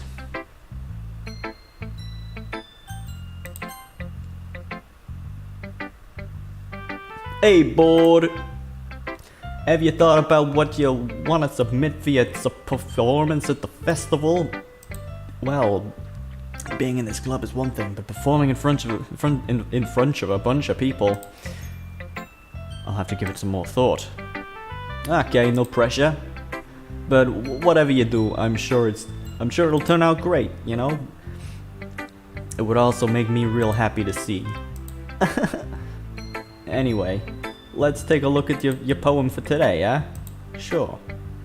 I let Monica look at the poem that I hold in my hands. It's pretty good. It makes me think of Sayori, like the other one you did from last time. You two are like a dynamic duo. Haha, that's kind of an exaggeration. Yeah, probably. But you do spend a lot of time with her, even in this club, don't you think? Then again, I don't blame you for being a little shy. I'm not shy. It's just, I'm just teasing you. I know it takes a little bit of time to make friends with everyone, but Yuri and Natsuki are really interested in people, so don't be afraid to give them their share of the time. And you can talk to me every now and then, and yeah. In fact, you should probably talk to me more. Why don't you talk to me more? Talk to me. I'm not like unapproachable or anything, am I? No, it's not like that. I'm just clicking the screen, and this is the words that come up, and they're not taking me in your direction. So yeah. Sorry, Mon. I'm still getting used to being here is all. Yeah, it has been like 3 days. I'm sorry if I was putting pressure on you or something. I really didn't mean it like that, boy. Nah, don't worry about it. I get what you're saying. Well, alright. Anyway, I'll share my goddamn poem with you now, alright, you fucking perv. Alright. The lady who knows everything. Time for more foreshadowing! Ah, Monica, she loves a fourth wall break.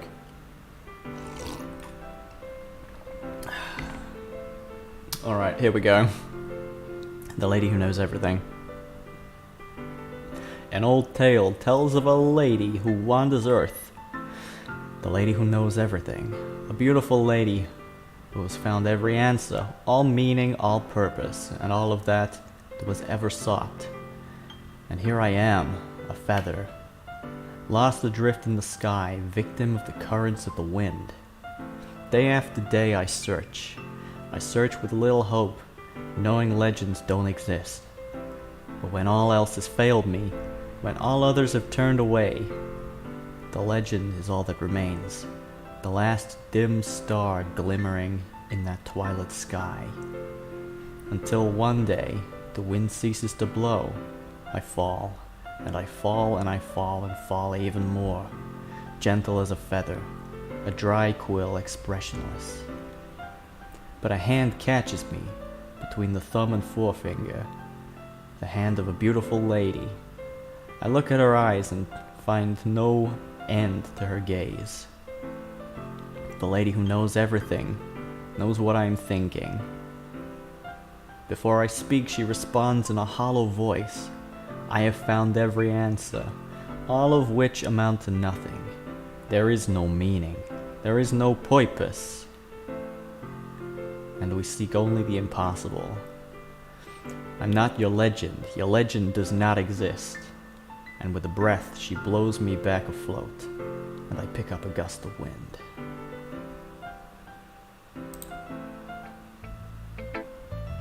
You know, I feel like learning and looking for answers are the sort of things that give me life meaning. My life meaning. Maligning my life, and not to get too philosophical or nothing, but it was kind of on my mind, so that's what I wrote about. I see. I never really put much thought into it. In a way, it's almost paradoxical, because if we had all of the answers, wouldn't the world start to lose its meaning? You know, there's one thing I noticed. Someone I was talking to yesterday actually said something similar. He put it slightly differently. It seems like everyone in the club prefers writing about things that are more sad than happy. Are you surprised? Everyone's depressed as fuck. This is the modern world, kid. I mean, if everything was okay, we wouldn't really have anything to write about, would we? Humans aren't two-dimensional creatures. I think you'd know better than anyone.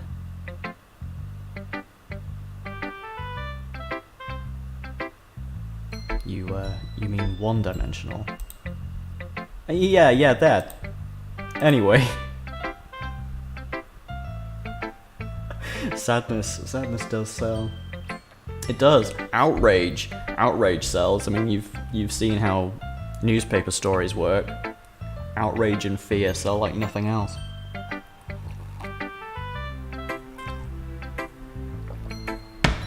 Oh boy. I need a constant flow of tea so that I can keep doing these crazy voices. Here's Monica's writing tip for today. Are you ever too shy to write to share your writing because you're afraid that it's not that good? It can be really disheartening to get a lukewarm response to something you've put so much into. But if you find other people who enjoy writing, then sharing becomes a lot easier.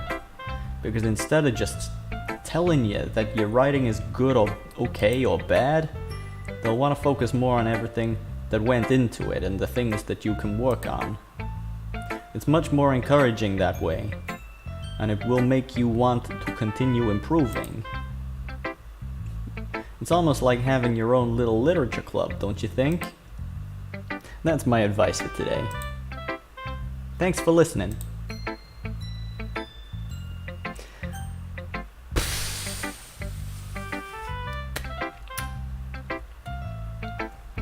We're up to that part that we got to last when we were playing this through before, Luke. Oh god. And I gave her a Valley Girl voice. Why? It's fine, it's all fun. This is the best one so far. Oh my gosh. It's really, really nice, boy. Thanks. Mm-hmm. Sayori, you've been a little quiet today. Is everything alright? Of course. Everything is fine. Maybe I'm just a little tired today. I knew the little laugh was coming even before I clicked the screen. Do you want a nap or something? No, that's just silly. I'm not you. Don't worry about me, okay? I only want to see smiles on your faces. Well, alright. Hey, boy. I'm still a little surprised. I thought that you'd want to try writing your poem like the way that Yuri does, or even Natsuki. But in the end... Yeah. I guess you're the one who likes this one the most. Why? You don't want to get closer to everyone else? Mate! Choto mate! Of course I do. But that doesn't stop me right-clicking the screen by accident. But that doesn't mean I need to try so hard to impress them. I still understand you the most, Sayori. And to be fair, they still liked the poem. Like, come on. I know you have to sometimes put up with me. And I have to sometimes put up with you. But we have a wavelength or something. And this is how the poem came out. Sometimes it feels like you're the only exciting thing in my life. Oh, Jesus. So, sometimes it's just easier to write when thinking about you. Sayori. Don't fucking cry. No. No, boy. I don't deserve this. You're too nice to me. Why are you doing this? Sayori has trouble keeping her voice steady all of a sudden. If you had fun with everyone else instead, this would be so much easier. Sayori. I glanced around the room to make sure nobody noticed that. Sayori. I've probably never said this before, but I don't understand what you're feeling right now. Tell me, what will cheer you up? Sayori shakes her head. She sniffles and keeps shaking her head. Finally, she gathers herself and puts on a smile. It's nothing, Boar. It's just a little rain cloud. I'm sorry you had to see that. I promise it won't happen again. Just smiles from everyone, okay? That's all that matters. Go away. Go play with everyone. I'm gonna go home a little bit early today. Sayori? Tell Monica I wasn't feeling okay, alright? Alright? Alright. I'll see you tomorrow.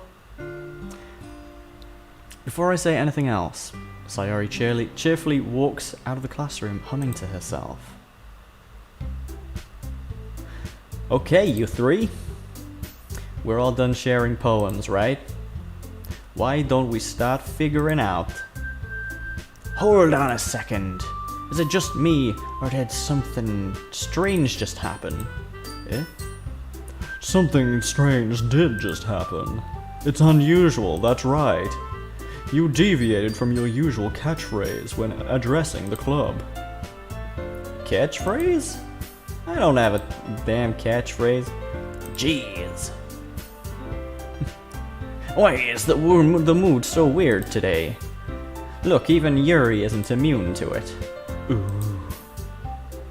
Stagnating air is common foreshadowing that something terrible is about to...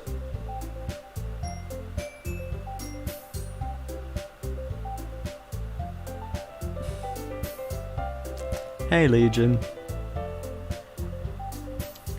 Yeah. Yeah, foreshadowing, Yuri. Foreshadowing is right. In your books, maybe. How about visual novels? Okay. The only thing different is that Sayori isn't here. Oh, it seems you're right. Sigh. Sayori always makes the lighten the mood a little bit, doesn't she? It's almost like everyone's balance is thrown off a little when she's not around. Where the heck did she run off to anyway? Where did she be running off to? I thought she'd just gone to pee. Natsuki, oh, please, show some decency. Oh, come on. She actually wasn't feeling too well and went home early. Is that so? I hope she's alright. Seriously. Of course, of all the times to not go home with her, you pick the time she's not feeling well. So much for you two being all lovey-dovey, you fucking cunt. Oh no. First of all, stop misunderstanding my friendship with Sayori, and second, she's kind of been avoiding me today, so I didn't want to force it. Who? Who? So you're approaching me.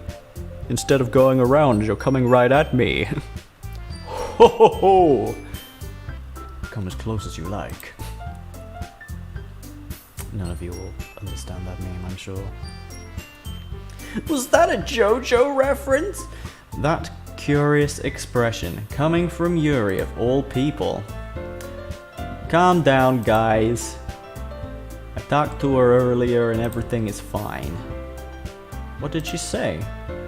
Anyway, we just need to figure out the rest of the festival preparations, so let's decide what everyone will be doing this weekend, alright? I already know what I'll be doing.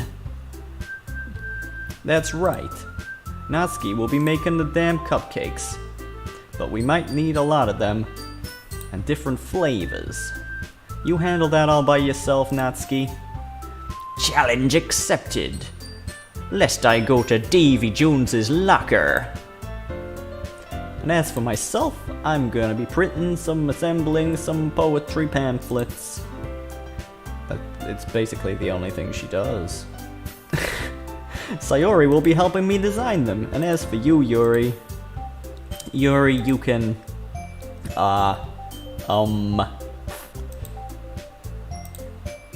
guys, can you help me come up with something for Yuri?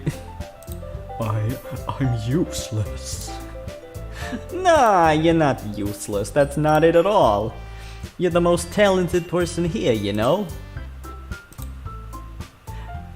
Now Natsuki's pouting as well.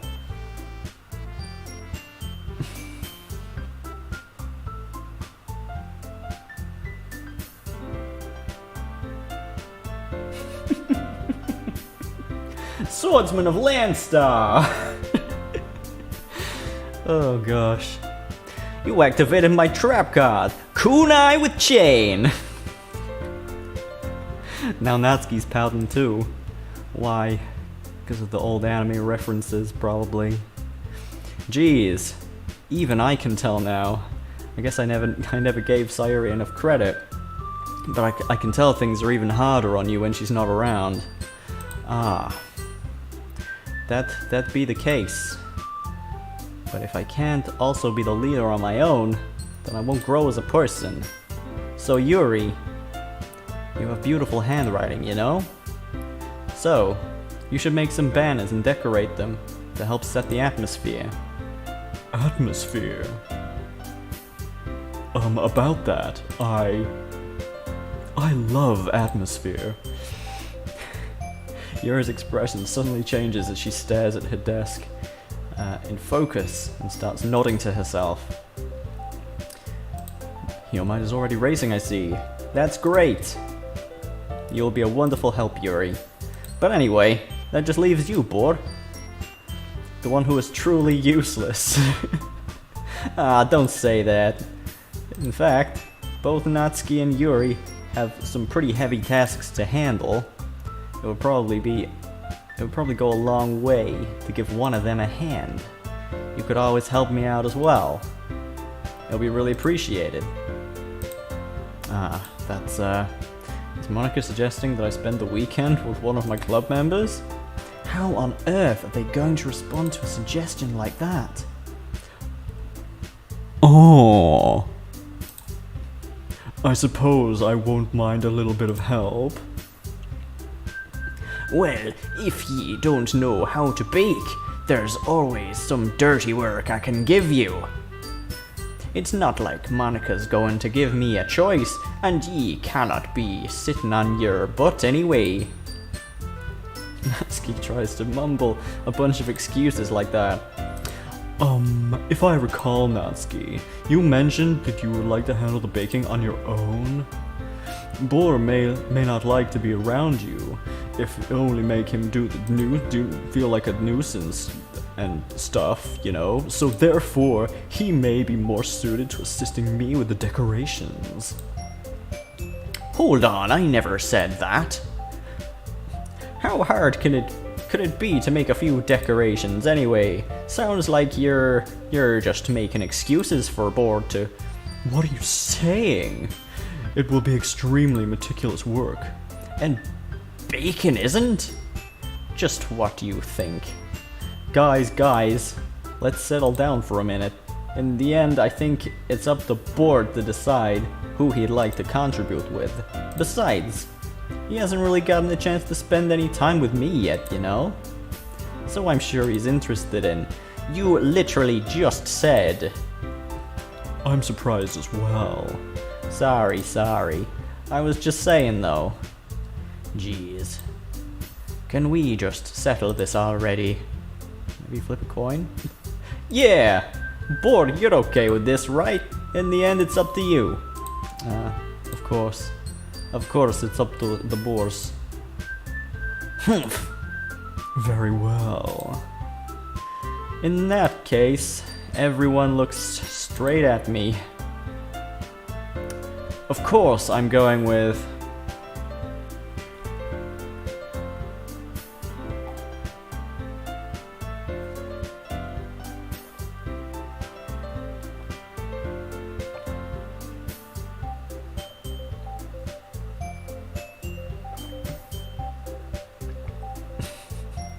Yes, I'll be swabbing the deck if I go with Natsuki, yeah.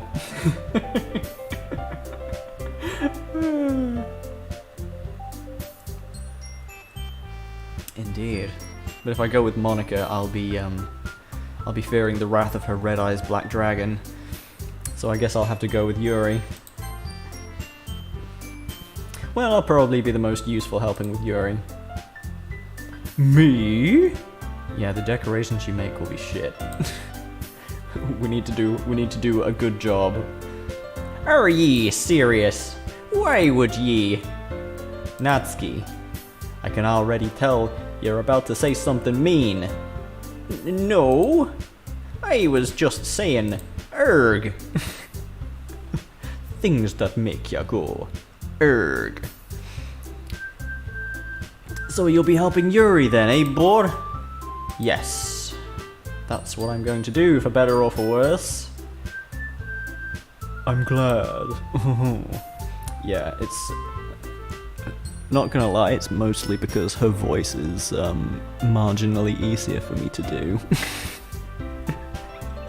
the pirate just goes to shit after a while. I have a bad habit of overthinking these sorts of things. So I think your assistance will be very helpful. That's great to hear. Natsuki will be able to handle the bacon yourself? I mean, yeah. That's not my voice. Oh my gosh. It's like Sayori is still here. I already said it would be fine. Okay. Everyone can tell that Natsuki is feeling a bit sour. So, is that everything we need to... Yeah, that should about do it. Are you guys excited? Well, excited might not be the right word. But I suppose I'm looking forward to it a little bit. Do you feel the same way, Boar? Me? I'm 28 years old and I'm about to spend the weekend with a teenager. I'm fucking scared. No. I guess you could say I'm interested to see how it'll turn out. That's good enough for me. What about you, Natsuki? Oh, she is not ski. She is very much not ski right now. Natsuki. What? Why is everyone yelling at me? I didn't even do nothing. No, that's not what I meant at all. Oh. Yuri anxiously glances between everyone in the room. I'm sorry for this. I don't really know why Boar picked me, and also, your cupcakes are the best cupcakes I've ever had. They go really well with my tea. Fuck Boar, we should just bang. No. God damn it. And nothing that I do for the event will compare to that,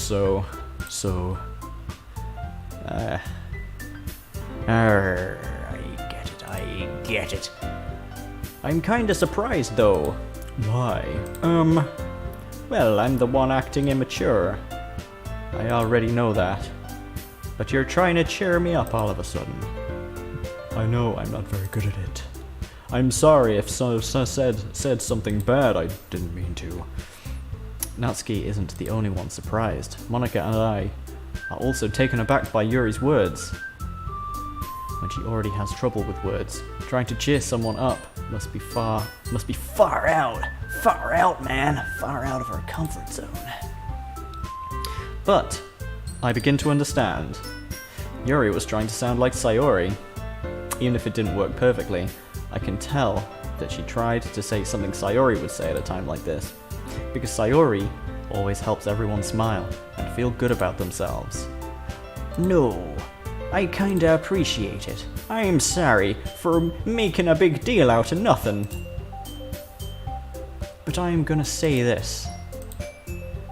You bet that my cupcakes are gonna be the best part of the damned event.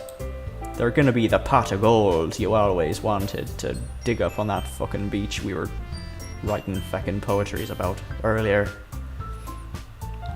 They're gonna be filled so full of fucking rum, it's gonna be a shit show.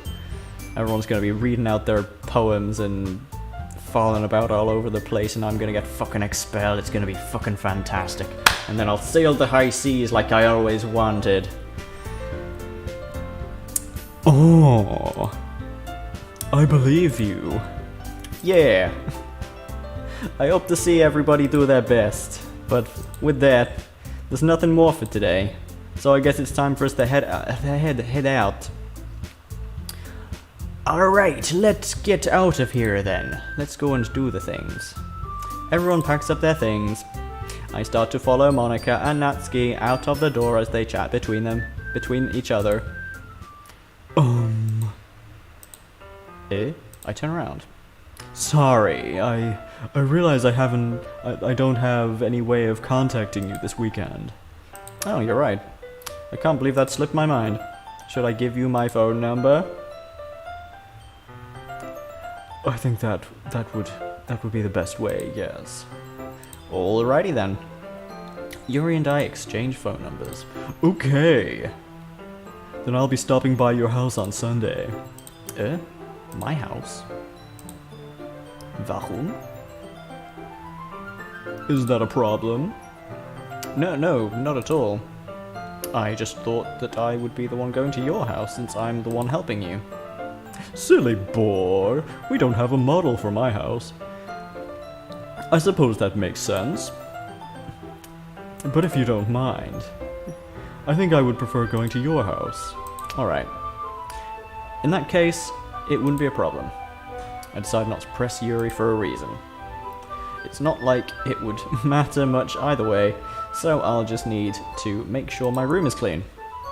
I hope I managed to make myself useful in some way. I'm not nearly as creative as you are. Don't underestimate yourself, boy. I think we'll make a most productive team. Even if you only chose me because I have massive titties. No, because because you felt bad or something. Mate! Mate! Choto mate kudasai! You don't actually think that, do you? I don't know. It's difficult to come up with any other reason you may have chosen me. You're forgetting the one reason, with the most common sense. It's because I'm reading in the wrong voice and I should really stop. Hey boy, are you taking the piss out of me? Always. I chose to help you. Because you're inept. No, I chose to help you because that's what I want to do. But...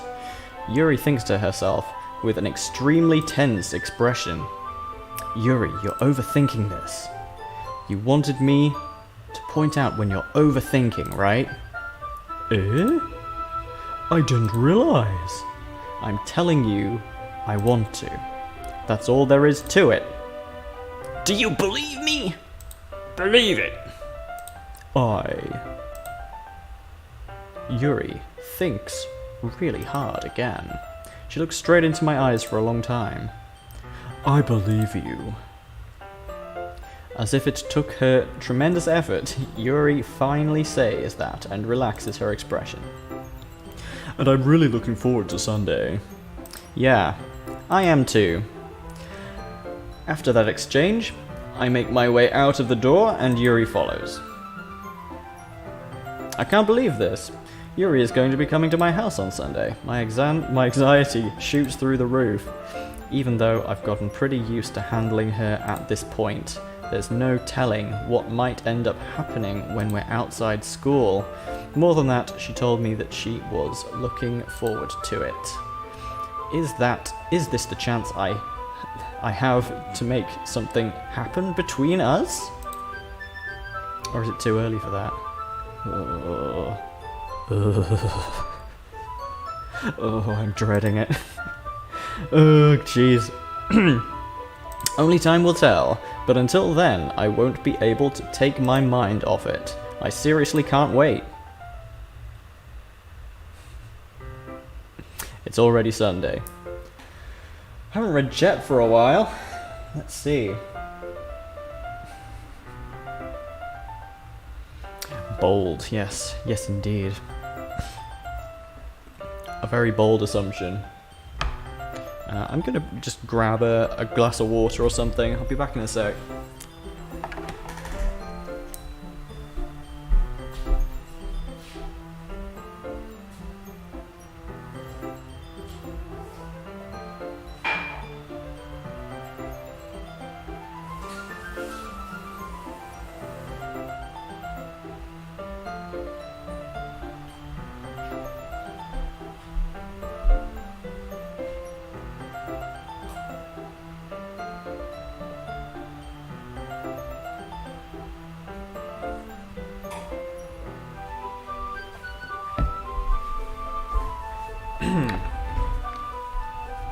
It's already Sunday. So it is. I've been getting increasingly anxious about Yuri's upcoming visit. I keep telling myself there's no reason to be nervous, but it doesn't help much. Yuri is clearly an introvert, and also an intimate person in general. There's no doubt that she'll open up a little bit when it's just the two of us. Wow. Oh, I just wanted to fry up a pizza. Meanwhile, we've even been texting occasionally. She was extremely apprehensive at first, but it wasn't long before I was already learning more about her. But putting Yuri aside, I haven't heard a thing from Sayori since she left the club earlier the other day. Early yonder day. It's not like we text each other all the time or anything, but I've been worried about her in the back of my mind. Between what Sayori said and what Monica said, is it really okay for me to put Sayori's feelings aside when she might need me? I decide to visit Sayori before Yuri comes over.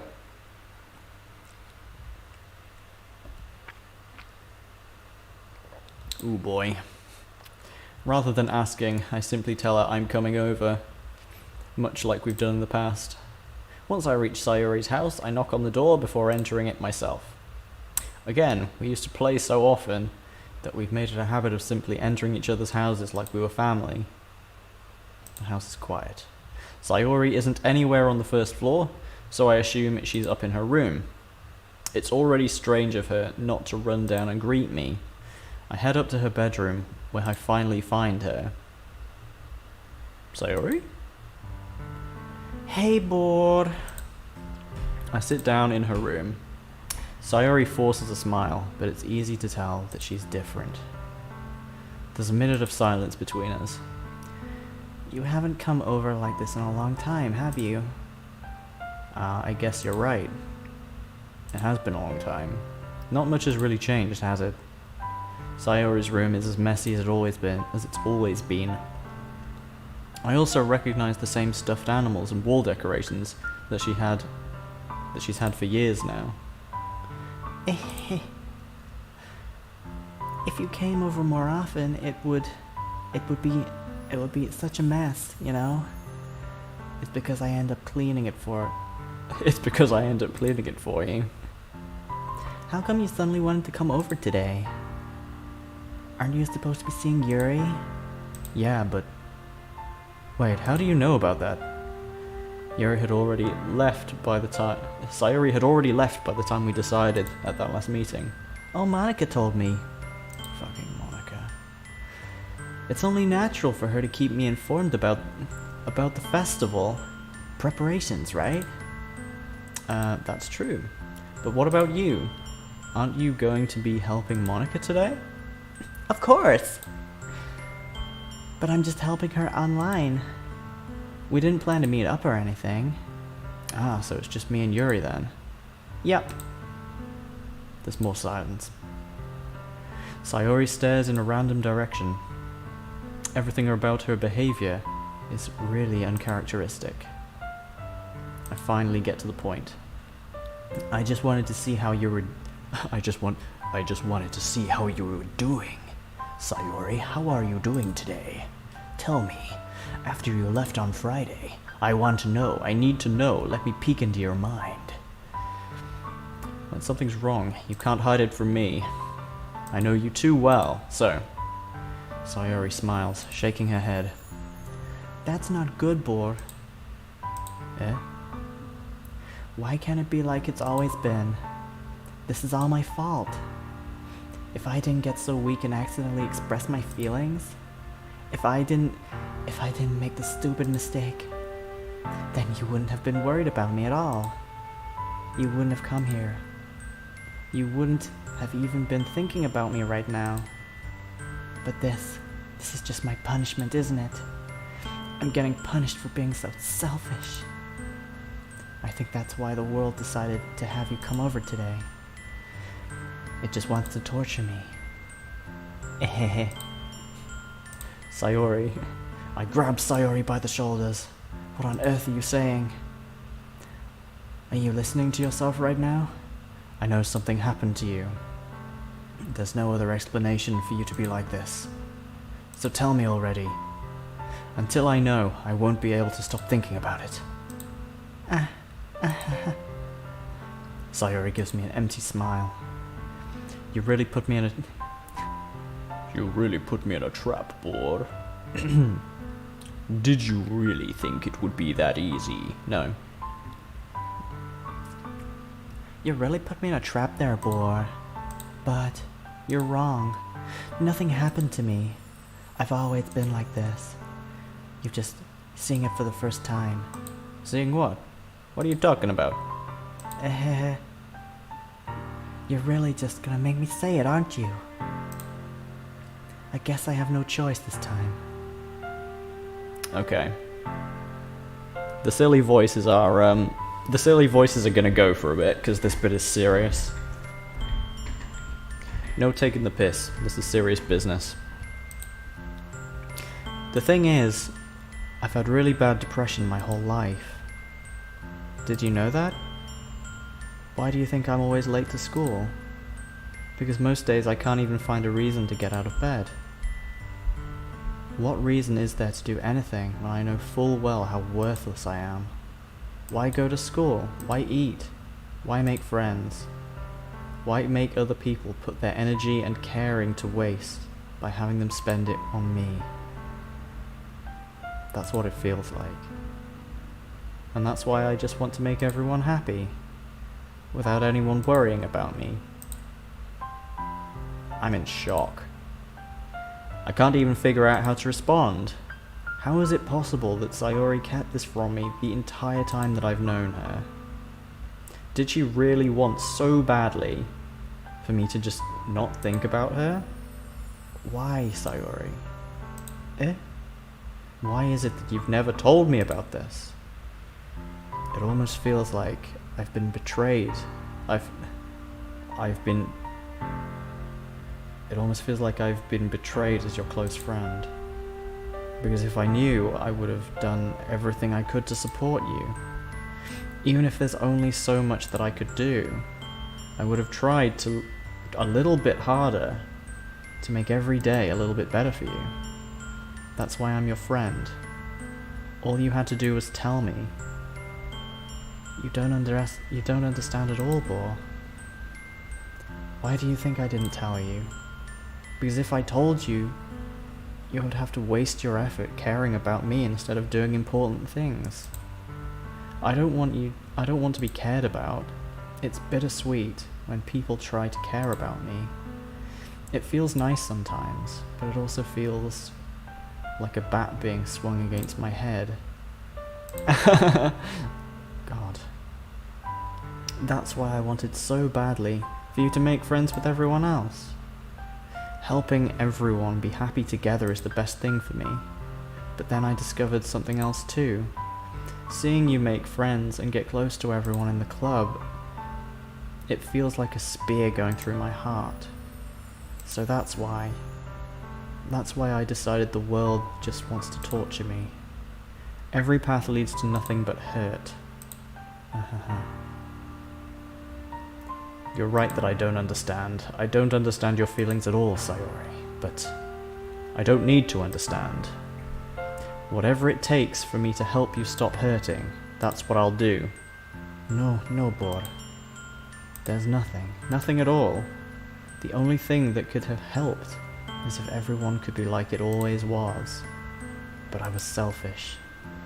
I finally showed you what a horrible person I am. Tears streaked down Sayori's face. I made you join the literature club because I was selfish. And I was punished by my heart hurting in a way that I couldn't understand. And now you came here, and I made you hurt too. I'm just weak and selfish. That's all I am. And that's why I'm going to accept these punishments.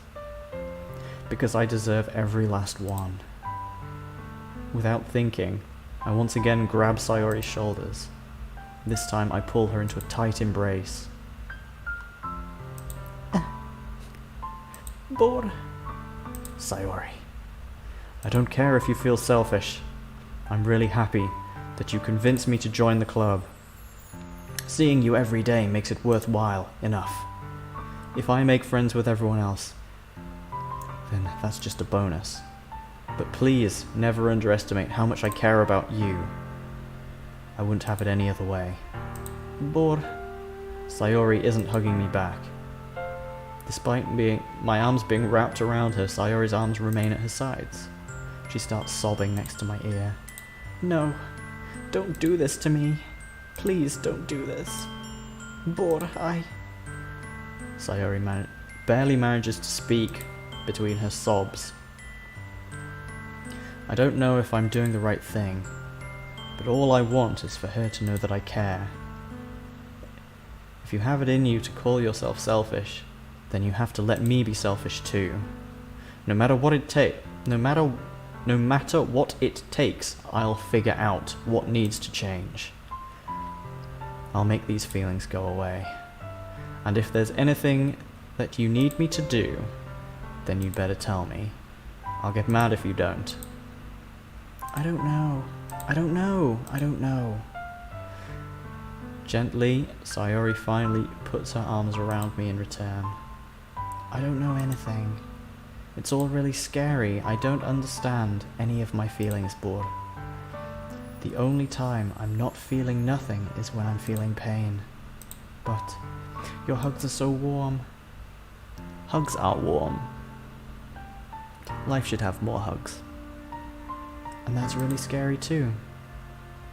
Sayori lets go. As she does, I let her go as well. The festival is tomorrow. Yeah. It's going to be fun, right? Yeah. How would you like me to spend it all with you? That's what I want. I promise. I think that would be nice. Yeah. Sayori wipes her eyes. If I could spend the whole day here, I would. Of all days, this has to be the one where I have other plans. Maybe I should cancel. No, don't! Please, don't. If you do that, then I really wouldn't forgive you. But it's almost time for Yuri to meet me at my house. At the very least, do you want to come along and help? It would be fun. To my surprise, Sayori shakes her head. I'm sorry. I don't know if that would be very good for me today. You understand, right? It's kind of hard for me to fully understand, but I'm trying my hardest. It's okay. Don't worry too much about it. I'll see you tomorrow, okay? Alright. I look forward to it.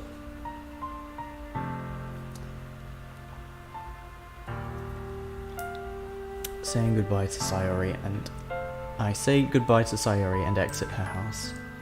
On the way home, I find myself still feeling uneasy. But it's hard for me to keep thinking about it when Yuri is about to come over too. I think Sayori is right. I shouldn't be worrying too much. We're definitely going to have a great time tomorrow. I should just focus on what's ahead of me.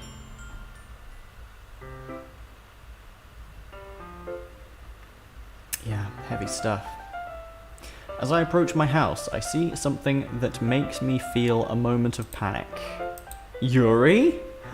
Oh! Thank goodness. You're a little bit early. I'm sorry I wasn't home yet. Were you waiting for a long time?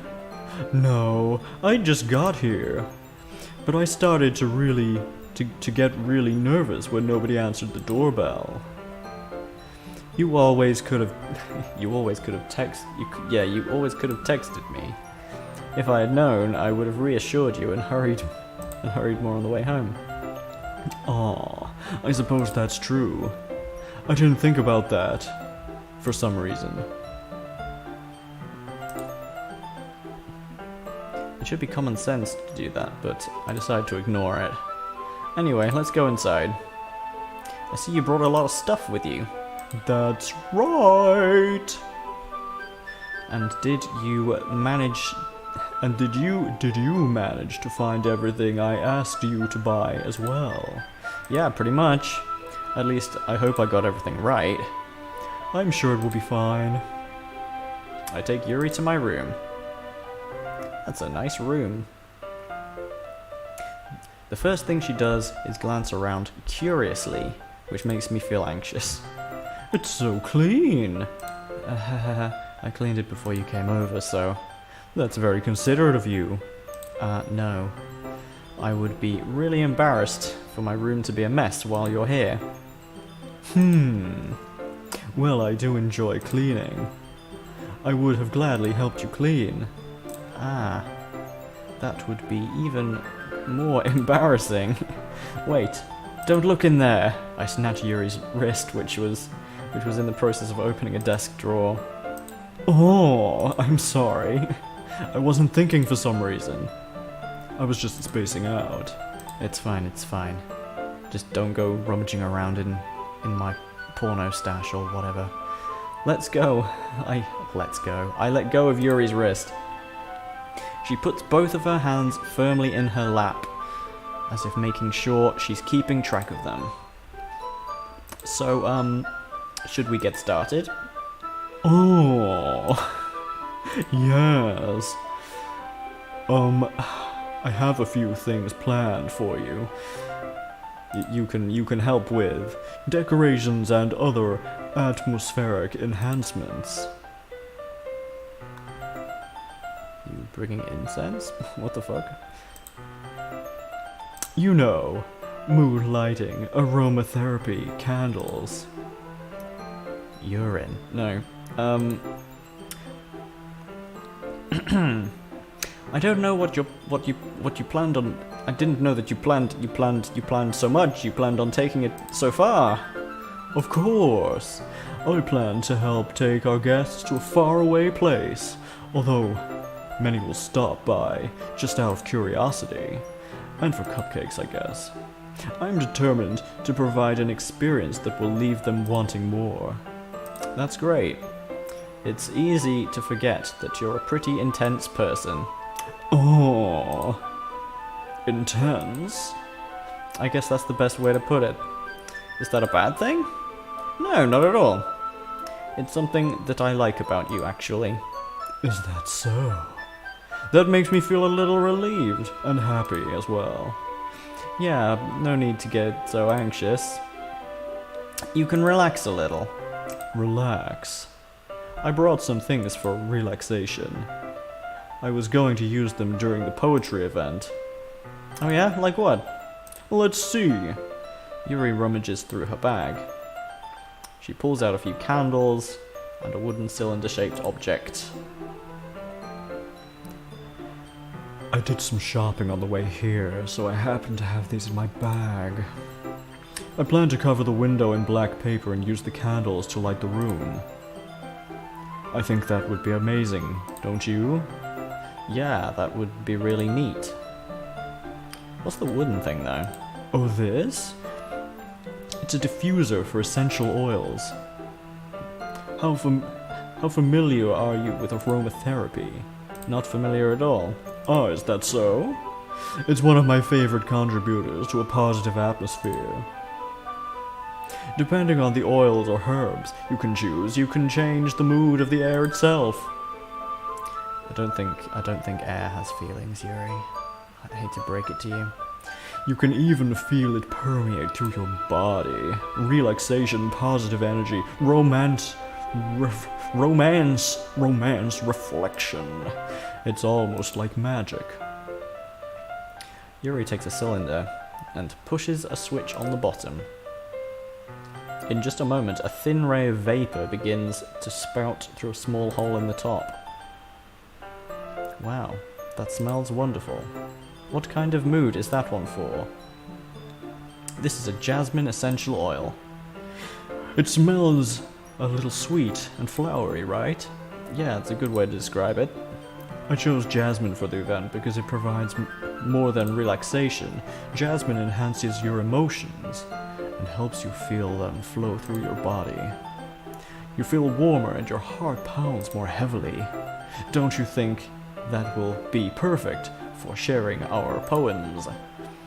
It does sound suitable, but you seem to know a lot about this, so I'll trust your opinion with anything.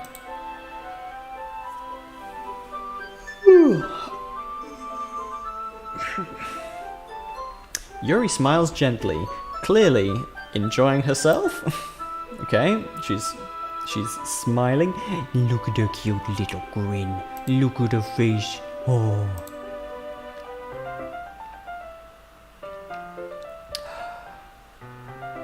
Anyway, She again reaches into her bag and pulls out several spools of thin ribbon.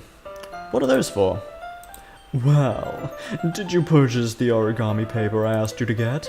Yeah, I have it here. Why don't we use the paper for folding origami? What I'd like to do is write a different word on each paper. We'll need about 100 of them. Oh yeah? What will these be used for? Well, I'm going to cut pieces of ribbon to hang from the doorway of the classroom. Then we can fasten the paper onto the ribbons. Paper onto the ribbons. To create a doorway curtain. Oh, okay. Wouldn't that be beautiful? It would also catch the eye of those passing by the room. It may attract some people to peek inside. That's very creative. I had no idea that you would right-click at an inopportune moment. I had no idea that you'd be so good at this, Yuri. Is that so? Well, I suppose I do get a little intense, as you'd put it. Ooh. Yuri giggles with red cheeks. Is it just me, or is she more relaxed when it's just the two of us? Or maybe it's the excitement she feels from sharing something that she enjoys. Here's a marker board. You can write any characters you want. I'll help you once I finish cutting out the ribbons. Ah, alright. Sitting on the floor, together, the two of us get to work. I carefully draw a different character on each paper, doing my best to manage my bad handwriting. Yuri unravels a long strand of red ribbon to her desired length. Then, she reaches into her bag once more and pulls out a pocket knife. Eh? The knife is strangely beautiful. The silver handle has an intricate pattern of waves etched into it.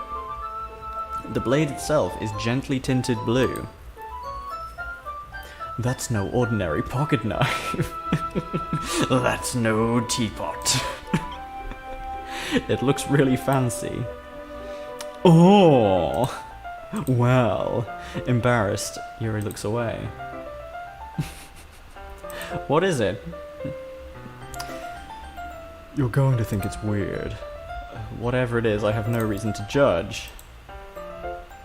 To each their own, you know. I think you might want to rethink that, board. Just a little bit of advice with the benefit of hindsight. If you promise you won't be weirded out. Yeah, I promise. Alright. The thing is, I'm kind of into knives. They're just so pretty. I can't help it. I don't know what it is. The combination of craftsmanship and feelings of danger, maybe. Ooh, what am I saying? Please don't think I'm weird for this. You're laughing at me. No, I'm not laughing at you. It's just funny how nervous you got about sharing. It's interesting. It's interesting thing to be into, I suppose, I guess. But I think it kind of suits you. It suits me? Yeah, it kind of it's intense, like I said, like you also said, like we said that you're intense. Besides, it's a really cool looking knife, I can't deny that. People do be into knives. It kind of freaks me out a little bit when people have like a knife collection. It's like, why? Why have you got a knife collection? You're not going to use those for anything. So why do you have a knife collection? I don't know. It's just a funny thing to collect, you know. I guess I have no room to judge as a collector of freaking children's trading cards, but I don't know. You'd have to try really hard to kill someone with a trading card. It is, isn't it? Yuri relaxes her expression once again. Would you like to hold it?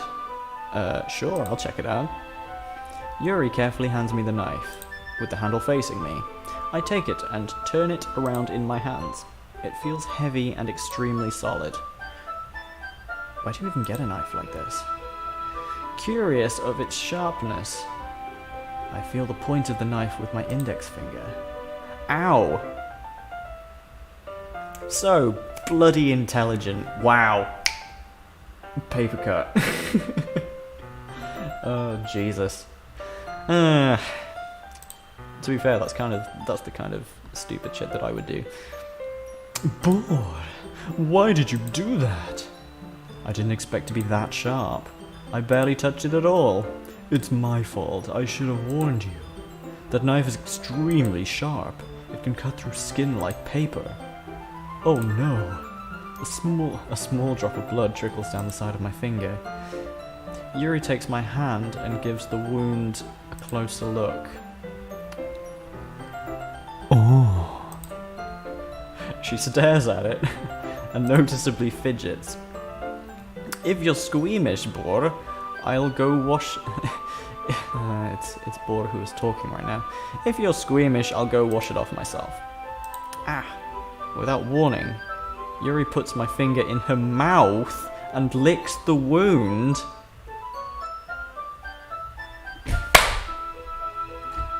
Sorry, that was another fly.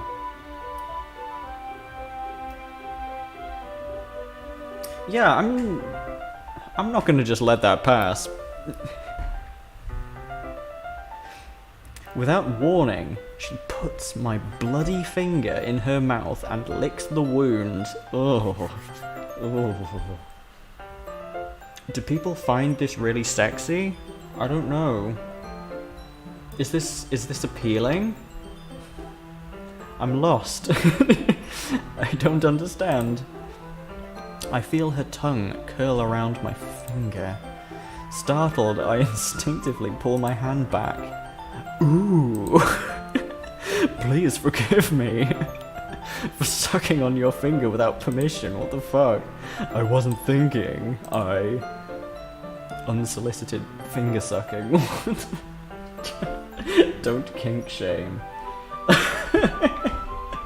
Welcome back, Combat Orca. You've chosen a really great time to show up.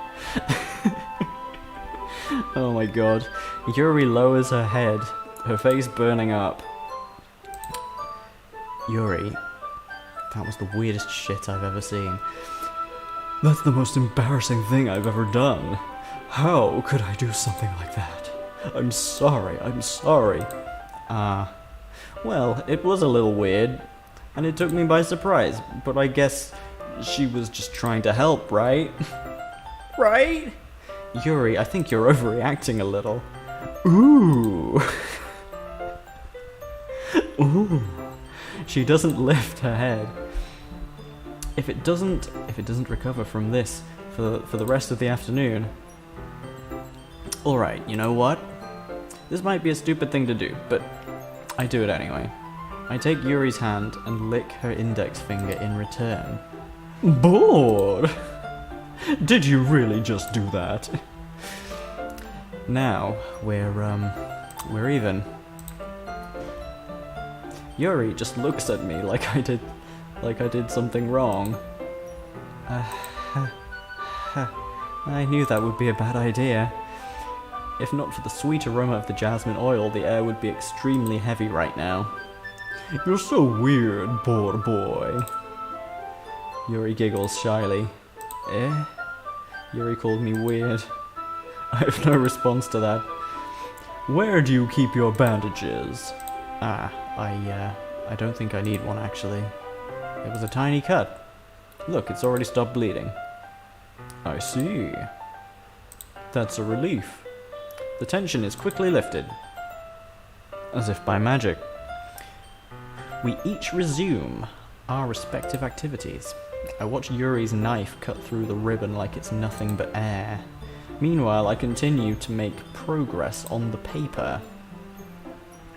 After we finish attaching the paper to the ribbons, we lay them all out side by side. It looks better than I expected and will be very effective as a door curtain. It looks great! Good thinking coming up with this, Yuri. Oh, thanks. It's just something I saw online, really.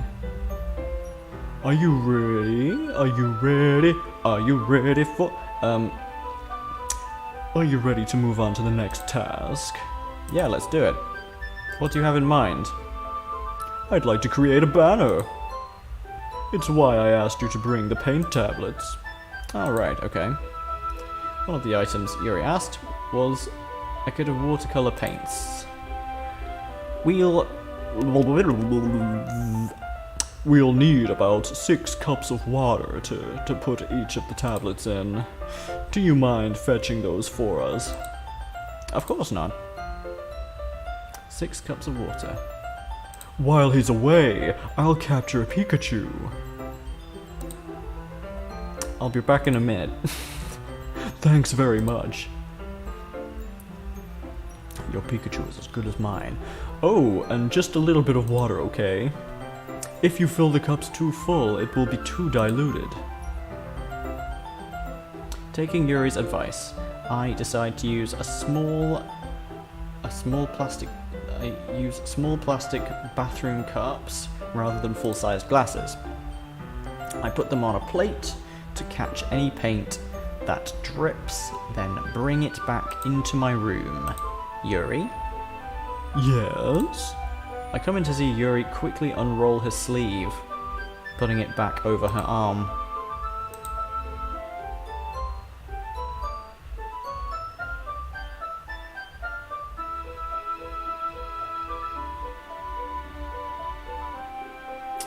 Your face is a little red there, Yuri. Is it too hot in here or anything?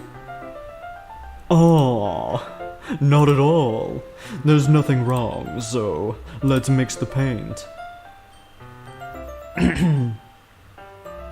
Yuri hurriedly dismisses me and takes it upon herself to unwrap the tablets, dropping them into the cups. So, I thought we would do something simple that would look very nice. I'd like to paint a gradient across the banner. Starting with the colors for the sunrise, then daytime, then sunset and nighttime. Once it dries, I'll write an inspirational quote across the banner. We can hang it on the wall behind the podium at the front of the classroom. Oh, neat. What are you gonna write? Well, it will be more fun to surprise you. Yuri smiles at me. If you say so. After rolling out the banner, Yuri and I kneel on opposite sides so we don't get in the way of each other. Yuri uses a brush and adds a few dots of different colours across the banner to serve as a colour guide when we paint. This kind of reminds me of elementary school. Painting on a banner with watercolours feels a lot like art class projects we had back then. It's relaxing. Oh, I'm sorry, it feels too childish. No, I mean, I didn't mean that at all. I mean, it beats swabbing the deck, doesn't it? Let's be honest. It's kind of fun, you know? Yeah, it is fun. I'm glad you feel that way too. Yuri stops painting for a moment, thinking to herself. For me, I don't need to go out and do crazy things to have fun. In fact, I usually don't even want to. Usually I just do crazy things at home instead. I just like when I can spend time with one other person. Well, we guessed that right about her. This faceless, bored person. Even if it's sometimes simple like reading, it doesn't even matter if we don't talk much. Just having a friend next to me makes things feel a little bit nicer. I feel like that's all it takes for me to be happy. Oh, fuck yeah. Oh, baby, a triple! 3 and 3. You can call me the Lord of the Flies. Anyway, I think that's all it takes for me to be happy. Is that so? Even if Yuri and I are quite different, I can understand where she's coming from. I feel that way about things like anime and games, where simply sharing the experience with someone can make me happy. I get that. I get that a lot. I think I feel the same way. Yuri smiles gently. I knew you'd understand.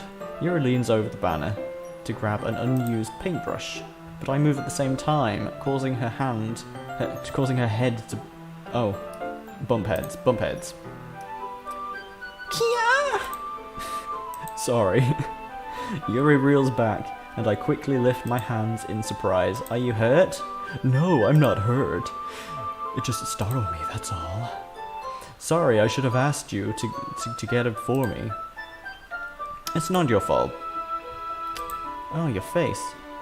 There are drops of paint on Yuri's face and neck. What? How did that happen? Is there something on my face? Yeah. It was pain. Yeah, I accidentally got paint on you. Sorry, it's totally my fault. I'll get a towel right away. I rush out and fetch a small towel, then I dampen it with hot water, return to my room, kneel back, and burn Yuri's face. No. That's not what happens.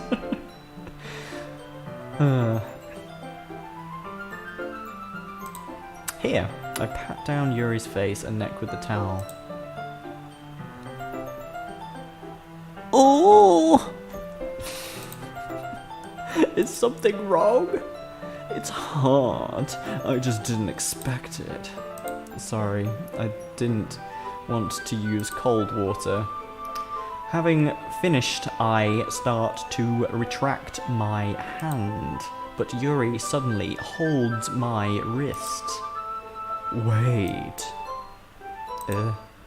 Just for a little longer. It feels really nice. I keep my hand still against Yuri's neck. She looks into my eyes. It's an intense expression that I recognize from when she reads her books. Almost as if she's lost in a daze, enveloped by her own thoughts. She breathes gently, half through slightly parted lips. What is happening? Me too, buddy. Me too. What is happening? I need an adult. Is it the aroma of the jasmine oil giving me this dizzy feeling? Yuri's gentle fingers wrapped around my wrist, sending a tingling sensation through my arm, and suddenly her face seems to be much closer to mine than it was just a moment ago. Oh. Yuri slowly pulls away. Sorry, I've been feeling a little lightheaded today. I didn't mean to space out. It's fine. The moment is over as soon as it began. Yuri picks up her brush again, but her movements seem clumsier, like she's unable to focus. I remain silent, forced to ignore the event that just transpired. I hesitantly retrieve my own brush and continue following Yuri's example. That should do it. I finish filling the night sky with white dots that look like stars. Looking at the banner as a whole, it's very pretty and natural looking. I think it came out better than I expected. I'm really happy with the results. Yeah, me too. Are you going to add the lettering now? Oh, not yet. It needs to dry first. That's true, but won't that take a while? Well, perhaps it would be best to leave it there than have you bring it in the morning. I can do the lettering in the classroom before the event starts. Is that okay? It's totally fine. Wonderful. In that case, I don't think there's anything more for us to do here. Phew. Oh, you say that like you're glad it's over. Was I wrong to assume that you were at least enjoying yourself a little bit? Oh no, that's not what I meant. I'm just glad. I'm just glad that we managed to get everything done. I see. I am too. I was a little concerned about time. I need to start making dinner soon.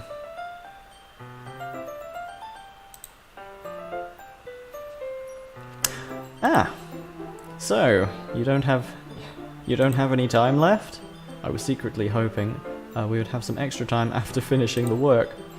Well, Yuri thinks to herself, I think it would be too irresponsible of me to wait much longer. I'm sorry. I was hoping there would be more time as well. It's probably my fault. Sorry for being such a slow worker. No, it's not your fault at all. And the important thing is that we got everything done, right? Yes. So, I wouldn't be disappointed or anything, no. Gathering all her things, Yuri seems to look a bit downcast. I understand why. It sounded like she rarely gets the opportunity to spend time with friends in a relaxed environment. But that doesn't mean this is the last time it can happen. Once Yuri packs up, I walk her out of the front door. Thank you very much for having me over today. Thank you for having me over. No problem, I'm glad I was able to help. Just let me know if there's anything else you need me to bring tomorrow. I will. Well then, Yuri fidgets. I guess I'll see you tomorrow. Wait. Mate wo kudasai. I kind of say that without thinking. About today. It's fine that we didn't have as much time as we wanted, because we can do it again. Whenever you want, you can come over and we can go out somewhere and we can do things that... Ugh. Ah, I forgot you don't like going out much, as I stumble over my words. Yuri simply smiles bashfully. Anyway, you know what I'm trying to say, so... You're very thoughtful, boy. Yuri takes a step closer to me, then briefly squeezes my hand. Whoa, kinda close there. I kind of like that about you. Well, how am I supposed to respond that? Respond that? How do I respond?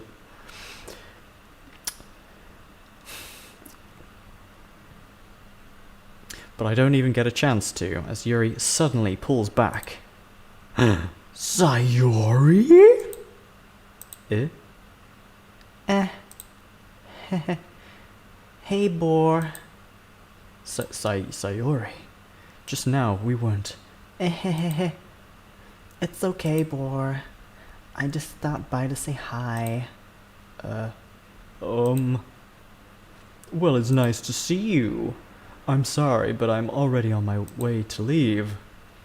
Oh, really? That's too bad. Oh, I'm sorry. But we'll be together at the festival tomorrow, so that's fine, right? Of course. Sayori beams. Yeah, so I'll be seeing you tomorrow. Clearly embarrassed, Yuri hurries off. Gotta go fast. Gotta go supersonic fast. Sayori waves goodbye after her. Sayori! Thought you didn't want to come over today. Well... I tried staying in my room, but my imagination was being really mean to me, so I had to come over and see it for myself. See what? What are you talking about? You know, how much fun you were having with Yuri. And how close you guys have gotten in literally like a grand total of maybe about 6 hours of club activities over the last like 3 days or whatever. And how close you've gotten, oh my gosh. It makes me really happy that you've made such good friends. It's all that matters to me. That's all that matters. Tears start falling down Sayori's face. That's all that matters to me.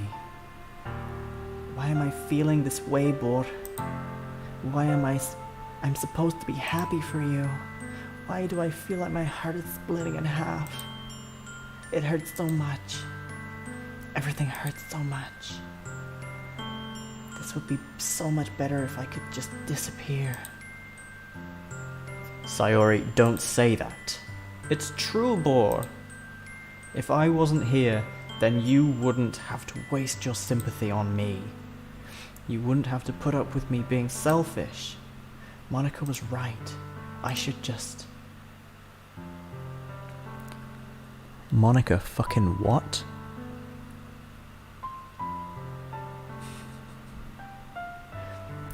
Hey, Monica.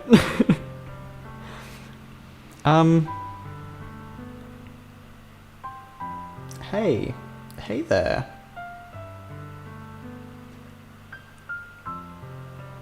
Yeah. So you're on YouTube. That's interesting. Monica, yes. Monica was right about what? Sayori, you tell me. What I said before is true.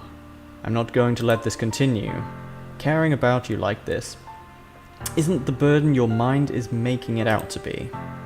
It's something that makes me happy. It's something that I wouldn't trade for anything else. So even if it takes an entire lifetime, I'm going to be by your side until you don't feel any more pain. But... Sayori looks away. I put a hand on her shoulder to reassure her. I'm scared, Boar. I'm really scared. What are you scared of? I'm scared that I might like you more than you like me. Sayori. It's true, isn't it? I was weak and started to like you too much. I did this to myself. Boar, I like you so much that I want to die. That's how I feel. And... That's enough, Sayori. I don't want you to hurt anymore. I slide my hand down Sayori's arm and squeeze her hand in my own. Do you remember how I said, I always know what's best for you? Do you still believe me? Wordlessly, Sayori nods. Even if you don't understand all of your own feelings, I know what you need the most right now. And that's what I'm going to give to you.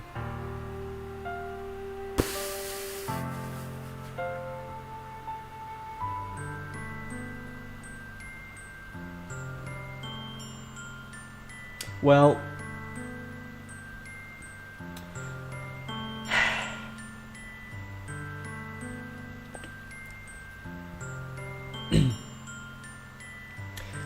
My boy Boar, the guy talking, really seems to want to select the former.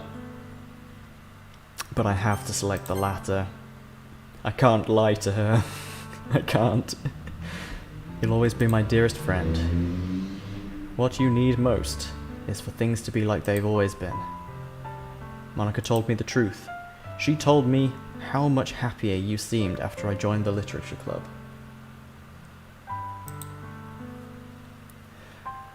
I know you're struggling with some really difficult feelings right now. But please trust me that I know what's best and what will make you happy in the end. I promise I'll help you get things back to the way they were. I see. Sayori forces a smile through an incredibly pained expression. Is this what it feels like to get stabbed in the chest? I should write a poem about it. Sayori. It's okay. This is just my punishment, remember? For being so selfish. So please, don't worry about these stupid feelings. I know you're right. I know this whole time that there's no happiness down that path. That's why I came here. Just so that I could get the answer I needed to hear. And the other thing, you're always right, that I just wanted to go back to the way it was. I realize that now. You really do know me better than anyone, Bor. I'll trust you with anything. Anything at all. So... Sayori's smile finally breaks. All of a sudden, she turns around and drops to her knees.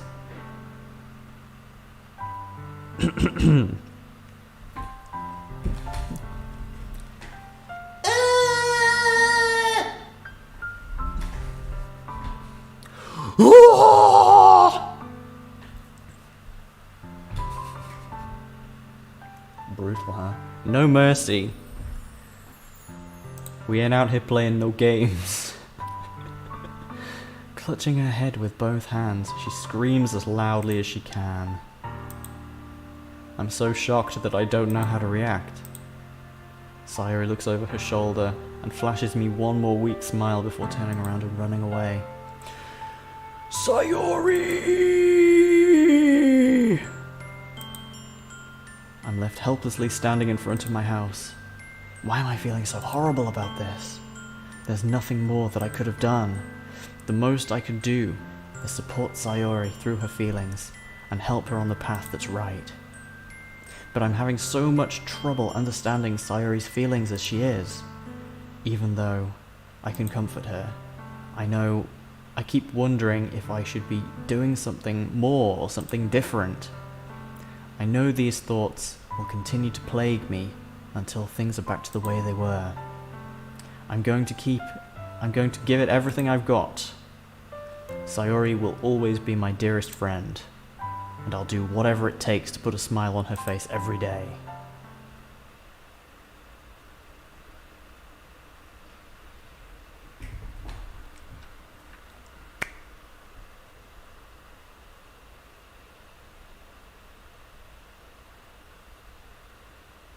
Okay.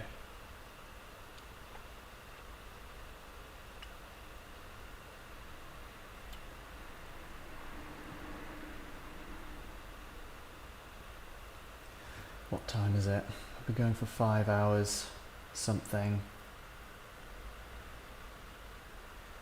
Okay, it is with a heavy heart that I conclude that I'm gonna have to leave it here. I think this is the best point to stop. Let's save.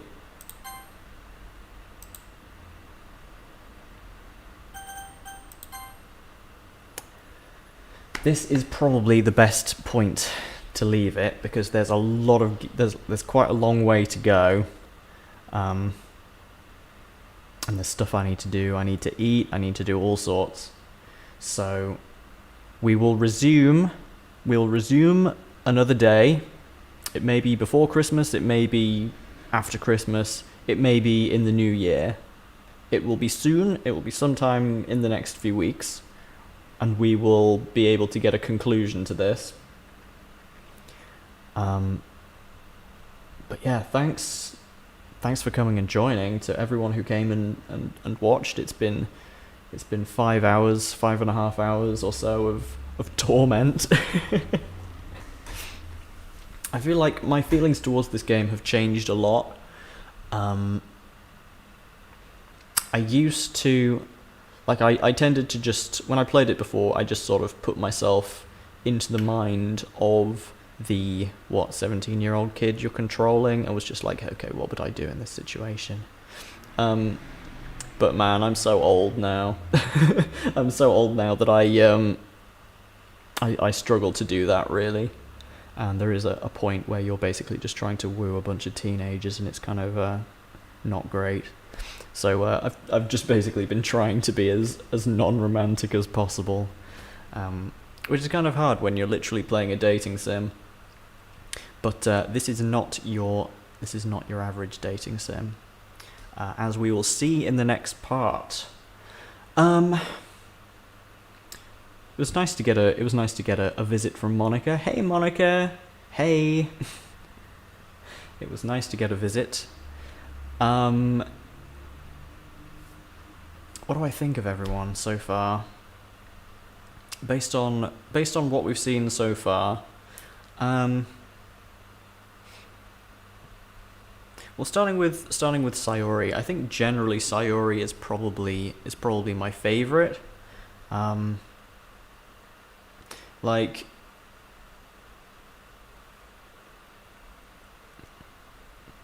yeah, I think Sayori is probably my favorite. I don't know. I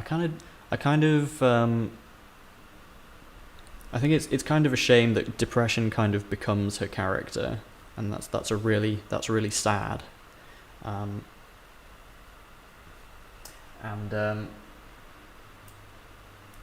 Let's just say that 17-year-old me would probably have answered her question differently.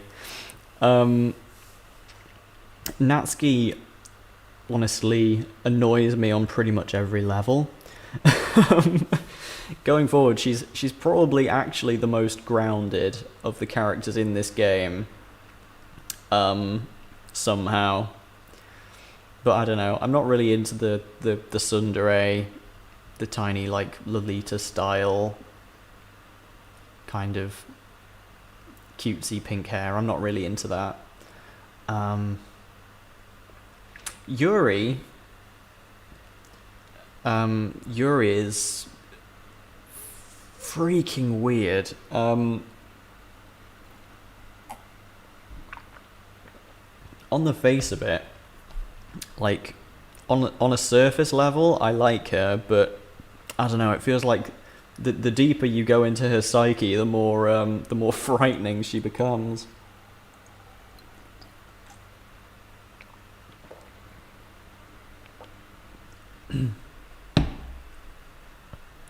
It would have been nice if I could have planned that a little bit better and got to know Natsuki a little bit better. I suppose that would have been good. And indeed Monica as well. And at this point, Monica just looks super cool, but we haven't really had a chance to get to know her at all, really. There just hasn't been an opportunity. And I didn't go into that really, but if you, like, when you're choosing who you're going to do the activities with for the cultural festival, if you are really insistent and try to pick Monica, the other girls will actually interject and stop you, and then you'll have to choose someone else. You actually can't choose. You can't choose Monica, and you can't choose Sayori. You are not able to. So yeah, that's interesting. I'm sure that won't be central to the plot at all. That won't be of any importance. Yeah, I've also been picking up on a lot more foreshadowing than I remember, which is cool. But yeah, we'll leave it here, and we'll pick up. We've finished on a bit of a heavy note, but well, if memory serves, it's going to be a bit of a roller coaster from here on out. So yeah, just Monica, just Monica. That's what we have to remember. We have to remember just Monica. Then everything will be okay. Everything will be okay. Okay, well, I hope that you've enjoyed this much longer stream than I usually do, and my throat is not going to be thanking me tomorrow, but it's been a lot of fun. I have enjoyed it. Yeah, I'm just enjoying streaming, honestly. My body's still not really used to it. I get tired after about 2 hours, usually, and my throat, just after talking for a while, it just gets so bad. But I still just enjoy it. It's a lot of fun. Yeah, the pirate voice may not have been the wisest choice. Worthy sacrifice. Well, anyway, I really want to thank you guys for coming along, and I hope that you will join me for the next exciting installment where we'll play the second half. I'm really looking forward to it because it's a real experience, and I want to share it with you. So I'll see you in the next one. This might actually be the last stream of the year, depending on whether I do part 2 this year or in early Jan. But regardless, I will see you then. Thank you very much for watching, and I hope you enjoyed. for anybody who is watching the archive of this stream and has made it through the last 5.5 hours. Well done, you. And also, I'd appreciate it greatly if you would like and subscribe and comment and do all of those lovely things, because I very much appreciate it. Do it if you like. It's up to you. If you've enjoyed it and you'd like to see more, I hope to see you in the next one. Take care of yourselves. Merry Christmas.